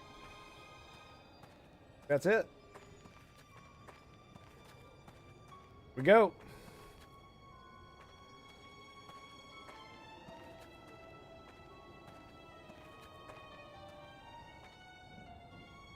Are they not coming? Am I going by myself? Follow me.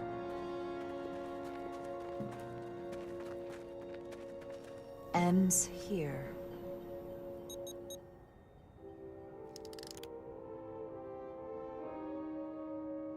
Is it me, or did that path just disappear? There was a path there a moment ago. There must be an explanation. Yep. Slouching, dude. I can't get over the slouching.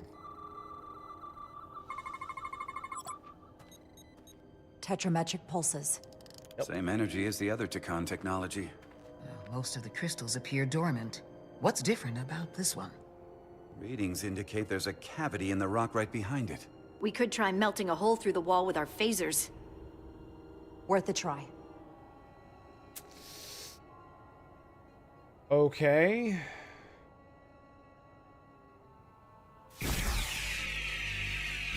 Nothing. There's gotta be a weakness. Somewhere it isn't totally solid.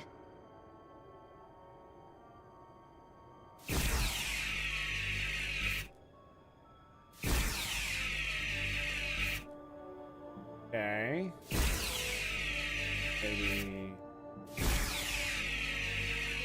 middle.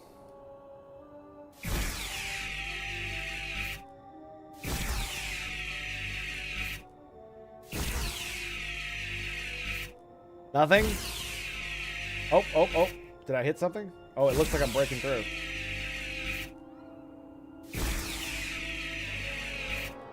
Am I? Can't tell.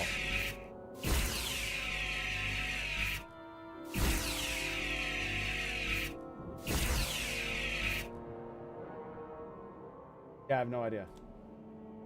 Won't let me holster either. I can't pull out the tricorder. Whoa! An illusion. I'm sure that wall was as real as the rest of them. I felt it. It's almost like our holodeck technology, but far more advanced. The crystals must be absorbing the energy from our phasers. I'm picking up something. A biosignature. It's faint, but it's there. A biosignature? With me.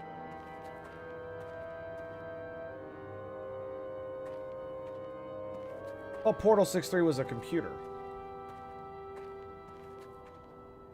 Or some kind of technology. Couldn't remember if he was a real person or not.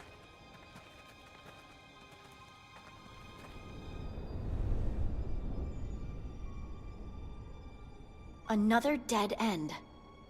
Or another illusion. Crewman LaRue, if you would.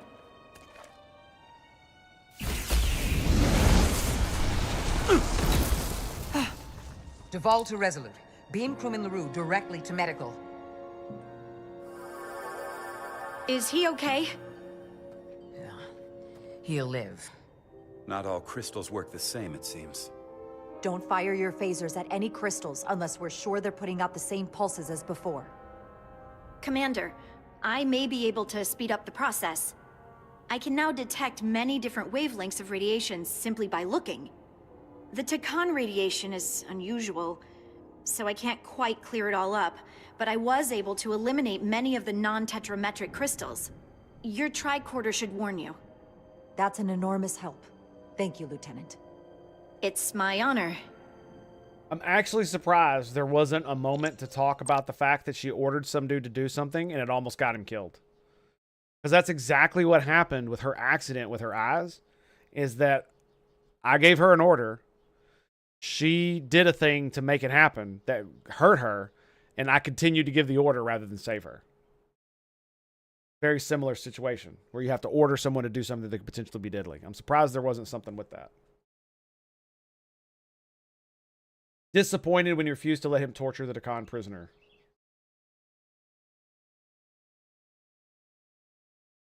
Which was undone when he refused to respond to her. I don't understand why this matters. Like she's literally been taken over by a fucking alien.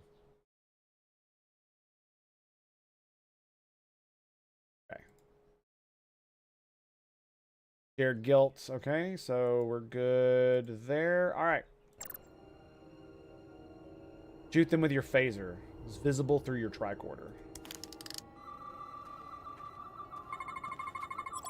Tetrametric. Good sign. Crystal may be creating an illusion that can be dispelled with your phaser blast.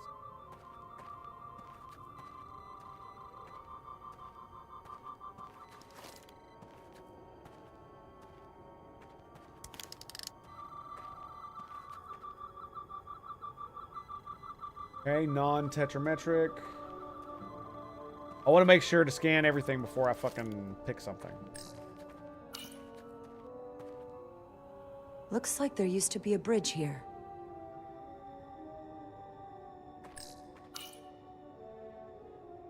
We don't have any data about what's below the surface on Delphi Ardu-4.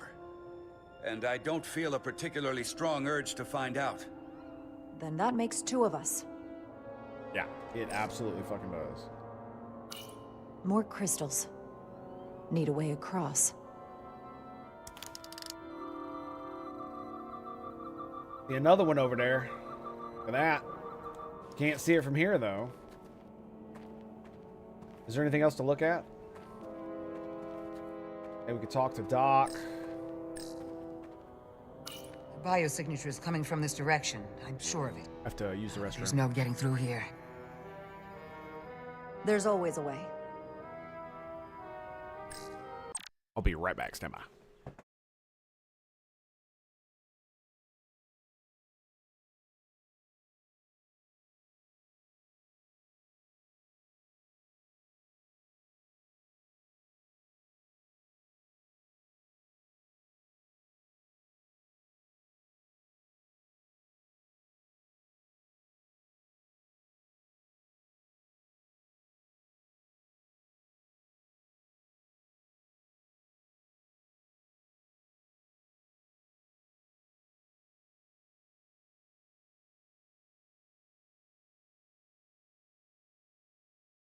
All right, let's go. Ready for this? I'm ready for this. See what I mean about being like a Star Trek simulator game? Like this feels, when I say it's an adventure game, it's really, really great. It makes you feel like you're a Starfleet officer. I wish they had more games alive like beyond this. this wall. Based on the data from the Enterprise's records, it must be Portal 6-3. I'll figure out how to get us past it. Okay, so he is an actual biological entity. Interesting.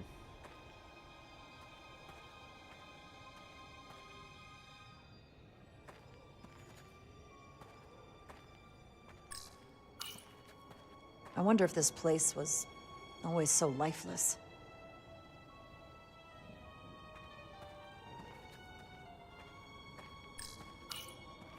Port, Commander. Aside from the breathable atmosphere, this is a remarkably inhospitable planet. Traces indicate there was once living flora, but it's been dead so long it's practically turned to stone. From what Portal told Riker, it was an outpost to defend the far edge of the Takan Empire. Well, it's not that now. Now, it's a grave.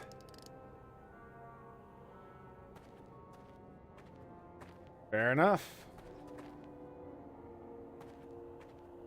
It's funny, it almost looks like she has a light on the front of her. You see that?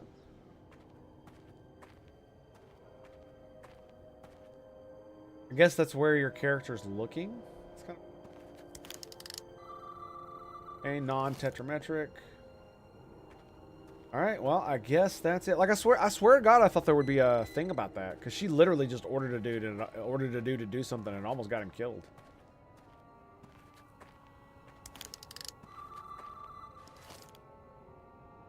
Alright, this is the one.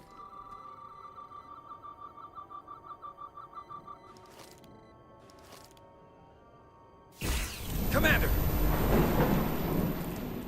Look at that. Trust, but verify. My man. Indeed.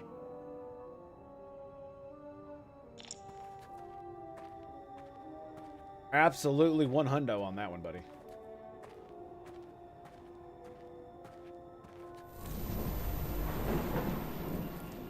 Okay, well, I guess it's just me and frickin' the science officer. That's no bueno.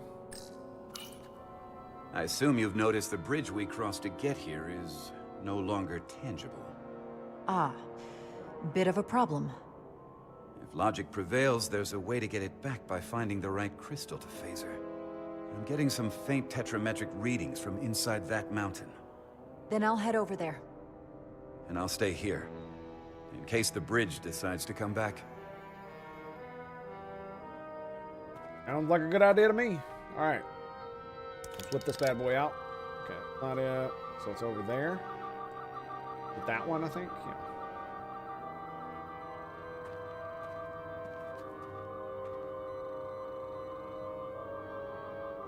Coming from over there.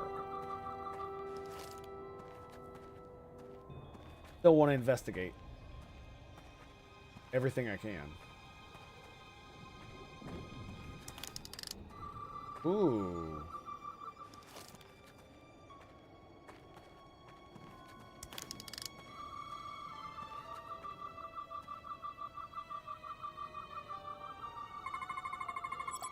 Bam. Good. Found it.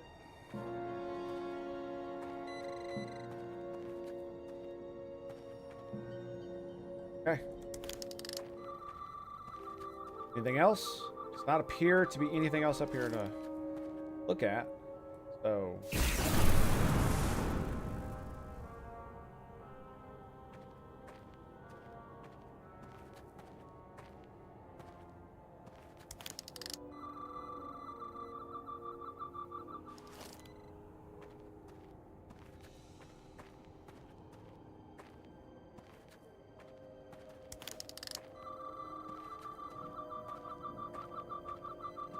What's in here?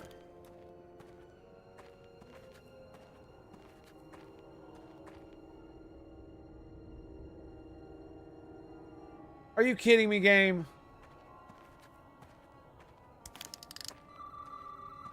hate when they do shit like that. Rocks, I know.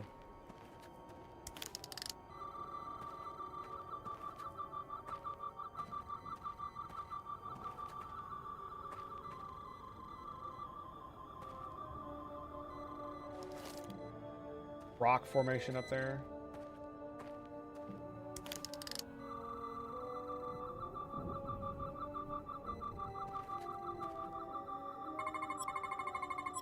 Tetrametric.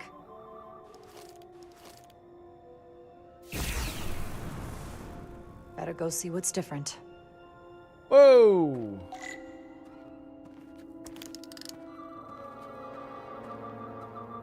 Maybe it's because they like wrap around and stuff.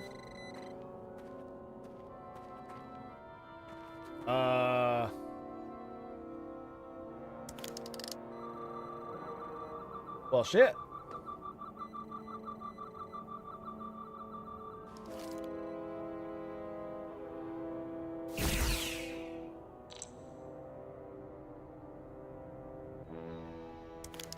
Oh, really?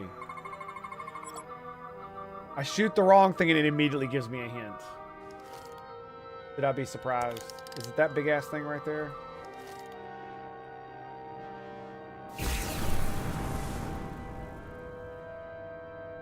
The way's clear. Good work, Commander. We'll make sure it's safe. Like, now how the hell do I get out of here?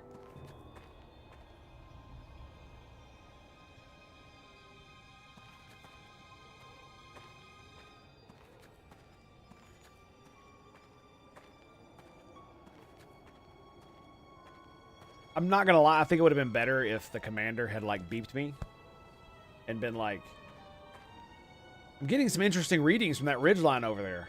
Why don't you move your tricorder up? And then you go, oh yeah, there's the crystal. Great, thanks, dude. Appreciate that. But I'm pretty sure they probably added that in after they, you know, did all the voice lines and shit. So.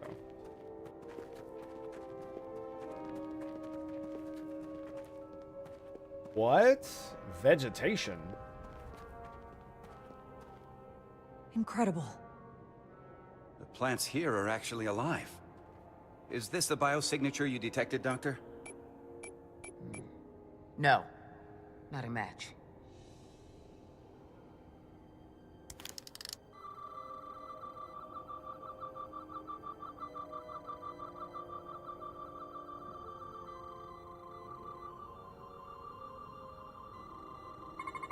What are we looking at? Tetrametric. Then it's creating an illusion as well. Based on the data we have so far. Only one thing left to do. Doctor, be ready to beam us out if it turns out we're wrong. Duval to Resolute. Lock transporter on away team.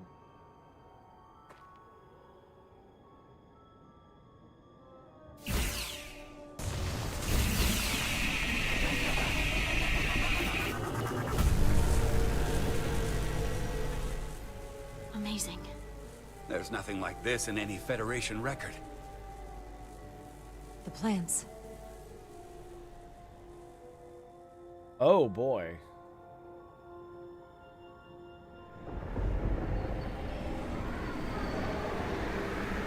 It's time, baby. It's time. Barbarians. It's him. How dare you disturb me? I'd hoped you had enough sense to leave of your own accord, but here you stand. Fools. In another time, I would have destroyed you and your ship simply for setting foot in this place. Fortunately for you, that time has passed. Portal 6-3, Guardian of the Takan Empire. We've come a long way to meet you. Guardian? I am guardian of nothing. The Takan no longer exist. Don't care to be reminded. If this is why you've come, then you should leave. Now. I'll cut right to it. The Takan have returned. Returned? My people have come back? How can that be? I've been alone for so long. If it is true, how did they return? Draconian technology made it possible. To enable the transfer of consciousness from one being to another after physical death. Good hair, Call too. it bioforming. A group of Draconians calling themselves Scions of the Flame. Why does she get to say this? I'm the commander. I'm the fucking first officer. Why am I not giving the fucking speech? Come on now. Used it to reawaken after hundreds of millennia. Scions of the Flame? Is something wrong? I'd hardly call them Takan. They were a radical faction with beliefs outside the mainstream. Beliefs that lesser life forms should serve as vessels to ensure Takan immortality. Ah. You want me to help you destroy them. That's why you've come. You want to destroy these scions. I won't lie to you. Yes, we want to destroy them. You don't mince words. They have an incredibly powerful energy source they call the Cartabula. These scions have the Cartabula. And they've used it as a weapon against us. I will speak with you alone. What are you doing?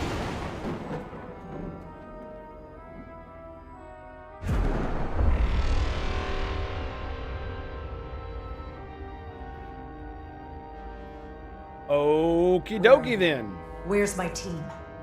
They're safe where we left them.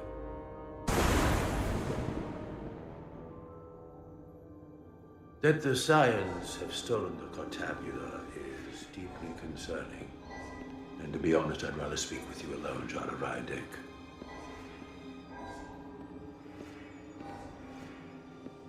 Does this not just scream Star Trek? Oh my god. So good. So good. I wonder if they got the original voice actor to do him again. Or the original actor to do his voice again. Your colleagues don't know what it means to be the last of one's kind. You and I are remnants of fallen civilizations. The Kobliad, the Takan. One dying, one dead. Our species could not be more different, but we both know the meaning of loss. The others wouldn't understand. It's beyond their ability to comprehend.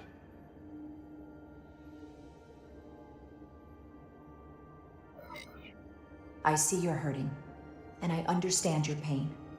But pain shouldn't stop us from moving forward. You do not understand me, nor the pain I feel for the loss of our once glorious empire.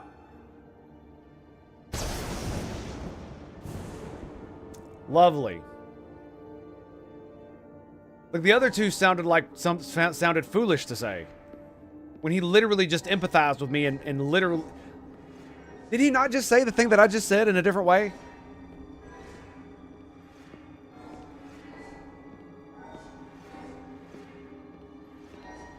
I feel like that one was bullshit. I'm just saying. I'm just saying. Yeah, nobody understands my pain. Let's see if I can do better. Tell me, why spend your days away from your own people when so few of them are left? Why live your life working for this federation to which the Kobliad do not even belong? And submit yourself to their authority? It makes no sense, not by my logic. It's true, the Kobliad chose not to join the Federation when the offer was made. And I could have chosen to stay on my home planet, waiting for the next shipment of Diridium to arrive, biding my time and fearing for the worst. Instead, I chose to embrace the future, not fear it. Joining Starfleet gave me the opportunity not just to help my own people, but countless more. You told Riker you'd wait until you were needed. You're needed now. We need you. As much as it pains me to learn the Cartabula has fallen into the hands of the Scions, my services are not up for offer.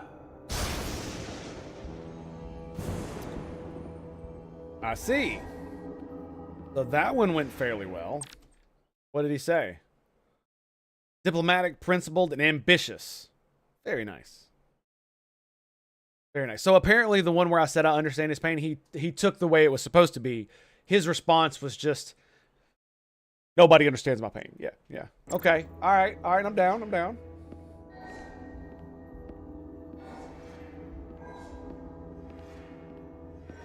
And honestly, that's exactly how it is. It's like, I was like, principle, oh, that sounds kind of foolish to say, but it's like, no. It's like, not waiting to die and just doing something about it, or at least doing something other than just waiting to die. Yeah, that's a good one. That's a good one.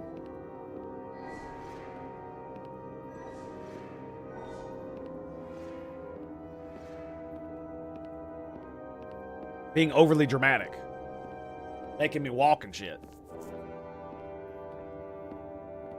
To be chosen as a portal was to give one's entire self to the cause of protecting the Takon Empire. I left behind everything I know, and now you want me to turn against my own people. A betrayal of my oath, and everything I vowed to protect. These aren't the Takon you knew. They're a facsimile. They're imposters. And they tarnish the Takon name. We faced these questions in my time as well. What you call bioforming, we thought of as a marginal science. But if these reborn Takon plan to restore the Empire, is that a disaster to be avoided? Takonian technology is so advanced, it could save millions of species currently on the brink of extinction, including your own. It's not making bad points. And at the price of a small few, think of how the many could benefit. Instead, it sounds as if you are reacting out of fear before you have a full understanding of what's at stake. I don't think you've given this full consideration. You may have more to gain than to lose. You told me your people didn't use bioforming. That's because you knew it was wrong. Wrong to employ on an individual basis, and surely wrong on a galactic scale. You are correct. The Takon did not use bioforming on a large scale. That the way these scions are using it would not have been accepted when the Empire still stood. I'm curious to see these scions masquerading as true Takon. So I will go with you, and we shall find them. But when we do, I will judge them myself as a guardian of the Takon. Oh. To understand their true intentions, for better or worse. It's certainly your right to make your own decisions. I won't tell you otherwise. Very well. I'll return you now. Wow. Commander. Wow. Whoa. Hold your fire. I'm all right. Whoa. I love how this is when everybody's all like, pull out your phasers and point them around at everybody.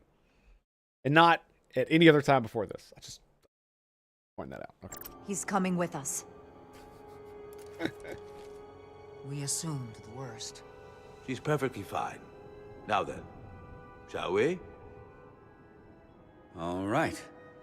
We can beam up your... Do you have any equipment or tools?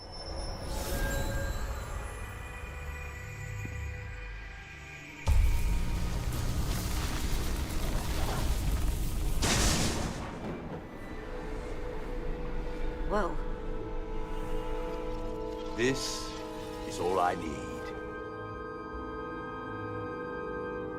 Away team +1, ready to beam up.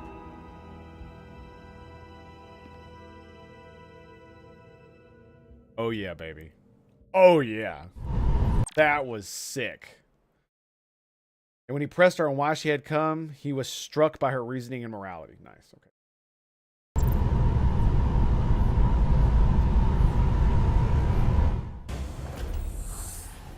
God, I love Star Trek, dude. Love it so fucking much.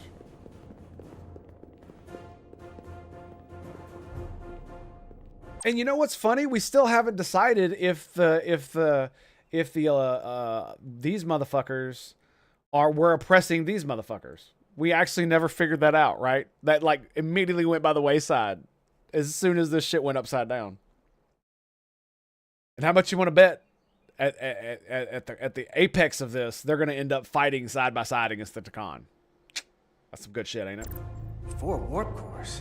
That's interesting. Redundancy. If one goes down in battle, we can still operate. Makes this more difficult, though. This ship can maintain warp with half the cores offline. We'll need to disable 3 of them. Where are the engine schematics? Power flow routing charts. We're soldiers, not engineers. I thought you would know what to do.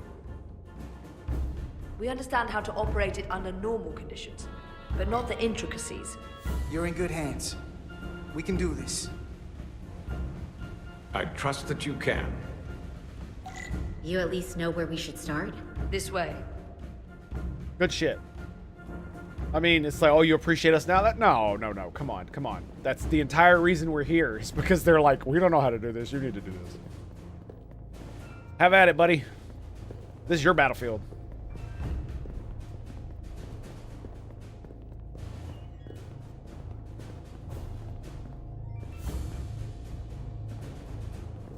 What are we dealing with? Okay, what do we got?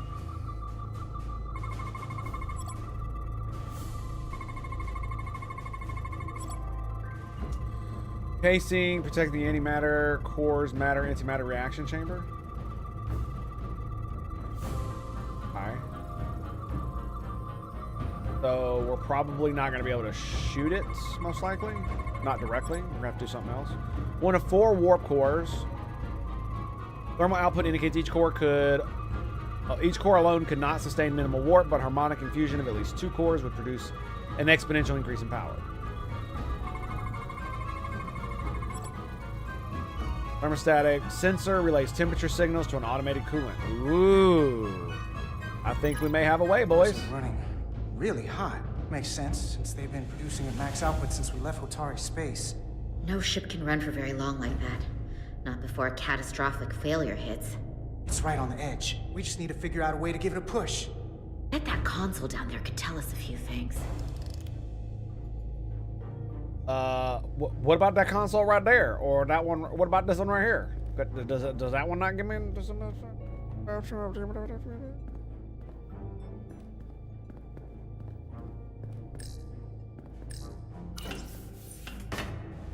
Nice.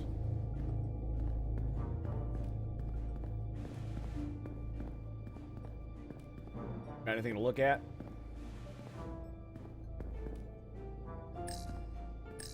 She beat me down here. How about that? Whatever we do, we need to make sure the Takan can't undo it. So we need a way to permanently disable the reactors that won't destroy the ship and kill us all in the process. You thinking what I'm thinking? No, what shooting the warp core is a bad idea? Yeah, it's a very bad idea. How do we make it happen? Last resort. Last resort. The reactor Overloading the cooling cooling system is operating at emergency containment levels. It's just barely keeping the temperature in check. Maybe we can use that. If it gets this high, their system considers a reactor breach imminent. We could cause an automatic shutdown if we limit the coolant in any way. Like we saw on the bridge, all 4 Maybe warp burst the cores are tanks? operating at full capacity. The safety protocols don't look much different from the Resolute. Breach protection. Reduce output, command override. Cease matter, antimatter flow, command override. Emergency warp core ejection. Computer control. Even command functions can't override one of the most crucial safety measures. So the protocol's still active. That's good. So we should be able to use the protocols Looks like to shut down the ship, right? Sensors show a core is about to rupture. The computer will eject it automatically rather than risk a breach. So we need to increase the warp core's temperatures. If we destroy the coolant regulators, there won't be any...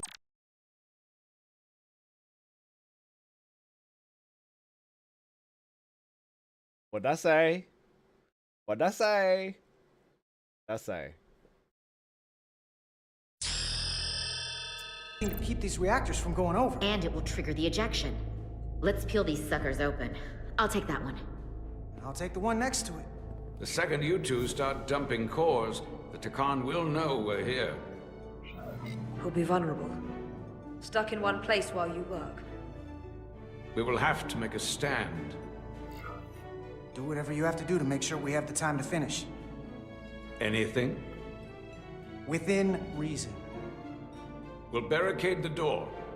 Work quickly. Fair enough.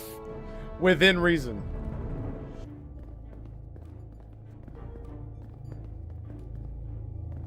We might not have our tools, but our phasers can do this in a pinch. Yep.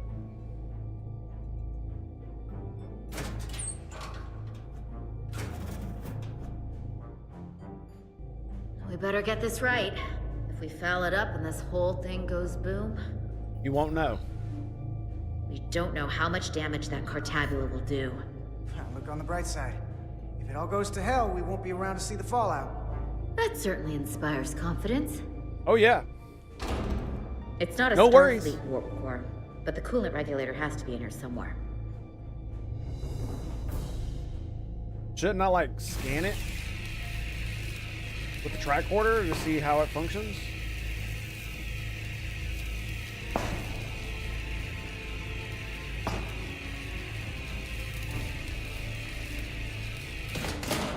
There you are. Time Okay, to there heat it things is. up.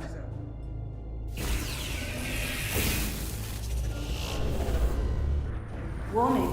Warning. Warp core. That's not really what one of those would look like, but you know, we don't need to worry about that. Okay, now they're definitely gonna know we're down here. Warp core output at critical level. Ejecting core. Just one more to go. They're here. They're cutting through the door.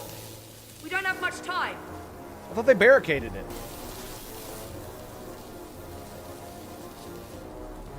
Okay, same as before. We just gotta...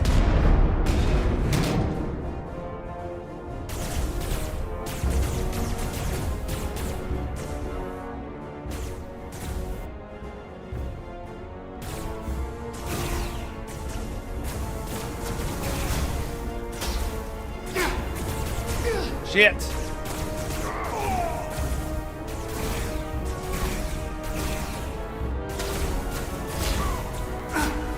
God damn it.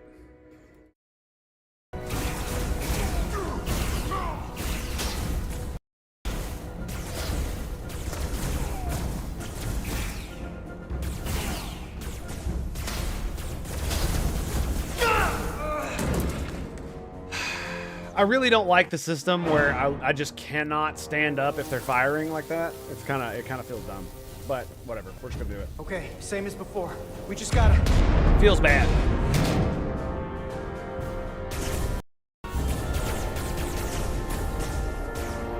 Because I'm not gonna lie, in a situation like this, why wouldn't I just like shoot through the little slit and just peek my eyes up a little bit? Just saying. I'm just saying.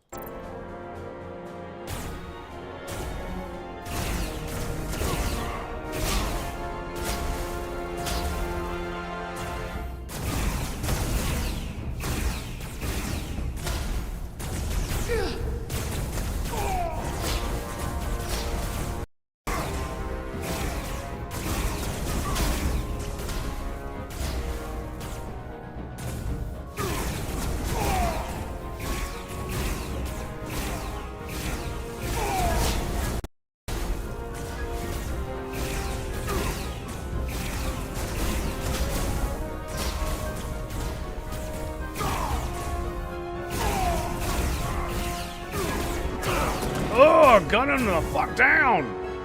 Go! Finish!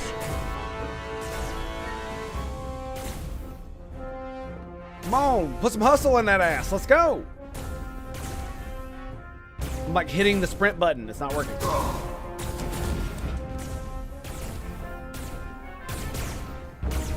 Hey! Would you mind not shooting at the matter-antimatter reactor? That's a good one. I'll cover you.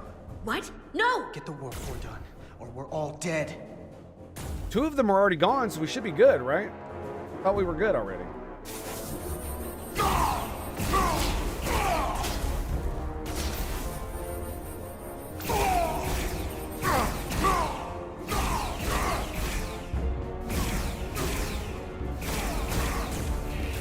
That's how you gun them the fuck down. There's literally a murder hole they're all running out of. Blanket that bitch with suppressing fire. Let's go, motherfuckers. You're supposed to be warriors here. Let's get it done. You don't even gotta be looking. Just do it over your head. Shoot! Warp core output at critical level. Ejecting core. Success! Warp drive disengaged.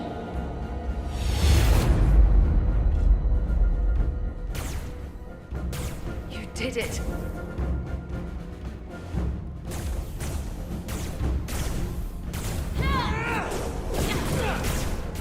You got another way out of here? I think so.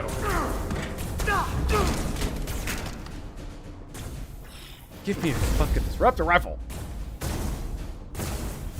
Hey, Tosca, can you climb?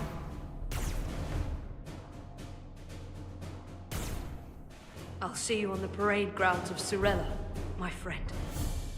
Bro, you can hop your ass up there. Get your ass in that ladder.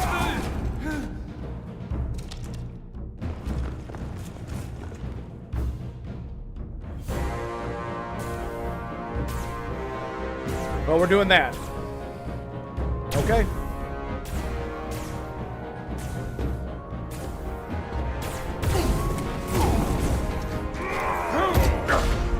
Nice.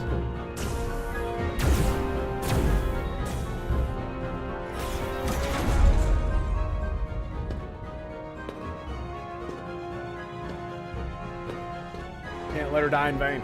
You want me? I'm right here. Get him, girl!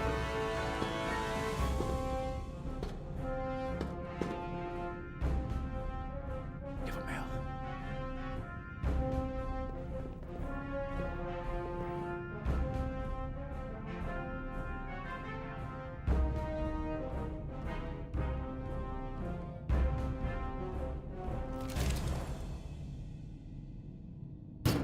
Not you, too. Calm yourself, child.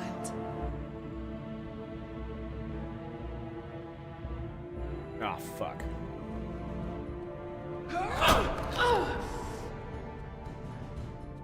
It will all be better. Bet she didn't have any grenades. Isn't that the point where you just overload the disruptor rifle?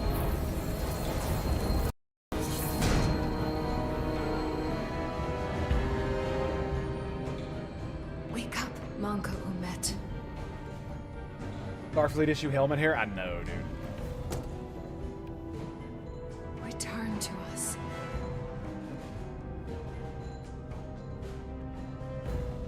Rejoin the flame. To reclaim what was lost.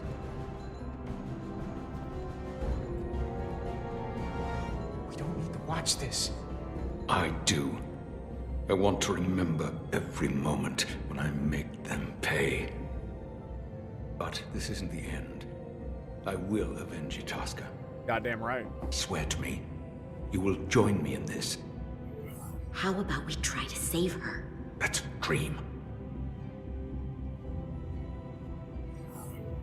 As long as she's alive and her memories are still in there, there's still hope.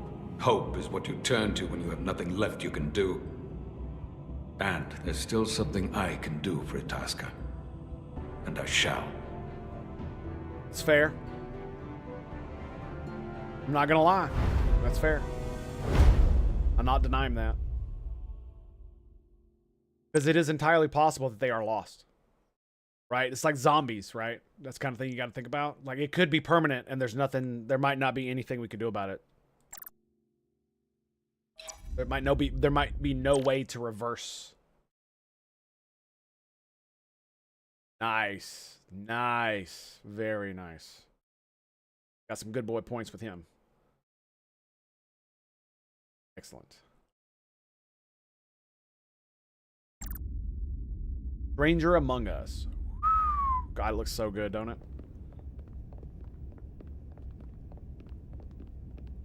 There's so much I want to ask you.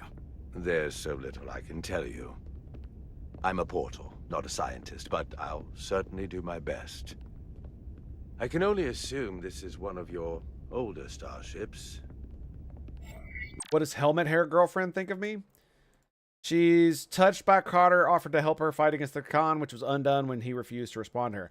I don't understand why this is what the fuck is going on with this, because if she's in there and she's like alive and stuff, if you want to be my girlfriend and you don't understand my actions and you're mad that I shot you, you're not good enough to be my girlfriend. It's just that simple, right? We're not gonna work. If you think me shooting you when you're possessed by some like zombie alien shit, it wasn't the right call. Or being a dick to you when you're being controlled by an alien. Like, what the fuck are we talking about? Like, what are you smoking? One would think, given the importance of your mission, they might send a ship of a more recent vintage. But, apparently not. The Resolute is primarily a research vessel, if that's what you mean. Not a warship. Although she has been known to hold her own in a fight. That's the tactical Against officer. what? Space debris? Asteroids?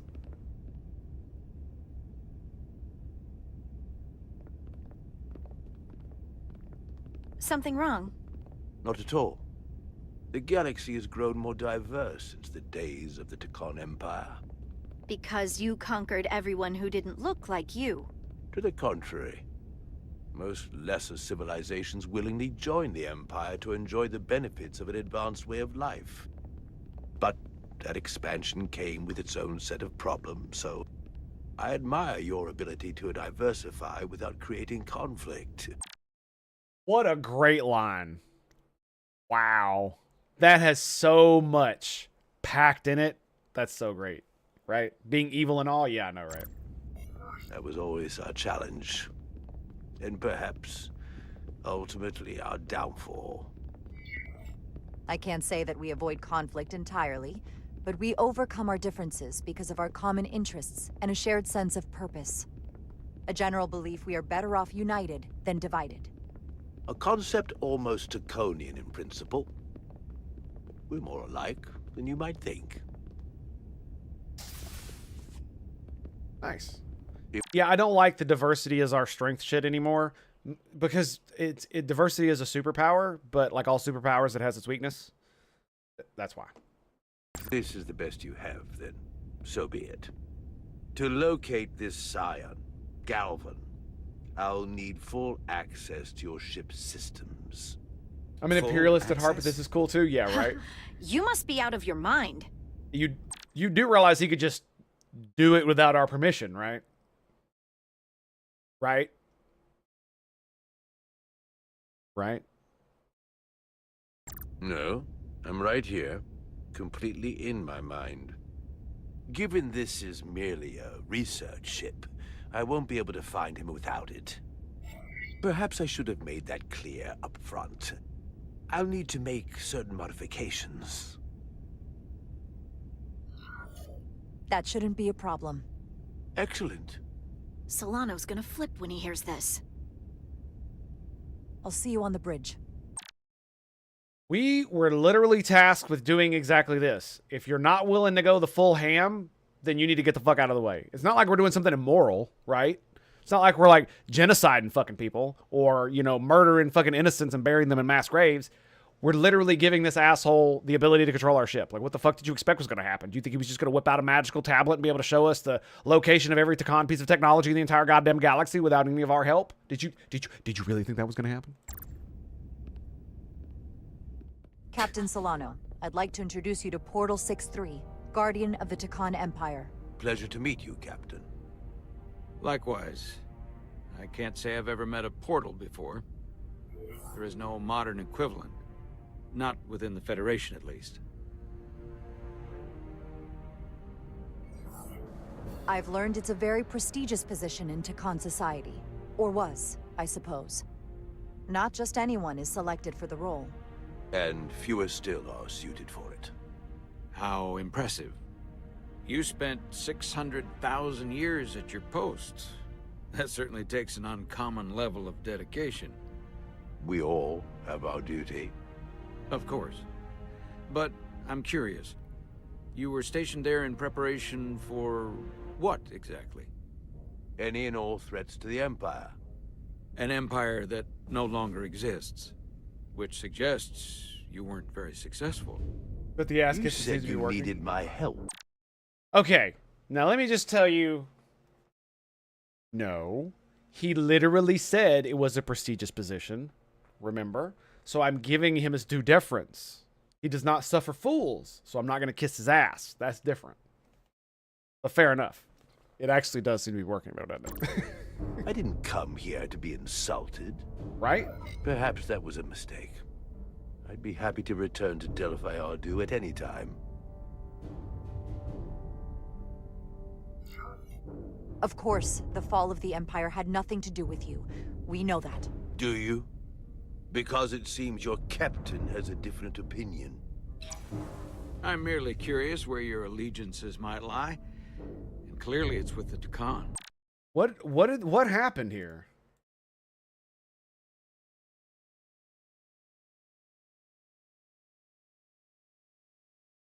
Why she tolerated his ignorance. Okay. All right. Yes, Captain. You have found me out and exposed my true loyalties to the Takan, not to the Scions of the Flame, who do nothing more than tarnish us in name and reputation and don't deserve to be called Takan. That's why I'm here. The fucking captain is an absolute slimeball. And if you'd be so kind as to give me access to your ship's systems, we can get on with it. And you can stop wasting my time. Access to our systems? That's completely out of the question. Tell me that's not what you promised. We're vulnerable enough as it is. And now we're supposed to give him access to everything? Ridiculous. Captain, I know it's a risk, but right now it's our best shot at finding Galvin and that ship. Here she was, naive enough to believe it wouldn't be a problem. Little did she realize the levels of ignorance and incompetence she was up against. I really like this guy. I really like this guy.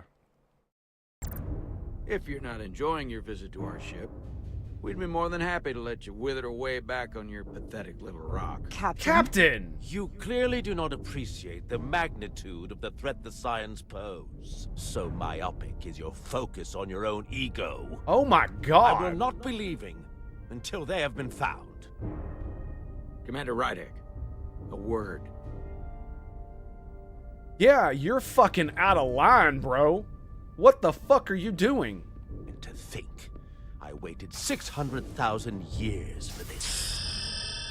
I love this guy. You realize that's supposed to be in an incredibly difficult position. I'm gonna slap this motherfucker. I'm about to slap this son of a bitch in the face. I'm gonna have to relieve him of command. This is where this is going. I'm gonna have to relieve him of command. Absolutely. Like, I was really, like, but couldn't understand why she tolerated his ignorance, because he's my captain. And he said something out of line, and I'm trying to save the situation diplomatically so we can all work together, right? Because the captain's acquiescence is required. He doesn't understand that, that's fine. But that's what I understand, and that's what I needed to do. But that was... We might have a mutiny. I'm just saying. I was against seeking him out from the start. But now, to give him access to our systems? We have our orders. It's insane. And you somehow expect me to believe his allegiance is with us? It's not. You heard what he said in there. There's no way we can trust him. I might otherwise agree, but you're missing the most important point. He's a Takan, and he may be loyal to the Takan, but not to the Scions of the Flame. He's against everything they believe in. You heard what he said. There's too much at stake to be wrong on this. We sought him out for a reason. To help him find our missing crew, wrong one. Galvin, and those Elydian ships. This is the plan we agreed to with Ambassador Spock. Which I never liked. Too fucking bad. You know what this mission means to us. Not just for the Federation, but for me personally. I can't afford another screw-up. You're fucking screwing up right Losing the now. shield algorithms was bad enough. This could be the end of my career. I'm sorry, Captain. You know I support you, but millions of lives and the future of the Federation are at stake here. Say it, girl! Both of which are more important right now than your career. Say it! It's not just mine. It's both of ours. I will gladly do it. Then so be it. I'm going to trust Fuck your yes. instincts on this one. I just hope you're right. For both of our sakes. Fucking spine of steel. Let me know if you find anything. She's my fucking hero. I will, of course, have to make a few modifications. What kind of modifications? To find Taconian technology requires Taconian technology.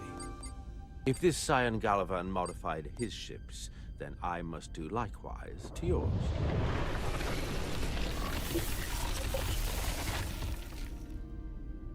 Yeah, I expected The that. galaxy is nearly infinite in size and complexity. This may take a moment. How long I will found it take? something. There you are. What is it? Yes, he threatened me. Yeah, that's exactly what he did.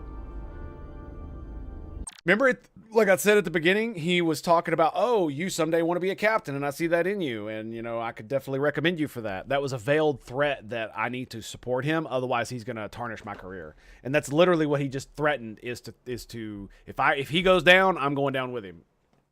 So be it.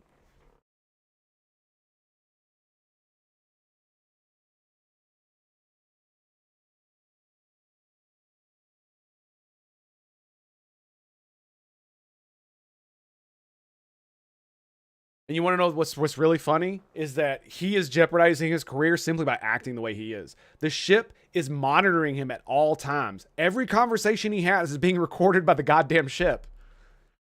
So if there's an inquiry, they will hear that conversation of him talking about how bad this is going to be for him. It's ridiculous what he's doing. It's like out and out stupid. He is so delusional about his own fucking ass that he can't see beyond 5 feet in front of him, it seems. Someone is using Taconian technology. I can't get the precise bearings, but it's located in the Palisades cluster. I'll let the captain know. Rydick to Solano. I think Portal may have located Galvin. I'll be right there. I'm getting all kinds of interference. Almost impossible to lock on the energy signature. Where's he hiding? In the Palisades cluster. Interesting. Can you lock in on the location? Not until you get me closer. Lieutenant Handar, set a course for the Palisades cluster. Aye, Captain. Well, I suppose I owe you an apology. You were right after all. That's what I get for questioning the advice of my first officer. You always have my back. No apology necessary. Your concerns were valid. Nonetheless, I should learn to trust your instincts, which were absolutely right. Nice work. Let me know if you find anything more. Will do. His concerns were valid. What's wrong? He was just doing it for the wrong reasons. I didn't want to say anything until I was certain. But the reason for the interference is simple. There's a Taconian device on this ship being used to block the signal. Whoever planted it was exceptionally clever. They knew how and where to hide it. But they have underestimated my abilities. Engineering. Take care of the Taconian device, and I can find Galvan for you. Does that mean there's still a spy aboard? Yep. It's designed to interfere with all transmissions, or at least delay and confuse the effort to find Galvan's ship. Hold on. My understanding is that Takan technology requires a Takan to operate. Is there another Takan on this ship? The Scions could have someone on the ship, doing everything they can to stop us from finding Galvan. Don't worry, I'll get this fixed. We're going to find that ship. Clever girl. Engineers would have Who found could this it be? device already if it wasn't well hidden. Better to rely on my tricorder.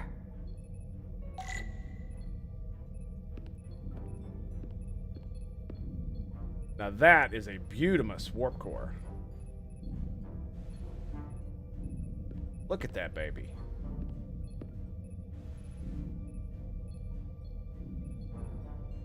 Sexy. All right. Nice little engineering room, too. There's a lot of noise in here. I should scan the device putting out the most radiation to filter it out.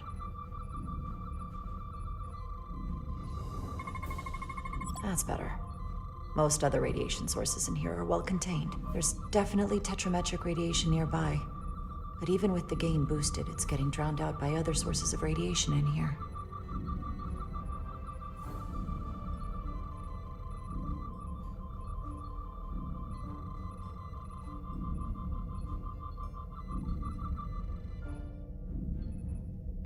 Forgot today was morning like 5 hours ago. Kermit, greetings.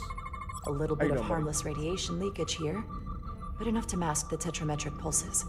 Easy enough to cancel out. There's still something drowning out the tetrametric radiation. I need to find it so I could filter it out as well. That's the warp core. The engineering station.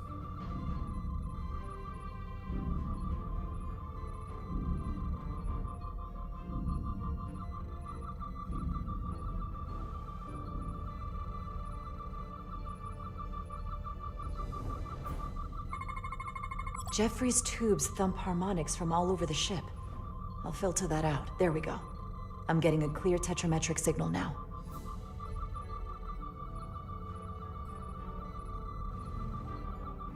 Here we go, baby. Yep. Now the question is, am I about to get ambushed? Are they watching the device? That's the question.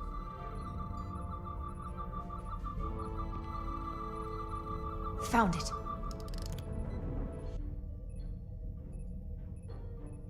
Excuse me. Do you belong here?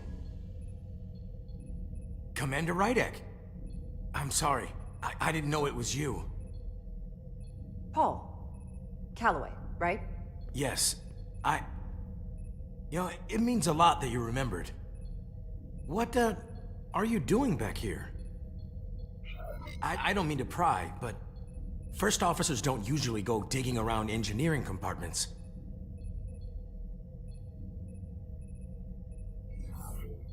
I was looking for you. Under the console? Dropped my tricorder. But I do need your help. Have you seen anyone else in here recently that might seem out of the ordinary? Maybe someone who doesn't work in engineering. Not that I can think of, but I can ask around. I'm Finally here found almost someone all who the knows basic time, security, right? but maybe someone else noticed something? That would be great. Just be discreet about it. I don't want anyone to be alarmed. Discretion is my specialty. Well, I'll leave you alone already. Oh, come to think of it, that Hotari woman was down here earlier with Dr. Duvall finishing the last of the bioscans. Tylis? That would be out of the ordinary, right? Thank you. Finishing bioscans. How much you want to bet he's been compromised, and he's telling me that she's been compromised? He made that up, so I would suspect her. Ooh, the webs grow deeper, boys. The webs grow deeper. The doctor and who? This girl, Tylis. The Hotari lady that we helped at the beginning of the game. So basically, he just threw suspicion onto her off of himself. Hey. Now, if he were a Takan, he would probably try to stop us from. He would probably try to stop us from doing this. Saw something. Right? Did we turn it off? All right, before we do this, I gotta use the restroom, so I'll be right back. Stand by. I'm gonna throw up the break screen. We'll be right back after these messages from friends. They do for more right here at the Tango Hotel. Oh, having paid attention to some small parts of your playthrough, I have no idea what's really going on. It's okay. I know you're here to see my sexy ass.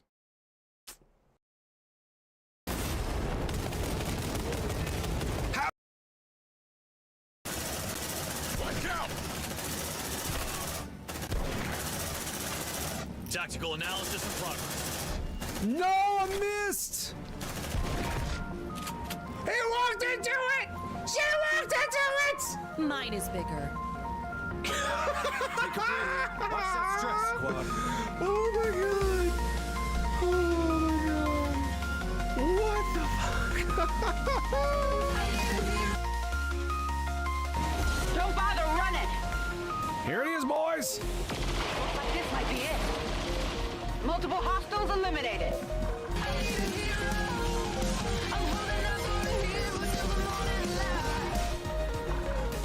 Holy shit! Wow! That's 1, 2, 3, 4. That's at least 4 deaths. That's a quad kill, baby. Oh my god. Yeah. Yeah, and look, she damn near killed those guys too. Holy shit.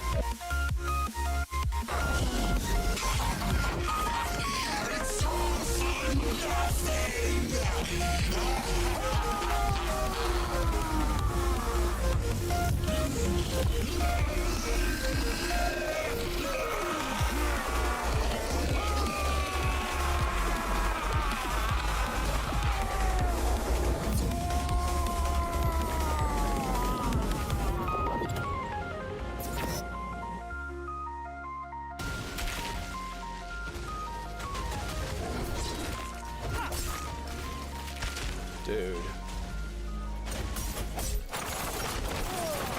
I have no potions.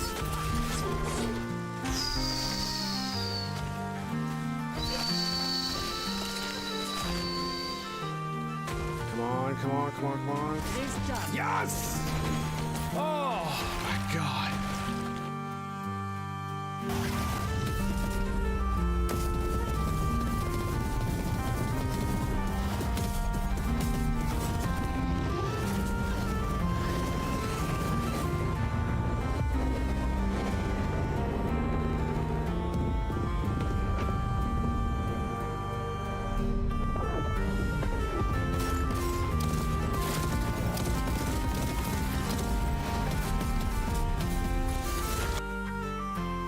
Freaking Raven. Yeah, we're gonna dead-eye his ass. 12 to 22.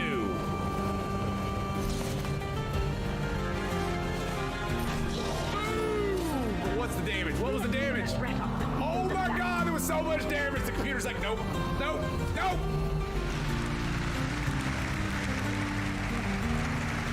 Nope. What a shot, boy. Oh, just a wee bit. Nada.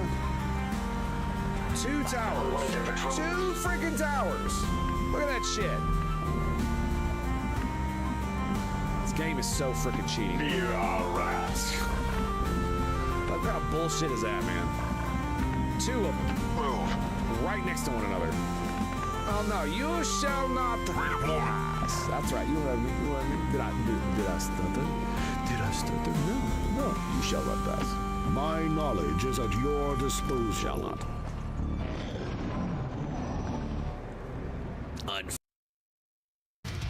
What have you done? Okay, look. If it'll satisfy your curiosity, you can clip this. Is that good? Is that good? All right, we're done. Fast back forward, stars explode, warriors fight, number flow, conflict rage, steel flash, streams against fall, heroes bash, winged beasts, fire rays, serpents of space, feel the pain, lasers blaze, scales are torn, ragtag crew, battles form. The night they storm, slayers rise, through the void, killer thrive. Killer cries, dragons fall. Might display, heroes fall. Baby, I think that's gonna be the thumbnail for the day. That's definitely gonna be the thumbnail for the day. Oh, where's my thing at? What was that at? 5:57:19? Yeah, 5:57. We'll work out the details later. But I need to figure out how I'm gonna blow that up before I blow it up. Let all the critics suffer your wrath. Blaze?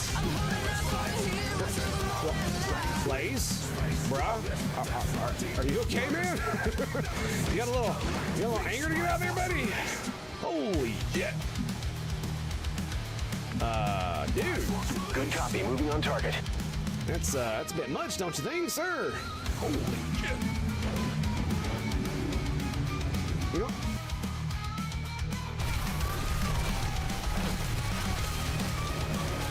Damn, son. Get wrecked.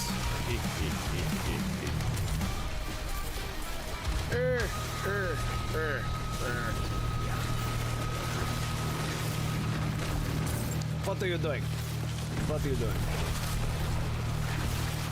Reverse it and mega eats. Nom nom. Yeah.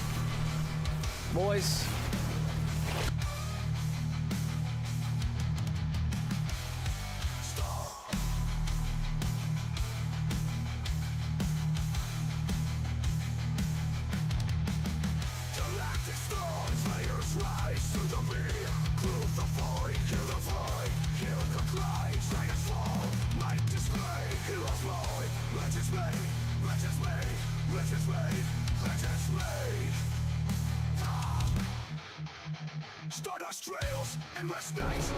Oh boy, is that something I can do? Oh, never mind. Light of the Emperor! Hey, Astro Boy! Avenge me! Shit! Where's his body at? It's right there. No! No, Astro Boy! I'm such a dumbass. Oh, what have I done? What have I done? Oh, my gunner. We're back.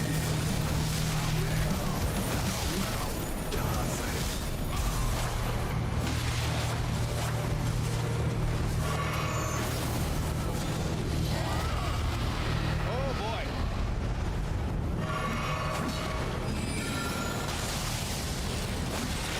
Ho, ho, ho. There it is, baby. Oh, get wrecked. Get wrecked.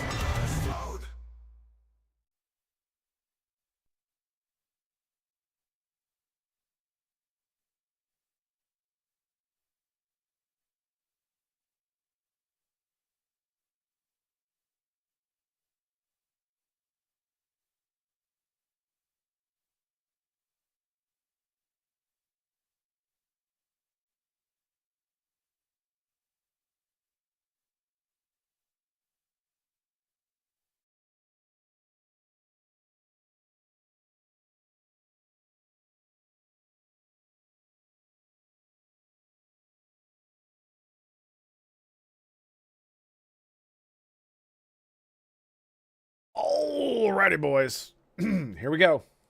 Let's do it. Okay, so we got to speak with what's-her-face. Tylus.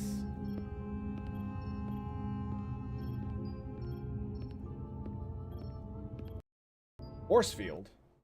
Oh, containment field. That's what they... Okay. Just want to see if there's anything else going on here. Tylus, can I speak to you for a moment? Of course. Is something wrong? There's something happening. I may need your help.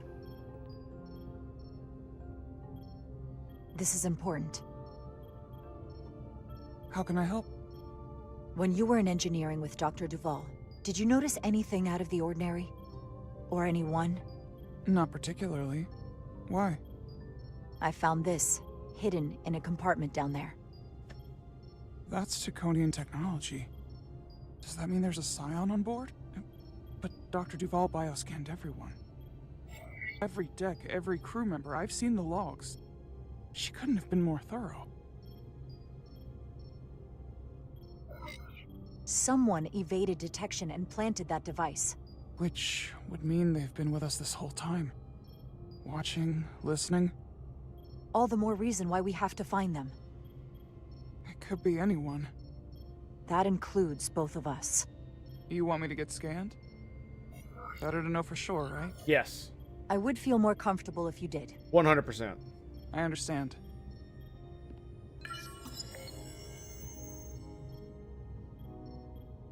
Clear.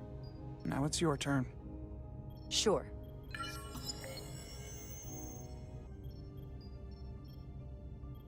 Clear. Don't sound so surprised. You spend plenty of time with the Scions Are we as not well. scanning the whole crew? They did say they scanned the whole crew, but it's possible somebody did avoid detection. You never know.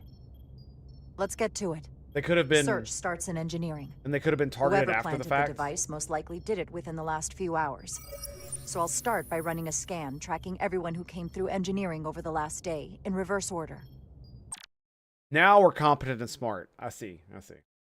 This could take forever to sort through the number of people that were in engineering.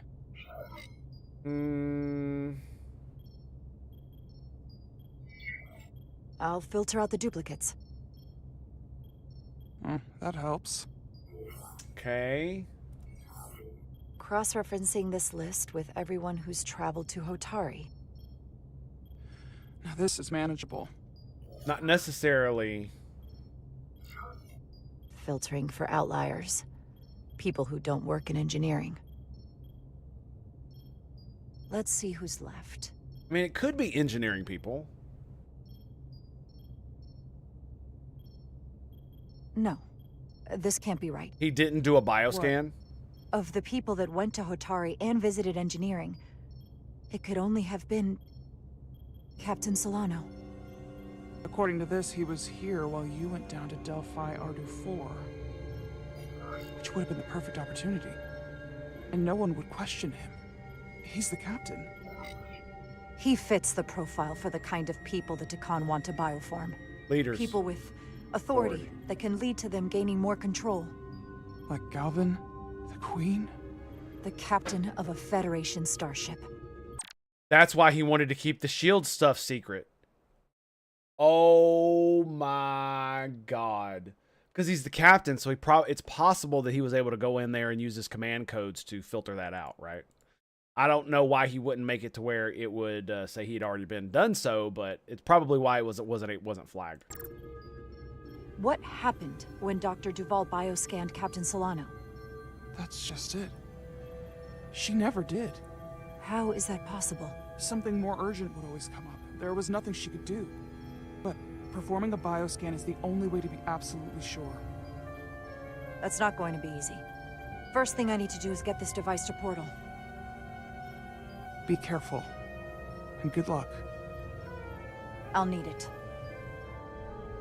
True, she I was in found the engineering to device. mess with the scans.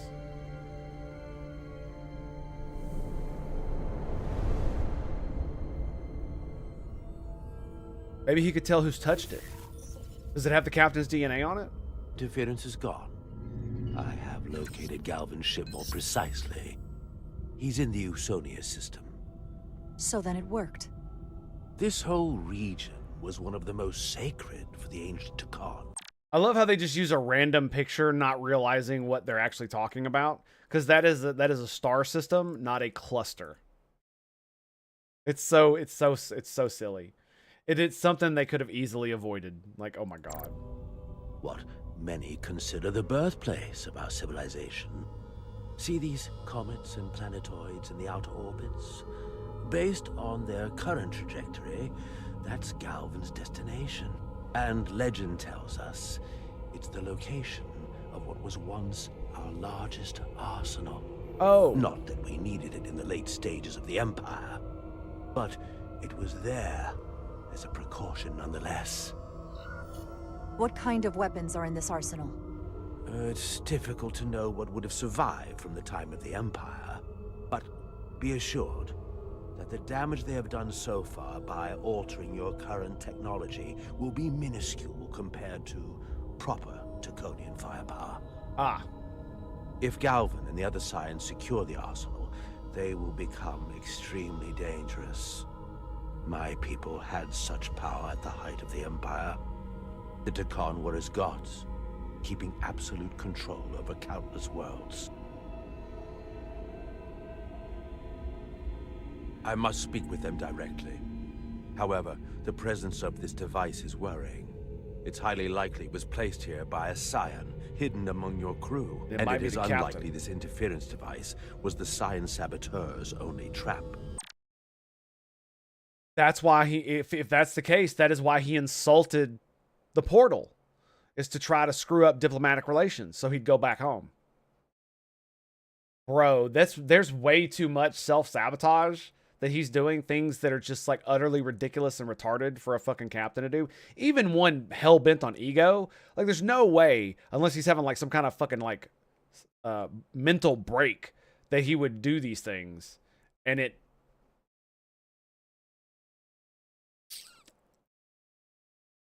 I don't know, man. I don't know. If we reach Galvan and the saboteur cripples your ship, we will be at their mercy. Even my powers will not be able to protect us. Do you know who it is? They may well do more damage if left alone. Time is not on your side. I'm fairly convinced they bioformed Captain Solano. I knew there was a reason I didn't like him.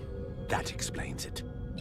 Bioforming was so rare in the time of the Empire that I am not able to detect if it has taken place. Proof of your claim is something you will have to produce yourself. Then we have to bioscan him.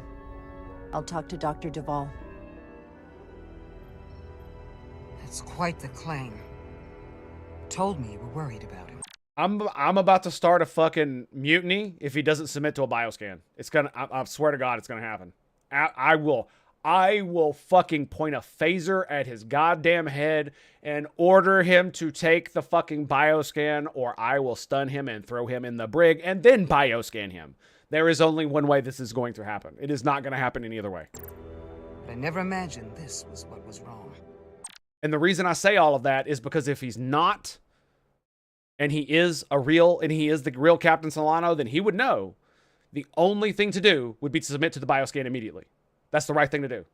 If you're not a Taconian spy, the thing to do is submit. Be like, okay, yeah, sure, scan me. All right, we done? All right, good. Now, tell me why you had those suspicions, and maybe we can figure out what's going on. That's how you do it. You submit, and then you go forward.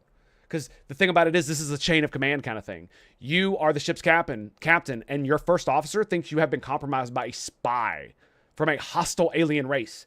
Absolutely 100%, you are going to need to submit to fucking checks. There's no question. There's no question. Not in this situation. No. Like, because it really does all fit, right? He didn't want to tell Starfleet about the shield modulation things, about how they stole all the shield codes. He wanted to. It felt like he was sabotaging the diplomatic relations between the Portal and the Federation by insulting him to his fucking face. He didn't even stand when he came in. You know, that kind of thing. Either you get bioscanned or you cry and you get bioscanned. I wouldn't be asking you if there was any other possibility. That would explain why Solano has been too busy for a bioscan lately. As the ship's doctor, you have the authority to declare him unfit to serve. Yep. If you're right, this is the worst case scenario. Yep. Challenging your own captain is a tall order. Yep. Are you sure you're prepared for this? 100. If you fail, that's it. The end of your career. I am. I have to be. Good. Because here's the way it is. If it's the end of my career, fine. He submits to the bioscan. Period. You know what this is going to take. I'm in. But we can't pull this off with just the two of us. I technically have the authority to make Solano undergo a scan, but in reality, he can and will refuse to do it.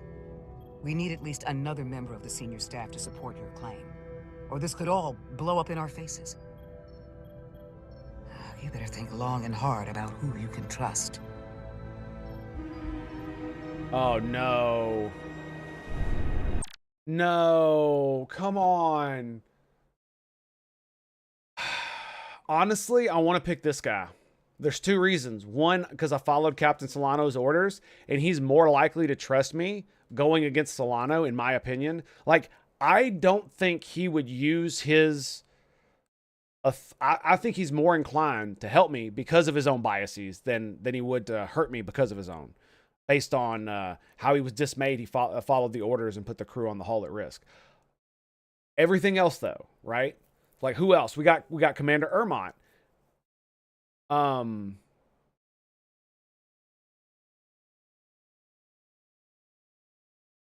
See, he respects the captain's orders, though he was conflicted about putting the crew at risk.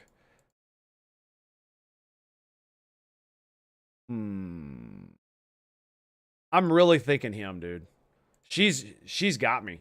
I know she's got me, but she's not senior staff. I need one of these two. I really like both of them. He doesn't like me nearly as much. I think I'm gonna go with him though. Because he doesn't like the captain anyway, right? So if I want to mutiny, this is the first guy I go to, right? I mean, that's just the logic behind it, because that's the way it would. He doesn't like the captain and the orders that he made, and he's disgruntled against the captain. So if I think he's a Taconian spy, the guy I want to go to is the guy whose automatic disposition is would be to believe me that the captain is being fucking controlled by some alien shit and is not a complete shithead.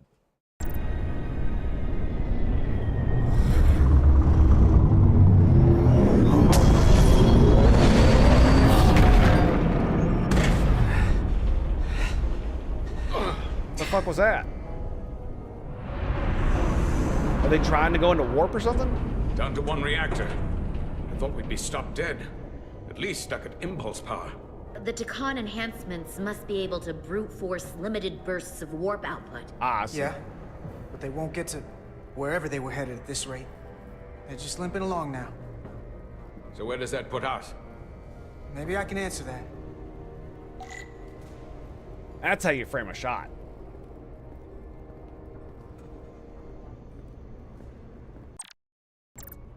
Can I not just climb over the box?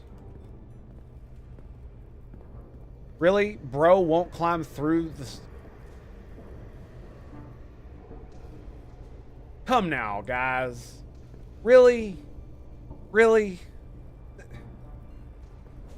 Just shimmy through? No? Climb over the box? No?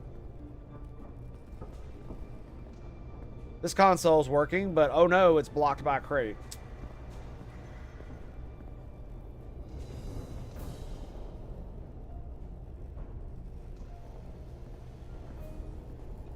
Yeah, that's not sus as shit. That's not sus at all.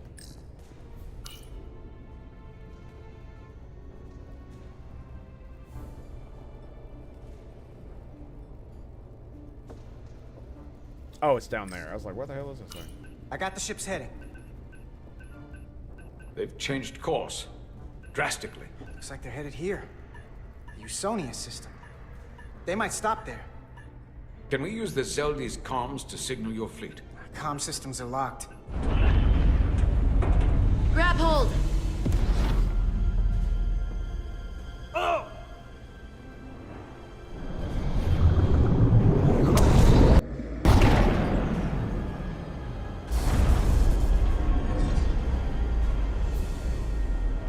The inertial dampeners can barely keep up. If they keep forcing this ship to make these short warp jumps, they're going to tear it apart. Zeldi is still made by Lydian hands, despite all this Takan corruption. We'll hold. I hope We so. just gotta stay safe until Starfleet can find us.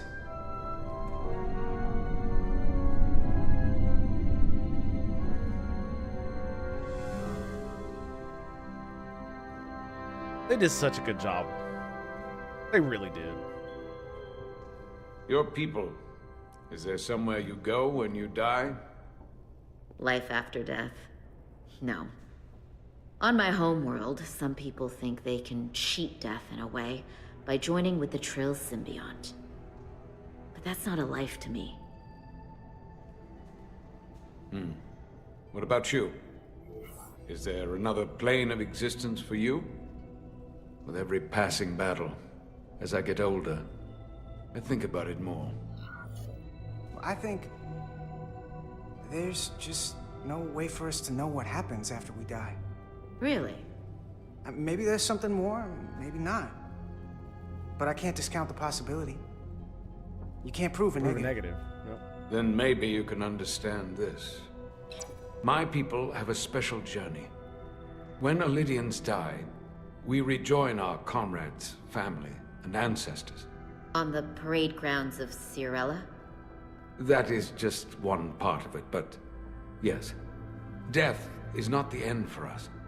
So, even if some part of Itasca remains, by letting the Takan use her body, at best we are delaying the inevitable next step for her. At worst, we are leaving her as a prisoner in her own mind. I get that. You want to save the transformed. So do I. now that I've seen it happen, does it make me a hypocrite to say he has a point? No. What if we can't get them back? Exactly. We can't leave them like that, right?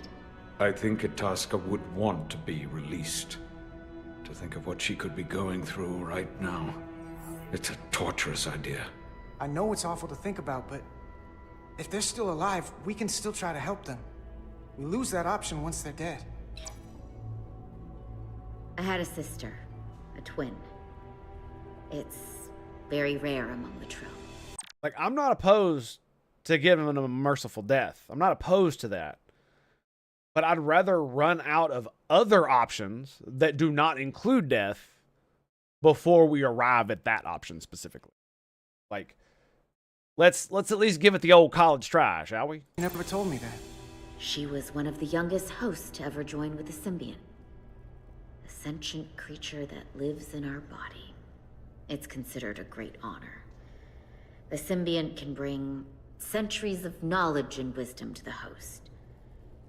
But sometimes, the symbiont personality suppresses the host entirely. My sister was the closest person in the world to me. I knew she would be different after joining. But she drew more and more distant.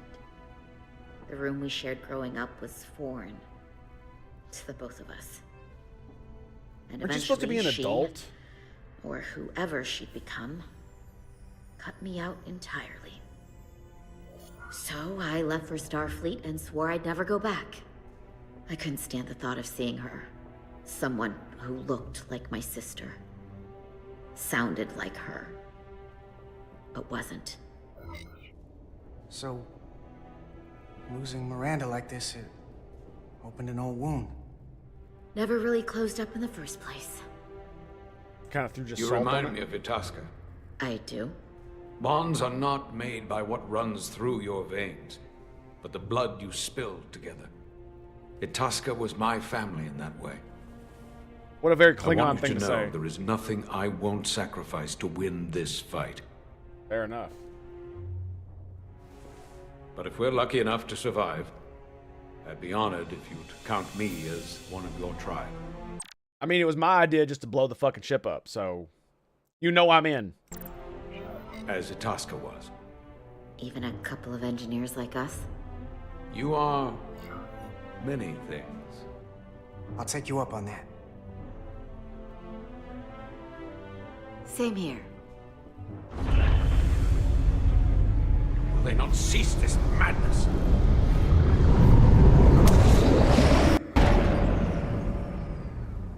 Are we here? What is this place?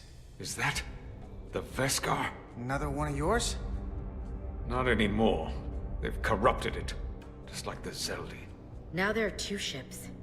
Did this just get better or worse? A lot worse. It certainly doesn't bode well for the crew of the Veskar. So many lives stolen. We're really at the heart of this fight now. We just gotta figure out what we're gonna do about it. This doesn't look like the Aphelion. What are they doing here? You don't think they're just meeting their buddies? Maybe, but then why are their buddies here? Prepare for transfer. The storm! It's back! I'm assuming it's that What giant asteroid thing? Hold on. Scanning. Tetrametric radiation is dropping. The Zeldi's dropped to minimal power levels. It's running off just the one warp core now. That means... They've sent the Cartabulate to that other ship. Ruh-roh.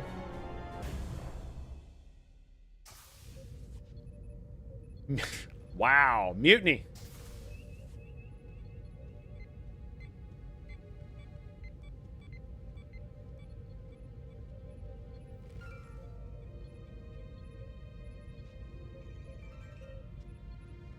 Something wrong, Captain?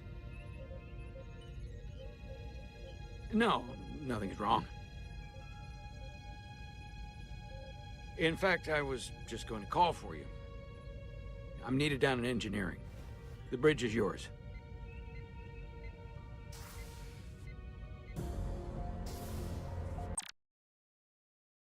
I hate to be this way, but I really wish they'd have let me play that differently. Because that was something that I would literally just announce. There is a Taconian spy aboard. I found this thing in engineering. And then have Portal 6-3 verify what I'm saying. Right? And then be like, the only person who has yet to submit to a bioscan is Captain Solano. Captain, would you please step forward and submit to a bioscan? Okay. Of course, I would have a phaser in the other hand. So, yeah, I guess that's the way it goes. Yeah, that's not suspicious at all.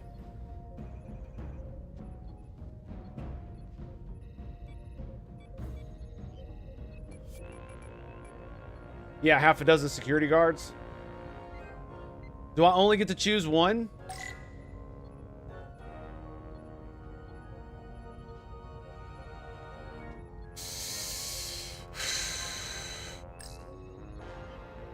I want to choose Westbrook.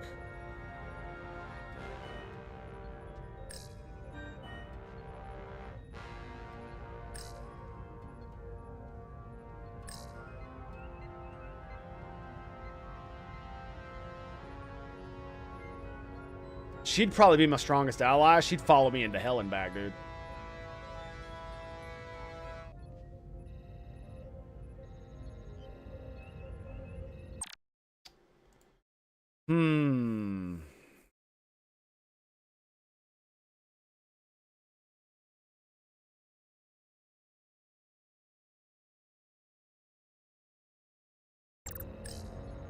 Commander Westbrook, a word, please.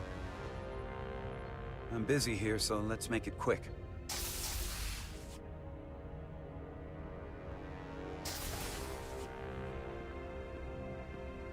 What's this about? The captain may have been compromised. Greetings! I have reason to believe he's been bioformed and is now actively working against us. Come on. You can't be serious. Someone is sabotaging the mission. They planted a Taconian device in engineering. Captain Solano was in engineering while we were on Delphi Ardu 4, and he purposely evaded Dr. Duval's bioscan. That's ridiculous. I just spoke with him a few minutes ago. Did I really make the wrong decision? Is he really gonna not be a scientist right now? Is that what's gonna happen? He was as normal as ever. Now, if you'll excuse me, I have work to do. You don't understand. This is not a joke. I'm absolutely serious. If Captain Solano is a Scion, it means he purposely evaded the bioscan to avoid detection. I'm sure he had more important things to do. You've rarely put your trust in me before. Which, ironically, only makes your story more believable. You're clearly not looking for whoever is most likely to go along with you. Exactly. If you go through with this, and you're right about Solano, you'll be the new captain of the Resolute.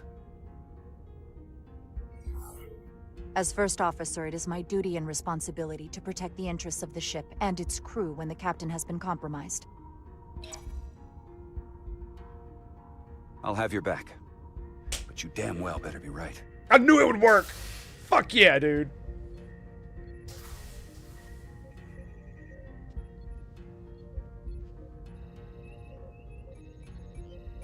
Funny thing is like, why couldn't I bring all of them in? Politically, the young lieutenant would be the obvious choice because she'd follow me through hell, right? We're about to mutiny. That's what's about to happen.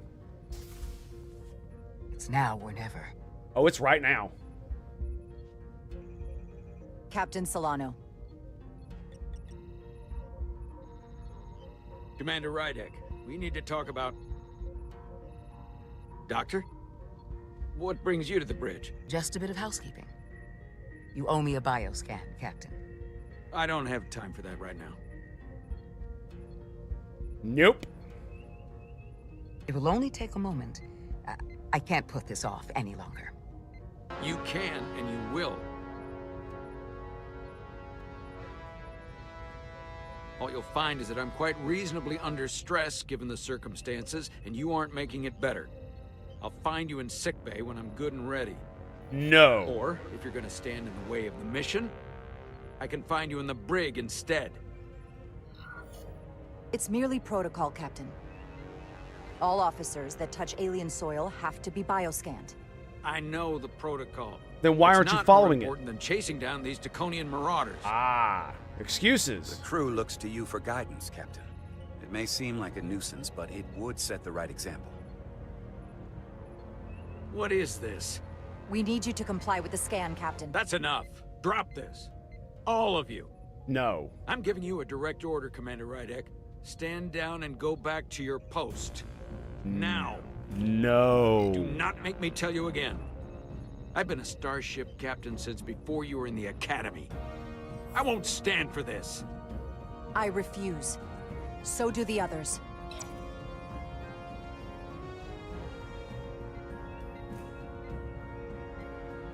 Well then, you've left me no choice. Security to the bridge. I should have said you're not Arrest Commander Solano. Rydek. Take her to the brig. On what charge? Conspiring with the enemy and mutiny. Really? Captain, please reconsider. Are you kidding me? Given my order. This is not Captain Solano. Thank He's you. been bioformed. He's a scion. You're out of your mind. Commander Rydek has proof.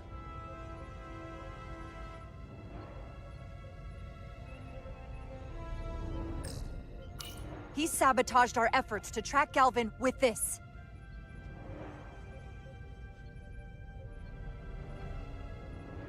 He planted it in engineering while we were down on Delphi Ardu 4. Lies! Perpetrated by the only Takan in our midst, Portal 6-3. He's actively trying to divide us from within. Captain Solano has refused to be bioscanned because he knows it will reveal he's a scion. Here it is. Take her to the brig, or I'll do it myself. Oh! Yes! Who was it? Was it the science officer?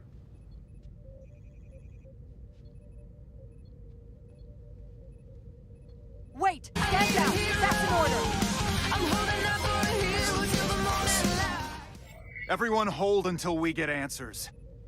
This cannot happen on the bridge of a Federation starship. I can prove I'm right if you just give me a chance. If I'm wrong, then I will face the consequences. Bam, right there. If you're wrong, there's no coming back from this. So be it. I'm going to settle this once and for all. I'm wrong, aren't I?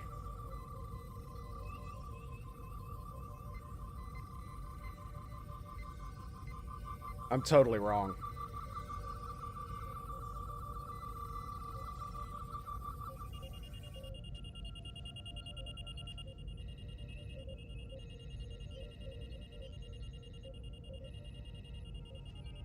Commander Rydek was right.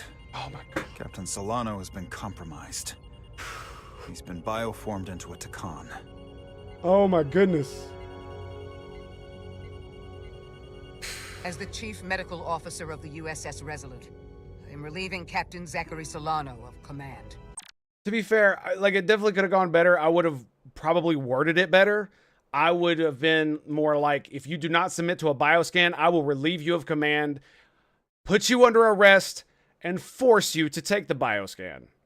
That's kind of where I wanted to go with that. And when I refused, the reason I thought is because she would take that spinal steel of hers and commit to the refusal. And then she went, so do the others. And I was like, oh shit. Because it was supposed to be, I refuse, and I am going to take command and put you under arrest and make you submit to the bioscan. All right. Take him to the brig.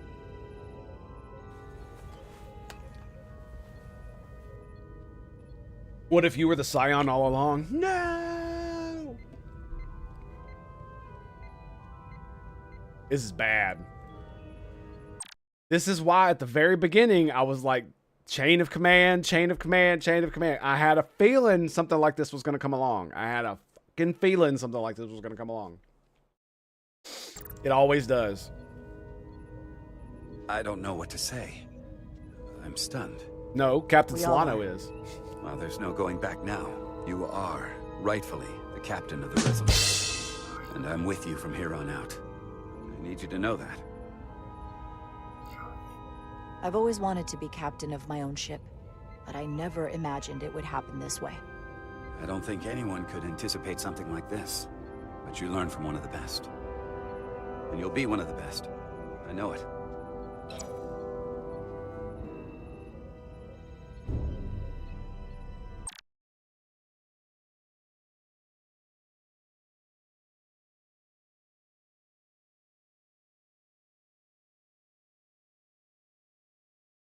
Big mad. Big mad. They're big mad. Look at that. They're super mad. They are super duper mad.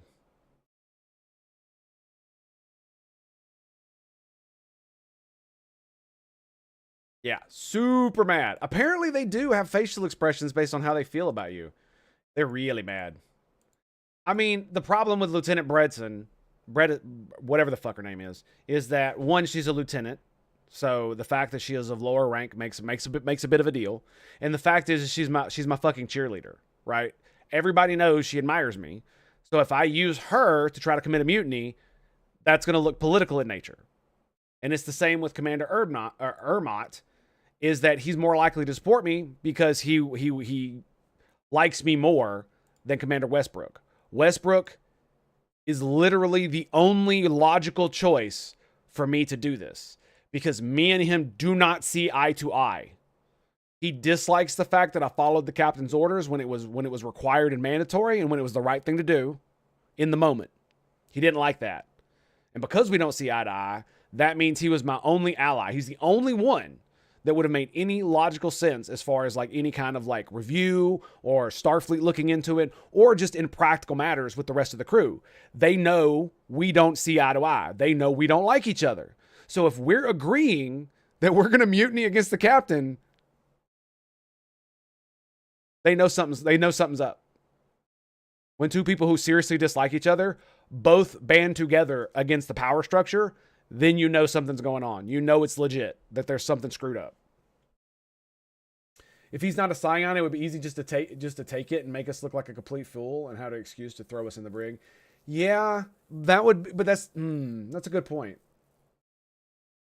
That's a good point. The thing about it is that if he wasn't a Scion, then he was still acting erratically. And so that's what I would say at my court-martial. I mean, look at his behavior. Look at all the logs. Look at the conversations we had. He was trying to give me the lie to Captain Riker about the entire Federation shield algorithm being fucking compromised. Who the fuck does that? And then on top of that, he insults Portal 6-3 to his face, acting in the most undiplomatic, unmilitaristic way you could possibly imagine. How is that not warning signs for exactly what just happened, right? You would have to be a complete incompetent fool to do those kinds of things under these kinds of circumstances. And so he's either incompetent to be in command or he's a goddamn spy. I missed the Riker bit. Yeah, Riker likes me too. Captain Riker was struck by Jara's confidence when discussing seeking help from Portal 6-3. He was also glad Jara was honest and transparent about the shield algorithms being stolen. He lied directly to Captain Riker's face. They were holograms, right? He was a hologram. But you know what I mean. And he asked me directly. Me. He looked at me and asked me the question. I'm not going to lie. Not going to happen. It's not because it's Riker. It's because two reasons. Superior officer and protocol.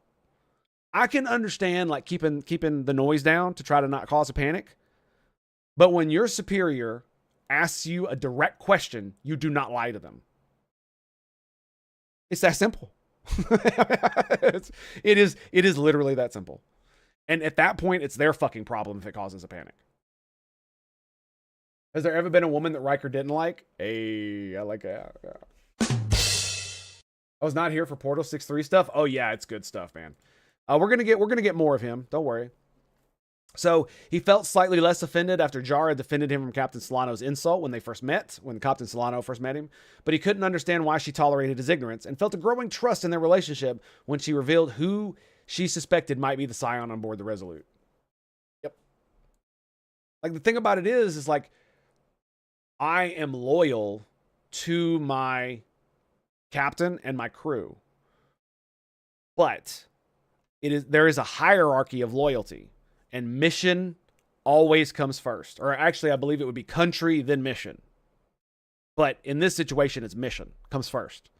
So if Captain Solano is standing in the way of the mission in a way that is contradictory to orders, that means he is not following proper protocol. That means he can be relieved of command, especially if he's a goddamn spy. And so mission, shipmate,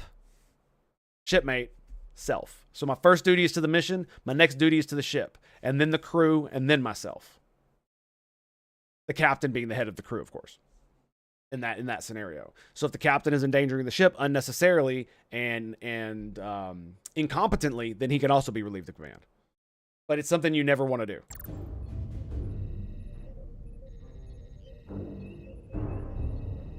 Oh, they're making a moment out of it. Everybody's looking at me. Everybody's looking at me. Look at me. I'm going to sit in the captain's chair. I am the captain now. Yes, I am the captain now. That's good stuff, man. That's good. Sit. Yo ass down. Set course for the Usonia system. Maximum warp. It's time to face Galvin. Yes, Commander. Sorry. Captain. Either's fine. What I want to know is why the next order isn't to call Captain Riker and the Federation and tell them what's going on and to send reinforcements. Engage.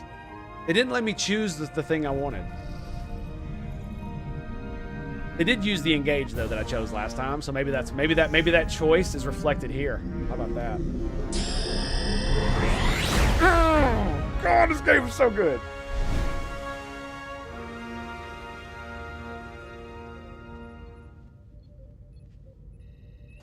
Like, I actually wonder if he turns out to not be a Taconian spy if you play it wrong.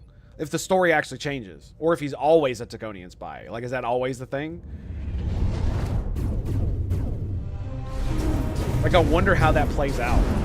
We're taking fire! Red alert! All hands to battle stations. Shield status. Set to maximum, but with the algorithms compromised, they may not do much. Captain, that other Elydian ship is here. The Zelda? How did we not fix that? That's all I want to know. How we not fix that? We're outnumbered. Captain, your orders. Evasive maneuvers. Aye, Captain. Yeah, we're absolutely not doing any damage to those fuckers. Get it, baby, get it. The Veskar's warp engines are powering up.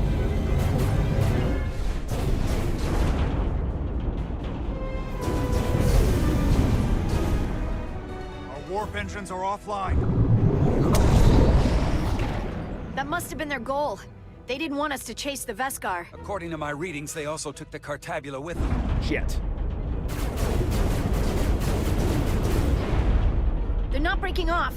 We have to destroy the Zeldi before it destroys us. With Diaz and Edsalar still over there? They'll need They to are. evacuate. Can we get them on? Can we hail them? Can we get a signal through the shields? Come on. I almost have it. They gotta know we're here. Hurry. You got it? Got it. Diaz to Acting Resolute. captain would be the most correct term. We read you, Diaz. Yes. This is our... Technically, you're correct, but in parlance for receiving orders from your crew, captain is more appropriate, or commander, because technically she is the acting captain. So referring to her by rank because she also was the first officer would also be correct. Either is fine, simply due to the fact that it's a quick change of command. So there's no need to fucking be persnickety about it. You know what I mean? Vermont, it's good to hear your voice. Is Edsalar? Is she with you? Everyone wants to know. She's right here. She can tell you herself. I'm not dead yet. Very good, Petty Officer. Can you get us out of here? I can't transport you out while the Zeldi's shields are up. Our phaser fire won't even get through. Is there another way off that ship? We'll find a way. Whatever you do, you'll have to be quick about it. We could Because we can't give you much more fly time. out of the nearest airlock. We can't evade the Zeldi forever. Understood. Diaz out. We're gonna have to get out of here the old-fashioned way. Lydian ships have no escape pods. We can leave out that cargo bay we transported to before. But then there's the vacuum of space to contend with. If they find us quick Freight enough, we'll containers. live. Maybe we could use those to make an escape pod? Is that even possible? We're gonna make it possible. Yeah. Unless you have a better idea. Let's go. That's cool as shit. I've polarized the hull plating. That should allow us to take a few more hits. Like, why haven't they redone the shield Enemy phaser algorithms? impact dissipated. Heading, Captain? Attack pattern Beta 3. Circle around that asteroid and come back firing. Aye, Captain. Nice.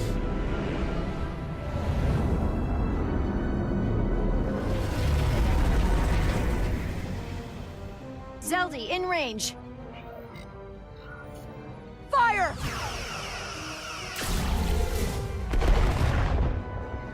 Yeah, we're not doing Zeldy's much, are we? shield's down to 82%. Oh. That's right, they don't have We're the doing Cartabulon damage, anymore. but they're hitting us right back. We'll run out of hull before we penetrate their shields. Perhaps I can be of assistance. I can modify your impulse engines to amplify their meager output and avoid more of their attacks. But I will need full access to your propulsion systems. That goes against dozens of Starfleet regulations. That's Not a nice. security risk if the alternative is destruction. Bingo. To me, it's simple.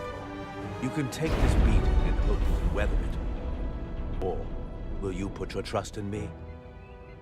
I've left everything behind for you. The least you can do is put your faith in me.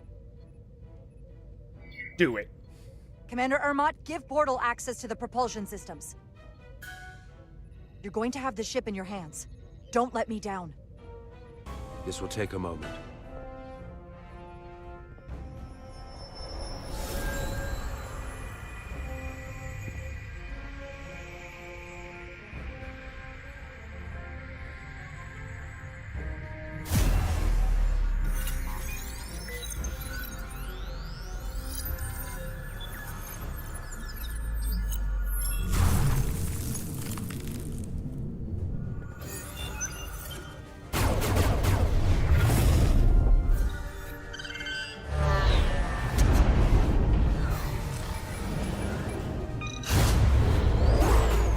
Okay then. Neat, right?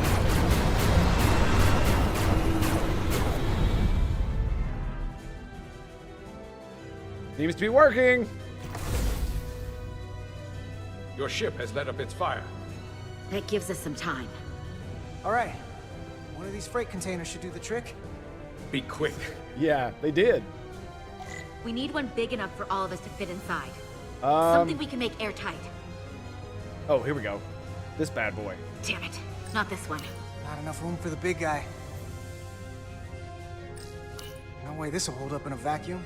Yep. Here we go. This'll work. That's great, but it's not airtight yet. No problem. We'll just seal it up. This container is extremely heavy. Even with the containment field open, it won't leave the bay quickly. I'll find something to accelerate our exit. My man.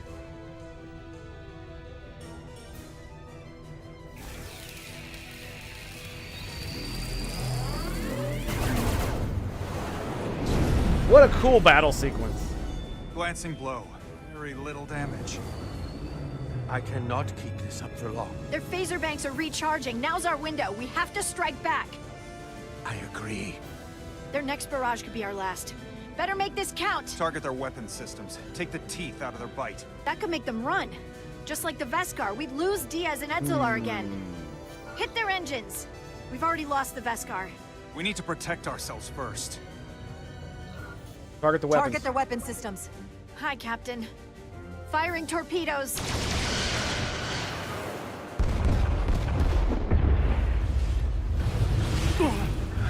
Getting off that ship was Whoa. their duty.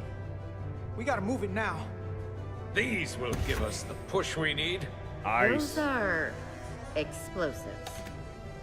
We'll ride the blast right out of here. Oh boy. We're gonna Indiana Jones this shit. I'll aren't we? set the containment field to deactivate. We're totally Indiana Jones Then in run this shit. back. We can detonate by remote. We'll need to seal the doors from inside the container once we do. Before all the air sucks out of the cargo bay.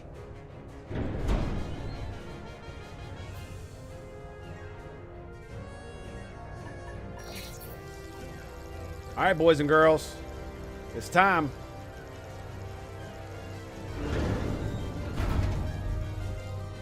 Just a few more moments. Hurry! The shitty thing is that's going to eat up a lot of What are they oxygen. doing in there? Oh, that's really bad. They're all about to die.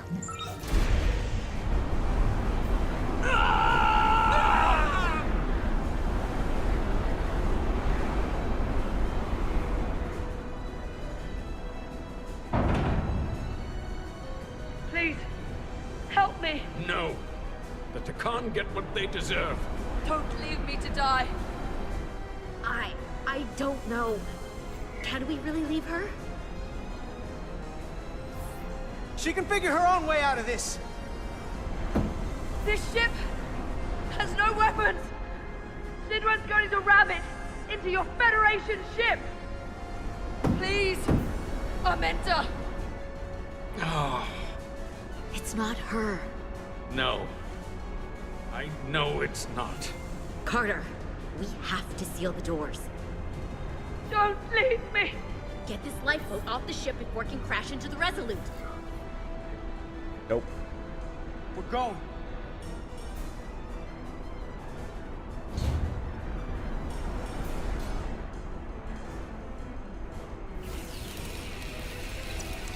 Hetzelar to Resolute. I have the away team. Go ahead. We're about They didn't like that. And respected his decision. She did not like it.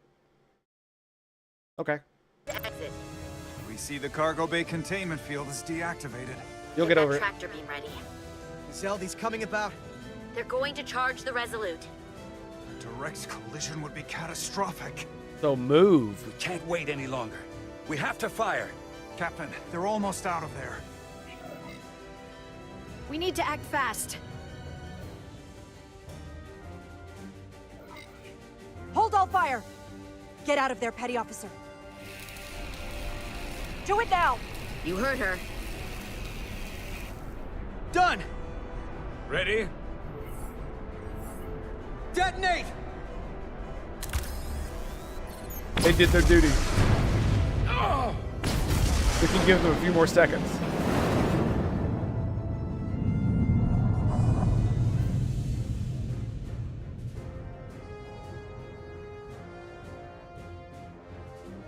We're out. I have them on sensors. Tractor beam activating. Locked on and ready to fire. They live. Fire!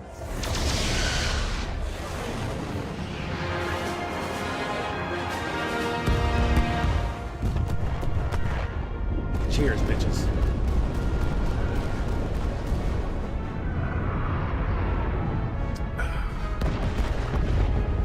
Yes, to drink blood wine over the corpses of one's enemies. What a day this is.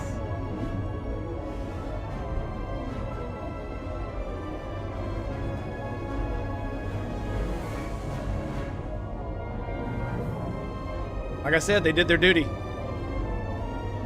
And did it well. The least we could do is give them a few more seconds.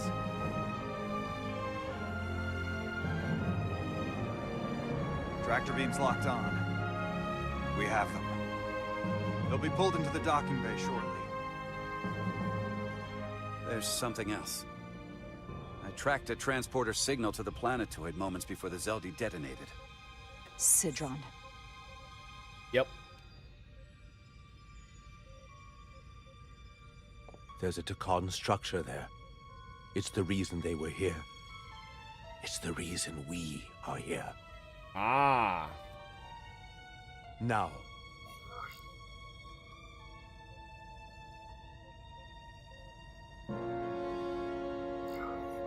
I have to see it for myself. We'll go there together. I had assumed as much. Is this the Takan arsenal Galvin was after? Legend says this region once held the sacred mysteries of the Takan Empire, our greatest treasure. Why is it a legend? Most fearsome technology. Is it like one of those like Area 51 type things? You know what I mean? That's how you do it. Legend says this Area 51 contained alien technology. I'm assuming that's why it's a legend, right? It's kind of like that thing. I want a full for all, security hell detail. Westbrook, Rajosian, you're with me. Mr. Ermont, you have the con. Wait. You're not the first officer anymore. The captain is supposed to stay with the ship. I'm surprised Lieutenant Bedrosian didn't raise that first. I thought Captain Rydek knew what she was doing.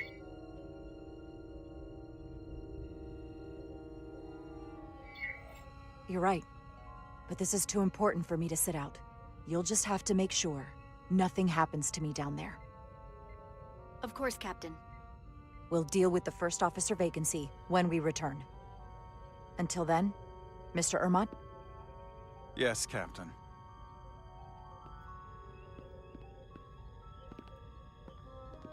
Fair enough. He is right.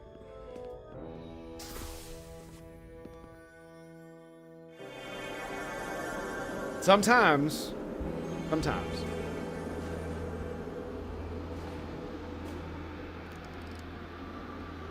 Any sign of Sidron?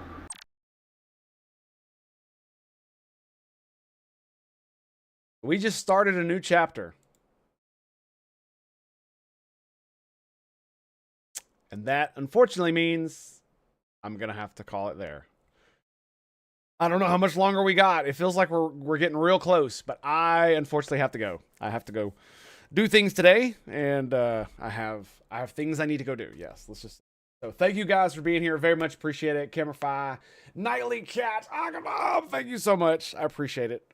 Y'all being here. It's been a fun stream. I am absolutely loving this game. I hope there's like another 50 hours of this shit. I would absolutely love it. I know there's not. But hopefully we get a good conclusion. Like I said, that fight was so well done. There's not much else to say other than it was amazing. This seems like a really interesting game. Yes, it's an action adventure, Telltale style game, and it's amazing. That's all I can keep saying is that I love Star Trek, and this makes me feel like I'm in Star Trek. It doesn't make me feel like I'm playing a Star Trek game. It makes me feel like I'm in Star Trek. That's what it makes me feel like. And every time I'm actually like doing the stuff and making the decisions, it really does feel like that. Even though I can pause it and talk to you guys, and I know I'm in a video game, it brings me so much childlike joy. And it's so rare that Star Trek games can actually do this specifically. And I think it's because it's the action adventure game style of doing it. So, my dudes, my bros, my homies, been a pleasure. Been an honor. I'll see you guys next time. Peace out, bros.